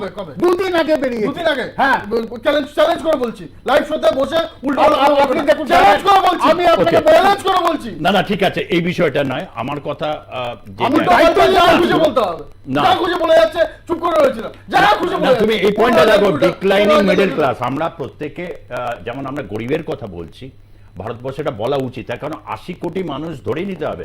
তুমি কেন তুমি বারবার করে বলছো 80 কোটি মানুষকে 5 বছরের জন্য ফ্রি রেশন, তো ধরেই নিচ্ছি সেই 80 কোটিটাকে যদি 40 কোটি তুমি ইলেভেট করে যদি মিডল ক্লাস করো, তাহলে তো ইকোনমিটা স্ট্রং হয়। তার জন্য কি মেজারমেন্ট নিচ্ছে সেটা তুমি বলো, তুমি সেটা অন্তত বলো।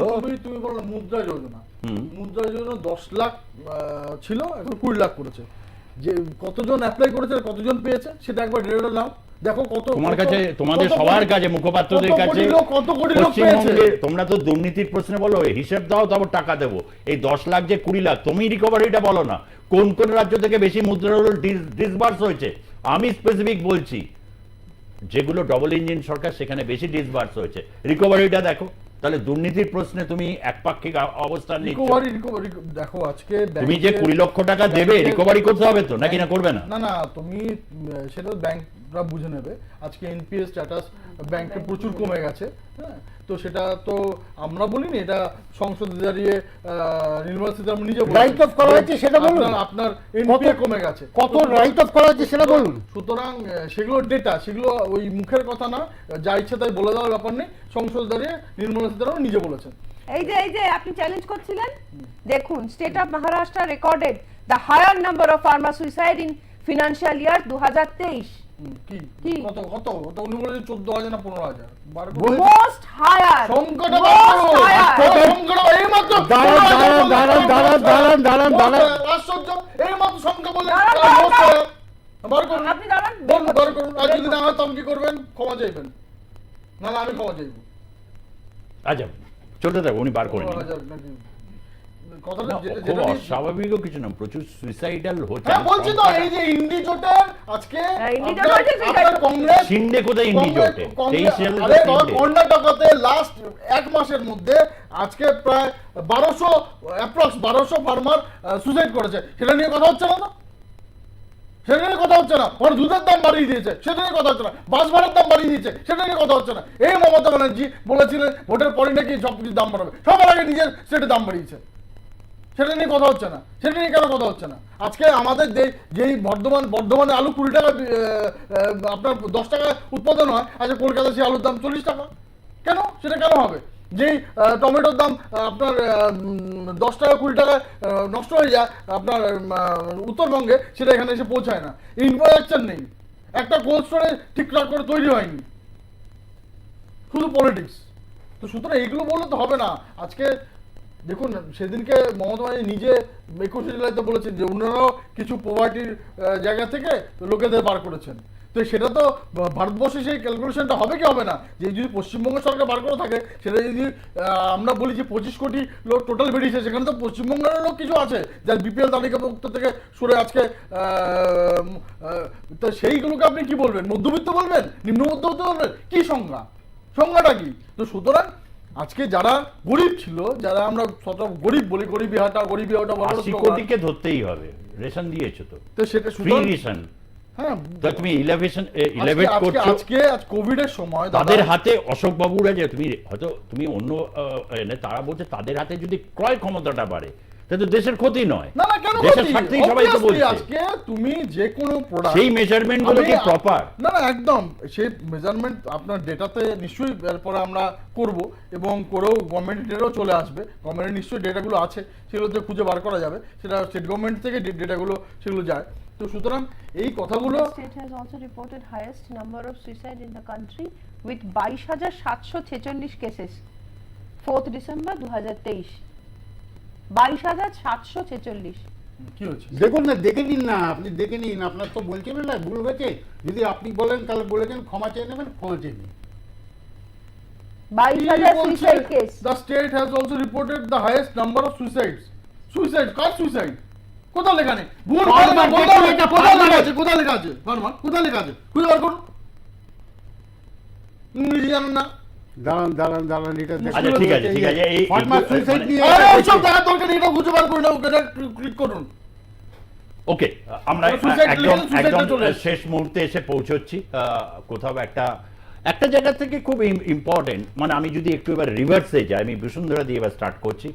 নির্মলা সীতারামন সপ্তমবার বাজেট পেশ করলেন। মোরারজি দেশাই সে রেকর্ড তিনি ব্রেক করে দিয়েছেন, সপ্তমবার। মানে অনেকেই হয়েছিল ভারতীয় জনতা পার্টি এনডিএ সরকার হলেও মানে থার্ড টাইম তারা বাজেট, এবং 5 বছরের একটা প্ল্যান দিয়েছে ইউথের ক্ষেত্রে। আমি স্পেসিফিক্যালি ইউথটাকেই বললাম। কোথাও একটা জায়গা থেকে as you are also from youth front, কোথাও থেকে একটা জায়গায় কি মনে হচ্ছে যে অ্যাটলিস্ট এবার সরকার তার পলিসি অন্তত 2019-এর পর এই থার্ড টাইমে এসে কোথাও একটা শিফট করার চেষ্টা করছে, কোথাও একটা সত্যিকার একটু মানে একটা নমনীয়তা আসছে? জানি না, দেখতে পাচ্ছি না। সরকার রক্ষা করার জন্য যাবতীয় ব্যবস্থা নিয়েছেন, নিয়ে এবার যাদের যে স্টেটকে দেননি, যেমন বাংলার প্রতি তো এমন কিছু সাংঘাতিক কিছু অ্যাপ্রিসিয়েট করার মতো আমি কিছু দেখলামই না। সুতরাং বাংলার ইউথ কি, বাংলার মানুষ কি, তা মানুষ না, সেখানে তার আমাদের বাংলাতে যে টাকা বাকি আছে সেই টাকাগুলো না দিলে, না পেলে আমি আর কি কথা বলবো? কেনই বা বলবো? সবচেয়ে বড় কথা, কেন বলবো বাংলাতে টাকা আসছে না? এখানে শুধুমাত্র দুর্নীতির কথা দেখেন, অন্য রাজ্যে গেলে পরে সবাই ভালো হয়ে যায়, সেখানে হাজার হাজার কোটি টাকার প্রজেক্ট দেন, ব্যবস্থা দেন, এখানে কিছু দেন না। কেন সেটা নিয়ে মন্তব্য করতে যাব? ওকে, এখানে শেষ করছি, তার কারণ দীর্ঘ সময় আমরা একটা বাজেট নিয়ে বিশ্লেষণ আমরা করেছি, কিন্তু এই বাজেটের ভেতরে আরও অনেকগুলো জায়গা যেগুলো রয়েছে সেগুলো পরবর্তী অধ্যায়ে আর প্লাস নিউজে আপনারা দেখতে থাকুন। সেখানে আমরা অনেকটাই আরও খোলসা করতে থাকব। ভারসাম্যের বাজেট যদি হয় তাহলে নিঃসন্দেহে এটি একটি হবে। তবে তৃণমূল কংগ্রেস এবং অনেক বিরোধী রাজনৈতিক দল, ক্যাটেগরিক্যালি তৃণমূল কংগ্রেস এটা কিন্তু টুইট করে ইউনিয়ন বাজেট হিসাবে তারা মান্যতা দিচ্ছে না, এটা বিহার অন্ধ্রপ্রদেশের বাজেট বলে তারা এটাকে কটাক্ষ করেছে। এবং অন্যান্য বিষয় নিয়ে আমরা আবারও বাজেট 24-এ পরবর্তী অধ্যায়ে আসব। ধন্যবাদ জানাচ্ছি এই অধ্যায়ে থাকার জন্য বসুন্ধরা গোস্বামী, তৃণমূল কংগ্রেসের মুখপাত্র আপনাকে, অশোক মুখোপাধ্যায় আপনাকে, এবং প্রীতম দত্ত ভারতীয় জনতা পার্টির মুখপাত্র আপনাকেও ধন্যবাদ। আপনাদেরকে যারা দেখলেন এই পর্বের বাজেট প্লাস, দেখতে থাকুন আর প্লাস নিউজ, সবার আগে সবার পাশে। ধন্যবাদ, নমস্কার।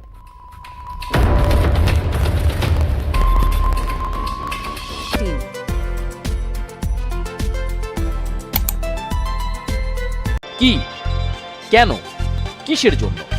ঘটল ঘটনা, নাকি রয়েছে তার পেছনে কোনো রটনা? নাটকে নয়, চিৎকারে নয়, চেঁচামেচিতে নয়, ঝগড়ায় নয়, থাকছি শুধুমাত্র খবরে। সব প্রশ্নের উত্তর পাবেন ঝটপট, হয়ে যাবেন আপনি আপডেট চটপট। তাই বলি আর নয় দেরি। হোয়াটসঅ্যাপের আপডেটসে গিয়ে চ্যানেলে সার্চ করুন R+ নিউজ আর যুক্ত হয়ে যান। R+ নিউজ হোয়াটসঅ্যাপ চ্যানেলের সঙ্গে। R+ নিউজ ফলো করতে QR কোড স্ক্যান করুন। R+ নিউজ সবার আগে, সবার পাশে।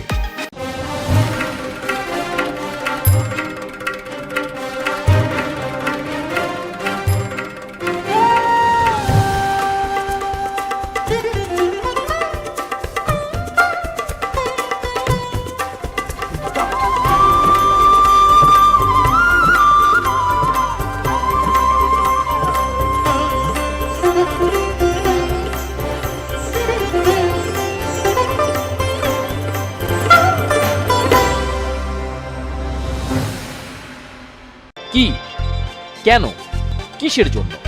ঘটল ঘটনা, নাকি রয়েছে তার পেছনে কোনো রটনা? নাটকে নয়, চিৎকারে নয়, চেঁচামেচিতে নয়, ঝগড়ায় নয়, থাকছি শুধুমাত্র খবরে। সব প্রশ্নের উত্তর পাবেন ঝটপট, হয়ে যাবেন আপনি আপডেট চটপট। তাই বলি আর নয় দেরি। হোয়াটসঅ্যাপের আপডেটসে গিয়ে চ্যানেলে সার্চ করুন R+ নিউজ আর যুক্ত হয়ে যান। R+ নিউজ হোয়াটসঅ্যাপ চ্যানেলের সঙ্গে। R+ নিউজ ফলো করতে QR কোড স্ক্যান করুন। R+ নিউজ সবার আগে, সবার পাশে। R+ নিউজ এখন আপনার হাতের মুঠোয়। যেখানে খুশি, যখন খুশি, আপনার মোবাইল ফোনে আমরা আছি। প্লে ও অ্যাপ স্টোর থেকে ডাউনলোড করুন R+ নিউজ অ্যাপ। জানতে থাকুন, লাইভে থাকুন, সব খবর সরাসরি। R+ নিউজ সবার আগে, সবার পাশে। কি, কেন, কিসের জন্য? ঘটল ঘটনা, নাকি রয়েছে তার পেছনে কোনো রটনা? নাটকে নয়, চিৎকারে নয়, চেঁচামেচিতে নয়, ঝগড়ায় নয়, থাকছি শুধুমাত্র খবরে। সব প্রশ্নের উত্তর পাবেন ঝটপট, হয়ে যাবেন আপনি আপডেট চটপট। তাই বলি আর নয় দেরি। হোয়াটসঅ্যাপের আপডেটসে গিয়ে চ্যানেলে সার্চ করুন R+ নিউজ আর যুক্ত হয়ে যান। R+ নিউজ হোয়াটসঅ্যাপ চ্যানেলের সঙ্গে। R+ নিউজ ফলো করতে QR কোড স্ক্যান করুন। R+ নিউজ সবার আগে, সবার পাশে।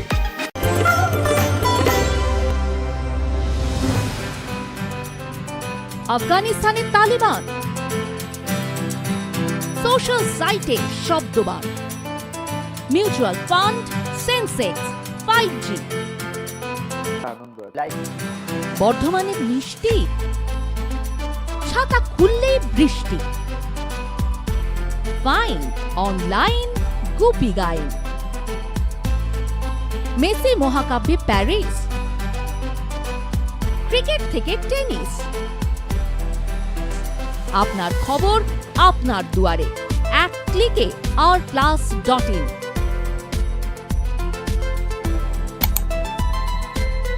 কি, কেন, কিসের জন্য?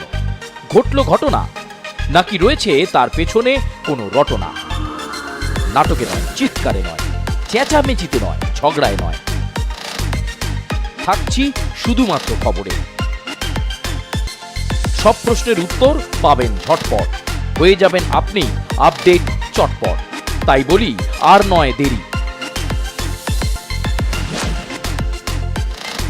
হোয়াটসঅ্যাপের আপডেটসে গিয়ে চ্যানেলে সার্চ করুন R+ নিউজ আর যুক্ত হয়ে যান। আর প্লাস নিউজ হোয়াটসঅ্যাপ চ্যানেলের সঙ্গে। আর প্লাস নিউজ ফলো করতে কিউআর কোড স্ক্যান করুন। আর প্লাস নিউজ সবার আগে সবার পাশে।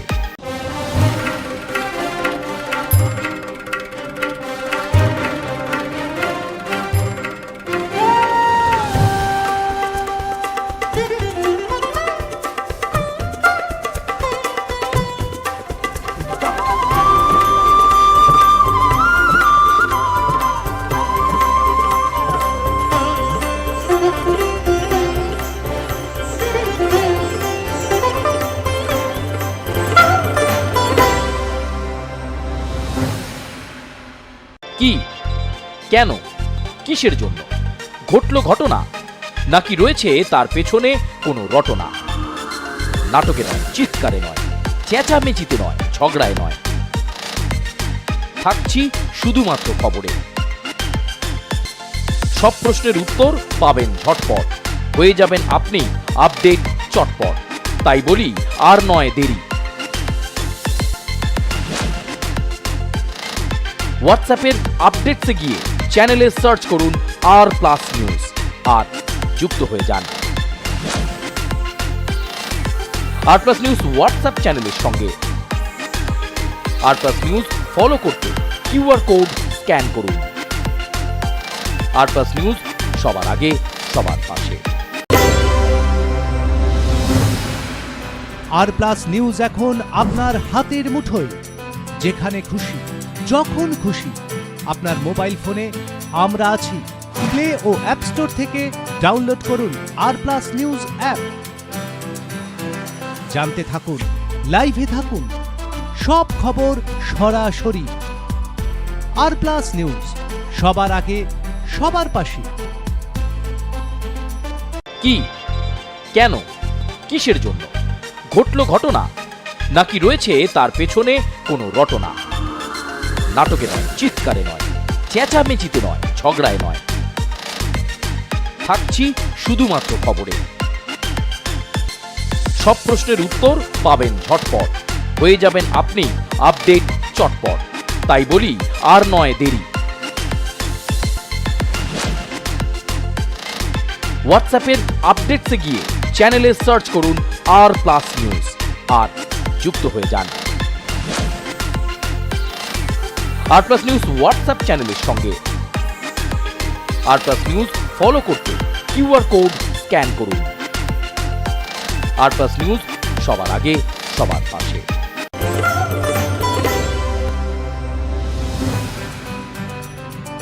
আফগানিস্তানের তালিবান, সোশ্যাল সাইটে শব্দবাদ, মিউচুয়াল ফান্ড, সেন্সেক্স, 5G, বর্ধমানের মিষ্টি, ছাতা খুললেই বৃষ্টি, fine online Goopy Gyne, Messi মহাকাব্যে প্যারিস, ক্রিকেট থেকে টেনিস, আপনার খবর আপনার দুয়ারে, এক ক্লিকে rplus.in।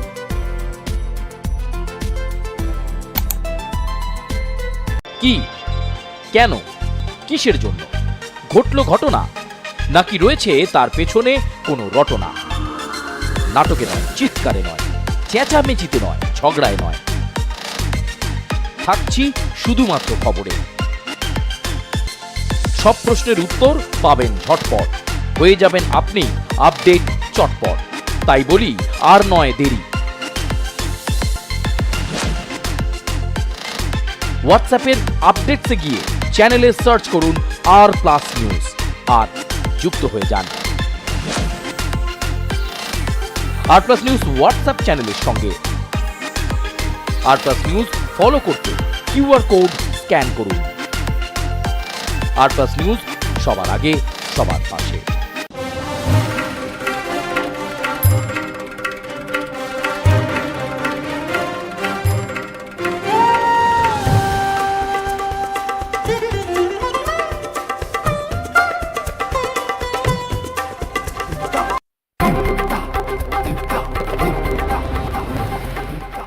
একদিকে নীতিশ অন্যদিকে চন্দ্রবাবু নাইডু অন্ধ্রপ্রদেশ ও বিহারের উন্নয়নকে সামনে রেখেই পেশ হল তৃতীয় মোদী সরকারের প্রথম পূর্ণাঙ্গ বাজেট। দুই রাজ্যের উন্নয়নে দরাজ বরাদ্দের ঘোষণা। বিহারের পরিকাঠামো উন্নয়নে একদিকে ঘোষণা গড়ে তোলা হবে নতুন বিমানবন্দর, জোড়া এক্সপ্রেসওয়ে, মেডিকেল কলেজ, স্টেডিয়াম, বিদ্যুৎ প্রকল্প। বক্সারে গঙ্গার উপর সেতু, মোট বরাদ্দ 37,000 কোটি টাকার বেশি। চন্দ্রবাবু নাইডুর মনে রাখতে অন্ধ্রপ্রদেশের জন্য একাধিক ঘোষণা। অমরাবতীতে অন্ধ্রের নতুন রাজধানী গড়তে 15,000 কোটি টাকার বিশেষ কেন্দ্রীয় সহায়তা। কেন্দ্রীয় বাজেটে কৃষি পরিকাঠামো সহ 9 ক্ষেত্রে অগ্রাধিকার, বিশেষ গুরুত্ব গরিব মহিলা, কৃষক ও যুব সম্প্রদায়ের উন্নয়নে। সম্পত্তি ক্রয়ের ক্ষেত্রে মহিলাদের জন্য স্ট্যাম্প ডিউটিতে ছাড়। প্রধানমন্ত্রী আবাস যোজনার আরো 3 কোটি বাড়ি, কর্মসংস্থান বাড়াতে ক্ষুদ্র ও মাঝারি শিল্পে বিশেষ জোর। ছোট সংস্থার কর্মীদের ইপিএফ এ ভর্তুকি, প্রথম কাজে 1 মাসের বেতন পিএফ এ। বাজেটে অপরিবর্তিত পুরনো আয়কর পরিকাঠামো, নতুন আয়কর কাঠামোয় স্ট্যান্ডার্ড ডিডাকশন 50,000 টাকা থেকে বেড়ে 75,000 টাকা। নতুন আয়কর কাঠামোর 3 লক্ষ টাকা পর্যন্ত আয় দিতে হবে না কর। শেয়ার মিউচুয়াল ফান্ডে ক্যাপিটাল গেইনে কর ছাড়ের ঊর্ধ্বসীমা বাড়ল। কর ছাড়ের ঊর্ধ্বসীমা 1 লক্ষ টাকা থেকে বেড়ে 2,25,000 টাকা করার কথা ঘোষণা। আমদানি শুল্ক কমায়, দাম কমবে সোনা, রূপো, মোবাইল ফোন, লিথিয়াম ব্যাটারি, চামড়াজাত দ্রব্যের। আমদানি শুল্ক বাড়ায়, দাম বাড়বে পিভিসি, প্লাস্টিকজাত দ্রব্যের। ক্যান্সারের 3টি জীবনদায়ী ওষুধের কমবে দাম। কেন্দ্রীয় বাজেটে বাংলার জন্য বরাদ্দ সামান্যই। কলকাতা অমৃতসর শিল্প করিডোর গঠনের ঘোষণা। কেন্দ্রীয় বাজেট নয়, তোষণের বাজেট। বাংলায় ফের বঞ্চনা, সরব তৃণমূল শিবির। সুপ্রিম কোর্টের রায়ের পরে ধীরে ধীরে স্বাভাবিকের পথে বাংলাদেশ। এরই মধ্যে প্রধানমন্ত্রী কার্যালয়ের ওয়েবসাইট হ্যাক, বদলে দেওয়া হলো নানা তথ্য।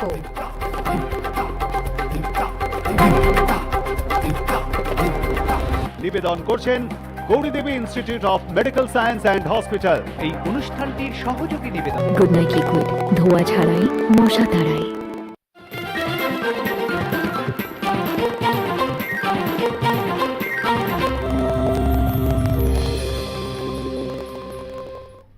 নমস্কার, আপনারা দেখছেন আর+ নিউজ। খবর প্লাস নিয়ে আপনাদের সঙ্গে রয়েছি আমি মৌসুমী। শুরুতেই বাজেটের দিকে আজ সকলের চোখ আমাদের রয়েছে অবশ্যই, কিন্তু তার পাশাপাশি যে খবরে চোখ রাখতে হচ্ছে, বিধানসভায় শুরু হয়েছে বাদল অধিবেশন এবং সেখানে পূর্ব কথা মতোই রাজ্যপালের অপেক্ষা না করে বিধানসভা উপনির্বাচনে জয়ী প্রার্থীদের আজ শপথ গ্রহণ করানো হলো। আজ দুপুরে শপথ গ্রহণ করালেন বিমান বন্দ্যোপাধ্যায়, পাঠ করান স্পিকার বিমান বন্দ্যোপাধ্যায়। রাজ্যপালের অপেক্ষা না করেই শপথ নিলেন 4 নবনির্বাচিত বিধায়ক। শপথ গ্রহণ মানিকতলার সুক্তি পান্ডে, বাগদার মধুপর্ণা ঠাকুর, রায়গঞ্জের কৃষ্ণ কল্যাণী ও রানাঘাটের দক্ষিণের মুকুটমণি অধিকারী। বাদল অধিবেশনে এবার যোগ দিতে পারবেন তারা। আজ বিধানসভায় 4 জয়ী তৃণমূল প্রার্থীর শপথ। এই বিষয় নিয়ে সরাসরি আমরা কথা বলবো আমাদের প্রতিনিধি ষষ্ঠী চট্টোপাধ্যায়ের সঙ্গে। ষষ্ঠী, এই যে রাজ্যপালের অনুপস্থিতিতে ফোনে রয়েছেন ষষ্ঠী চট্টোপাধ্যায়, আমরা সরাসরি কথা বলবো তোমার সাথে। জানতে চাইবো যে এই যে রাজ্যপালের অনুপস্থিতিতে এই যে শপথ গ্রহণ হলো, এই 4 উপ নির্বাচনে নির্বাচিত প্রতিনিধিদের কি জানাতে চাইবে তুমি?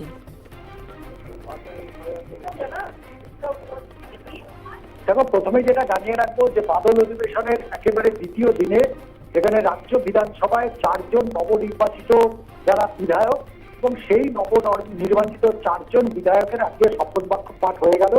এবং শুধু তাই নয়, এই আজকে শপথ বাক্য পাঠকে কেন্দ্র করেই কিন্তু ফের একবার রাজ্যপাল এবং রাজ্য সরকারের মধ্যে দীর্ঘ যে বিবাদ, সেই বিবাদের কিন্তু আরো একটা দিক যুক্ত হয়ে গেল।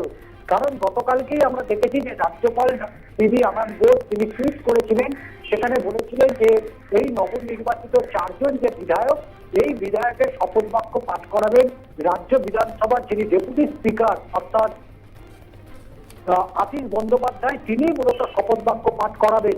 কিন্তু দেখা গেল যে সেই শপথ বাক্য পাঠ করালেন খোদ রাজ্য বিধানসভার অধ্যক্ষ বিমান বন্দ্যোপাধ্যায়।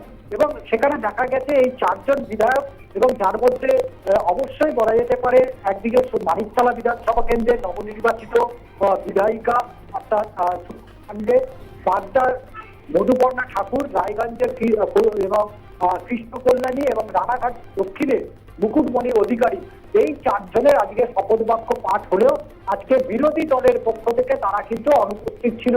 তারা অভিযোগ করছে যে এটা একেবারেই অসাংবিধানিক এবং যা যুক্তরাষ্ট্রীয় পরিকাঠামোর পরিপন্থী। এবং এক্ষেত্রে রাজ্যপাল যেখানে তার উপস্থিতিতেই মূলত শপথ বাক্য পাঠ করানো উচিত, সেখানে রাজ্যপাল তিনি না থাকলেও সেখানে তিনি জানিয়ে দিচ্ছেন যে কার মাধ্যম দিয়ে মূলত এই শপথ বাক্য পাঠ হবে।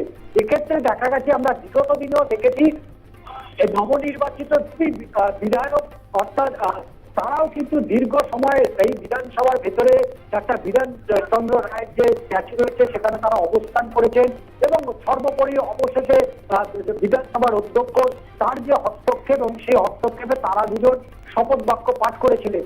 মোট 6 জন যে তৃণমূল কংগ্রেসের বিধায়ক তারা শপথ বাক্য পাঠ করলেন। এই 6 জনের শপথ বাক্য নিয়ে পাঠ করা নিয়ে কিন্তু একাধিক প্রশ্ন উঠেছে। একদমই তাই ষষ্ঠী, আমরা দেখেছি সায়ন্তিকা বন্দ্যোপাধ্যায় এবং রেয়াত হোসেন সরকার যখন স্পিকারের কাছ থেকে তার শপথ গ্রহণ করেছেন এবং তারপরে সেটাকে বলা হয়েছিল অসাংবিধানিক, অনৈতিক বলে নানান জটিলতা কিন্তু তাদের সামনে আসছিল। এই যে নবনির্বাচিত আজকে 4 জন বিধায়ক শপথ নিলেন, সেক্ষেত্রে কি এইরকম কোনো জটিলতা আসতে পারে? একেবারেই নয়, কারণ রাজ্য বিধানসভার যে আইন রয়েছে সেই আইন মোতাবেকই মূলত শপথ বাক্য পাঠ করিয়েছেন রাজ্য বিধানসভার অধ্যক্ষ বিমান বন্দ্যোপাধ্যায়। এক্ষেত্রে জটিলতা দেখো যুক্তি তর্ক জায়গা থেকে কিন্তু একটা জটিলতা তৈরি হওয়ার সম্ভাবনা থাকলেও থাকতে পারে, কিন্তু এক্ষেত্রে যেহেতু অলরেডি রাজ্য বিধানসভার যিনি প্রশাসনিক হেড অর্থাৎ খোদ অধ্যক্ষ বিমান বন্দ্যোপাধ্যায় তিনি যখন এই শপথ বাক্য পাঠ করিয়েছেন, সেক্ষেত্রে জটিলতা তো সে বিষয়টা নিয়ে অবশ্যই এ বিষয়ে পরে বিচার বিশ্লেষণ করবেন অর্থাৎ রাজ্যের বিরোধী এবং শাসক দলের যারা বিধায়ক রয়েছেন, এবং অবশ্যই এক্ষেত্রে রাজ্যপালের যে ভূমিকা সেই রাজ্যপালের ভূমিকাও কিন্তু এখানে অত্যন্ত গুরুত্বপূর্ণ বিষয়। কিন্তু এক্ষেত্রে যেটা দেখা যাচ্ছে যে রাজ্যপালকে বারংবার বলা সত্ত্বেও রাজ্যপালের তরফ থেকে কিন্তু সেই রকম কোনো উত্তর না আসার কারণেই মূলত এই শপথ বাক্য পাঠ করা নিয়ে প্রথমে জটিলতা হয় সায়ন্তিকা বন্দ্যোপাধ্যায় এবং রিয়াজ হাসান সরকারের, এবং সেক্ষেত্রে কিন্তু এই ঘটনার পরে আর কাল বিলম্ব করেনি রাজ্য বিধানসভার অধ্যক্ষ বা গতকালকে যে বিএ কমিটির বৈঠক হয়েছে অর্থাৎ বিজনেস অ্যাডভাইজারি কমিটি, সেই কমিটির বৈঠকেই সিদ্ধান্ত হয়ে গিয়েছে যে আজকেই মূলত এই 4 জন বিধায়ক তারা শপথ দেবেন। সেই মোতাবেক রাজ্যের বিরোধী দলনেতা শুভেন্দু অধিকারী সহ অন্যান্য যারা বিরোধী বিধায়ক রয়েছেন প্রত্যেককেই কিন্তু এই বিষয়ে অবগত করা হলেও আজকে তারা যখন শপথ বাক্য পাঠ করা রাজ্যের মুখ্যমন্ত্রী মমতা বন্দ্যোপাধ্যায় উপস্থিতিতে যখন শপথ বাক্য পাঠ করানো হয় সেই সময় কিন্তু বিরোধী দলের কেউ এদিন তারা বিধানসভার কক্ষের মধ্যে উপস্থিত ছিলেন না। স্বাভাবিকভাবেই একটা বিতর্ক তো অবশ্যই তৈরি হয়েছে যে রাজ্যপালের অনুপস্থিতি বা রাজ্যপালের প্রয়োজনহীন এমন একটা বিষয় উঠে এসেছে যেটা অবশ্যই বিরোধীরা মনে করছেন যে এটা একেবারেই সম্পূর্ণটাই অসাংবিধানিক এবং অনৈতিক। ধন্যবাদ ষষ্ঠী। রাজ্যপালের অপেক্ষা না করেই শপথ নিলেন 4 নবনির্বাচিত বিধায়ক। পূর্ব ঘোষণা মতোই রাজ্যপালকে ছাড়া বিধানসভায় শপথ নিলেন উপনির্বাচনে জয়ী 4 বিধায়ক। মঙ্গলবার আজ দুপুরেই তাদের শপথ বাক্য পাঠ করানো হয়। বাক্য পাঠ করান স্পিকার বিমান বন্দ্যোপাধ্যায়। বিধায়ক পদে শপথ গ্রহণ মানিকতলার শুক্তি পাণ্ডে, বাগদার মধুপর্ণা ঠাকুর, রায়গঞ্জের কৃষ্ণ কল্যাণী ও রানাঘাট দক্ষিণের মুকুটমণি অধিকারী। এবারে বাদল অধিবেশনে যোগ দিতে পারবেন তারা।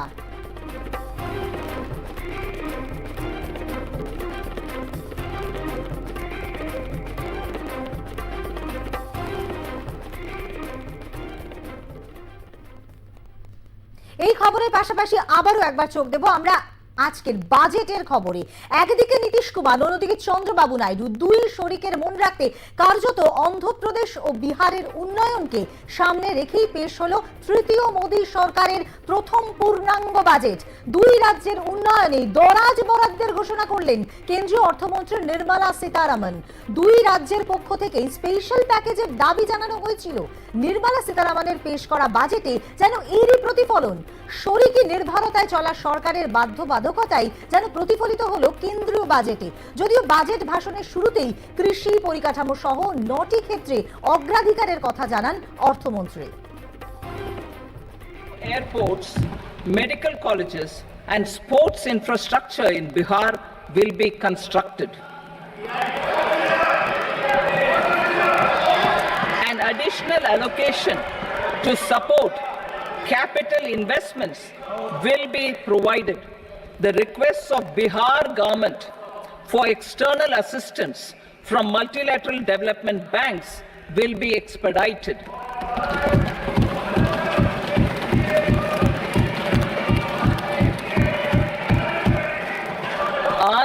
Pradesh Reorganization Act. Our government has made concerted efforts to fulfill the commitments in Andhra Pradesh Reorganization Act.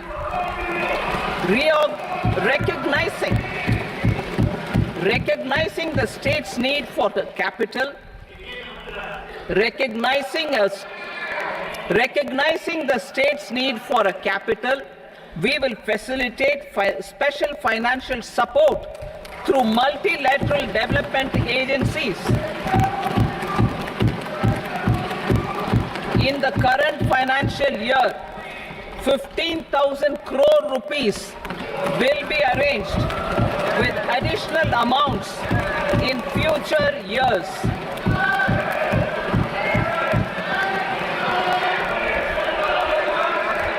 Our government is fully committed to financing and early completion of the Polavaram irrigation project, which is the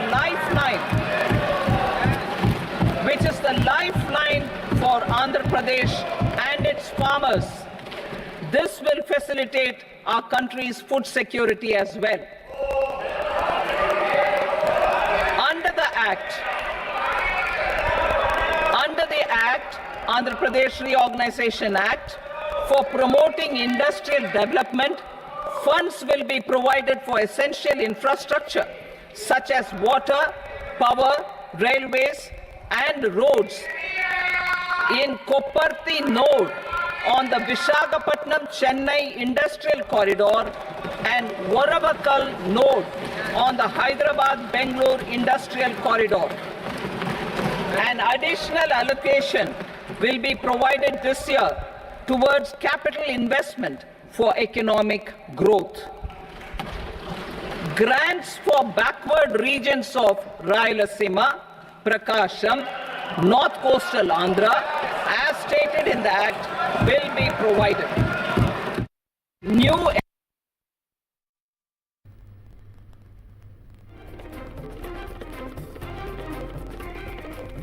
এনডিএর অন্যতম নির্ণায়ক দুই দল JDU এবং টিডিপির শাসিত রাজ্যের ক্ষেত্রে কল্পতরু মোদী সরকার রাজ্যের উন্নয়নের জন্য অন্ধ্রপ্রদেশে 15,000 কোটি টাকার স্পেশাল প্যাকেজ, বিহার ও অন্ধ্রের জন্য ঢালাও বরাদ্দ কল্পতরু মোদী সরকার। এদিকে একেবারে বাংলার ক্ষেত্রে কিন্তু বাংলার ভাড়ার একেবারেই শূন্য। 2024 সালের বাজেটে সোনার উপর আমদানি শুল্ক কমানোর ঘোষণা করেছেন, 10% থেকে কমে 6%, ফলে দাম কমবে সোনার। বিহারের নতুন পাওয়ার প্ল্যান্ট তৈরি হবে, নতুন এয়ারপোর্ট। বিহারের যে বাজেটের কথা, বিহার এবং তার সঙ্গে অন্ধ্রপ্রদেশের ঢালাও প্রকল্পের কথা কিন্তু ঘোষণা করেছেন। পাটনা, পূর্ণিয়া, বুদ্ধগয়া, রাজগীর, বৈশালী, দারভাঙ্গাতে এক্সপ্রেসওয়ে, বিহারের বক্সারে গঙ্গায় নতুন সেতু, গয়াতে নতুন ইন্ডাস্ট্রিয়াল করিডোর, বিহারে বন্যা প্রতিরোধে 11,500 কোটি টাকার বরাদ্দ। এই বাজেট একেবারেই বলা যেতে পারে বিহার এবং অন্ধ্রপ্রদেশের বাজেট, মানে বলা যেতেই পারে তোষণের বাজেট। কেন্দ্রীয় বাজেট নয়, এটি একেবারেই তোষণের বাজেট। বাংলাকে ফের বঞ্চনা। কেন্দ্রীয় বাজেটে কৃষি, পরিকাঠামো সহ 9টি ক্ষেত্রে অগ্রাধিকার, বিশেষ গুরুত্ব গরিব, মহিলা, কৃষক ও যুব সম্প্রদায়ের উন্নয়নে। সম্পত্তি ক্রয়ের ক্ষেত্রে মহিলাদের জন্য স্ট্যাম্প ডিউটিতে ছাড়। বিহারে পরিকাঠামো উন্নয়নের একাধিক ঘোষণা, গড়ে তোলা হবে নতুন বিমানবন্দর, জোড়া এক্সপ্রেসওয়ে, মেডিকেল কলেজ, স্টেডিয়াম, বিদ্যুৎ প্রকল্প, বক্সারে গঙ্গার উপর সেতু। মোট বরাদ্দ 37,000 কোটি টাকার বেশি। একদিকে নীতিশ, অন্যদিকে চন্দ্রবাবু নাইডু। অন্ধ্রপ্রদেশ ও বিহারের উন্নয়নকে সামনে রেখেই পেশ হলো তৃতীয় মোদী সরকারের প্রথম পূর্ণাঙ্গ বাজেট। দুই রাজ্যের উন্নয়নে দরাজ বরাদ্দের ঘোষণা। চন্দ্রবাবু নাইডুর মন রাখতে অন্ধ্রপ্রদেশের জন্য একাধিক ঘোষণা। অমরাবতীতে অন্ধ্রের নতুন রাজধানী গড়তে 15,000 কোটি টাকার বিশেষ কেন্দ্রীয় সহায়তা। বাজেটে অপরিবর্তিত পুরনো আয়কর পরিকাঠামো, নতুন আয়কর পরিকাঠামোয় স্ট্যান্ডার্ড ডিডাকশন 50,000 টাকা থেকে বেড়ে 75,000 টাকা। নতুন আয়কর পরিকাঠামোয় 3 লক্ষ টাকা পর্যন্ত দিতে হবে না কোনো কর। 3 থেকে 7 লক্ষ টাকায় দিতে হবে 5% আয়কর, 7 থেকে 10 লক্ষ টাকায় 10%, 10 থেকে 12 লক্ষ টাকায় আয় দিতে হবে 20%, 15 লক্ষ টাকার বেশি দিতে হবে আয়কর 30%। আয় করে 3 লক্ষ টাকা রোজগারে কোনো কর লাগবে না। স্ট্যান্ডার্ড ডিডাকশন 50,000 টাকা থেকে বেড়ে 75,000 টাকা। বাজেটে অপরিবর্তিত পুরনো আয়কর পরিকাঠামো। আমদানি শুল্ক কমায় দাম কমবে সোনা, রূপো, মোবাইল ফোন, লিথিয়াম ব্যাটারি, চামড়াজাত দ্রব্যের। আমদানি শুল্ক বাড়ায় দাম বাড়বে পিভিসি ও প্লাস্টিকজাত দ্রব্যের। ক্যান্সারের 3টি জীবনদায়ী ওষুধের দাম কমবে। বিহারে গড়ে উঠবে 2টি এক্সপ্রেসওয়ে।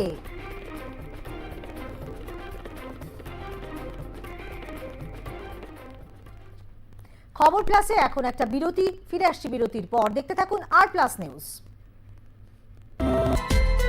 কি, কেন, কিসের জন্য ঘটলো ঘটনা, নাকি রয়েছে তার পেছনে কোনো রটনা? নাটকে নয়, চিৎকারে নয়, চেঁচামেচিতে নয়, ঝগড়ায় নয়, থাকছি শুধুমাত্র খবরে। সব প্রশ্নের উত্তর পাবেন ঝটপট, হয়ে যাবেন আপনি আপডেট চটপট। তাই বলি আর নয় দেরি। হোয়াটসঅ্যাপের আপডেটসে গিয়ে চ্যানেলে সার্চ করুন আর প্লাস নিউজ আর যুক্ত হয়ে যান। আর প্লাস নিউজ হোয়াটসঅ্যাপ চ্যানেলের সঙ্গে। আর প্লাস নিউজ ফলো করতে কিউআর কোড স্ক্যান করুন। আর প্লাস নিউজ, সবার আগে সবার পাশে।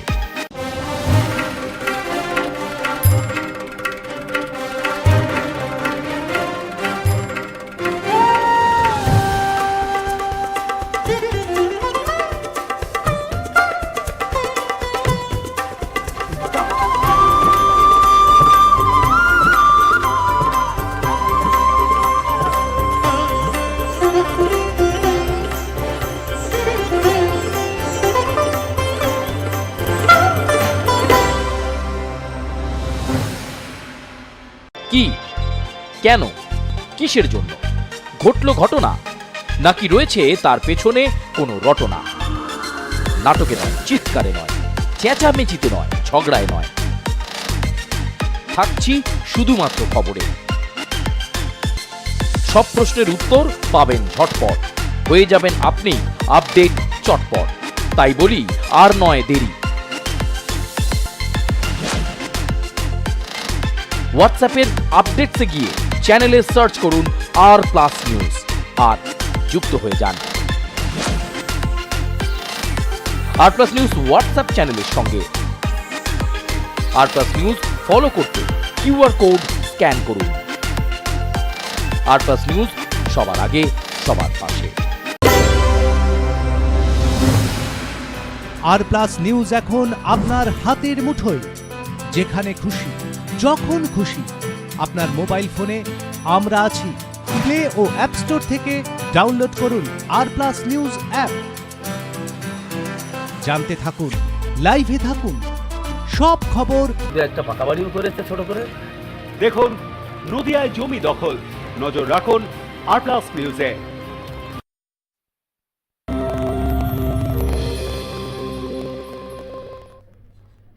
ফিরে এলাম বিরতির পর।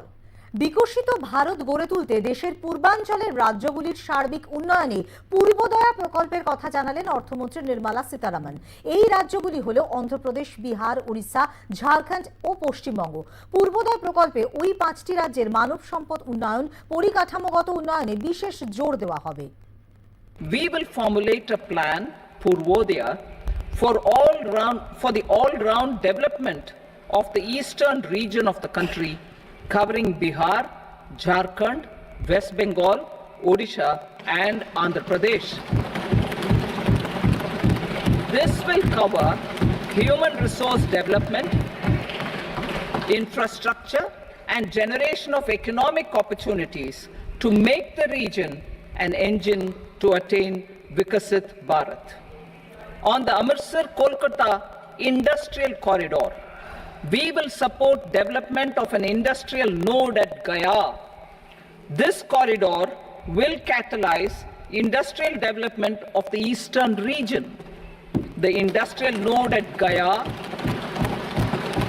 will also be a good model for developing our ancient centers of cultural importance into future centers of modern economy.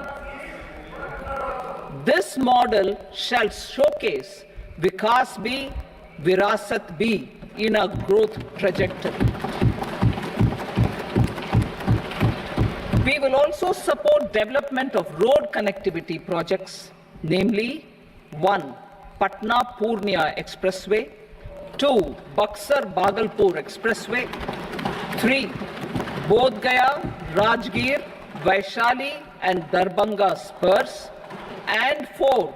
Additional 2-lane bridge over River Ganga at Buxar at a total cost of 26,000 crore rupees.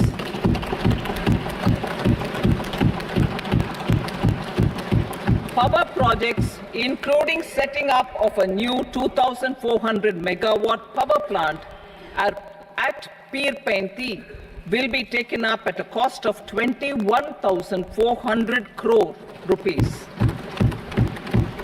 New airports, medical colleges, and sports infrastructure in Bihar will be constructed.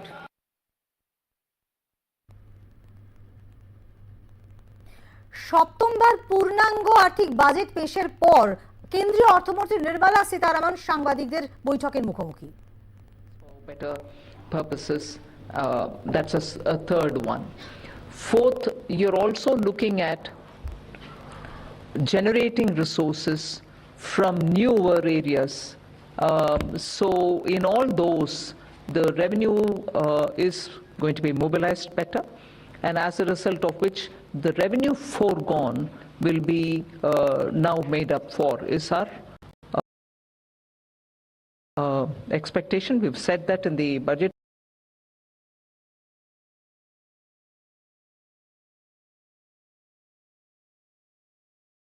In my speech itself, I mentioned it, and I'm sure there are secretaries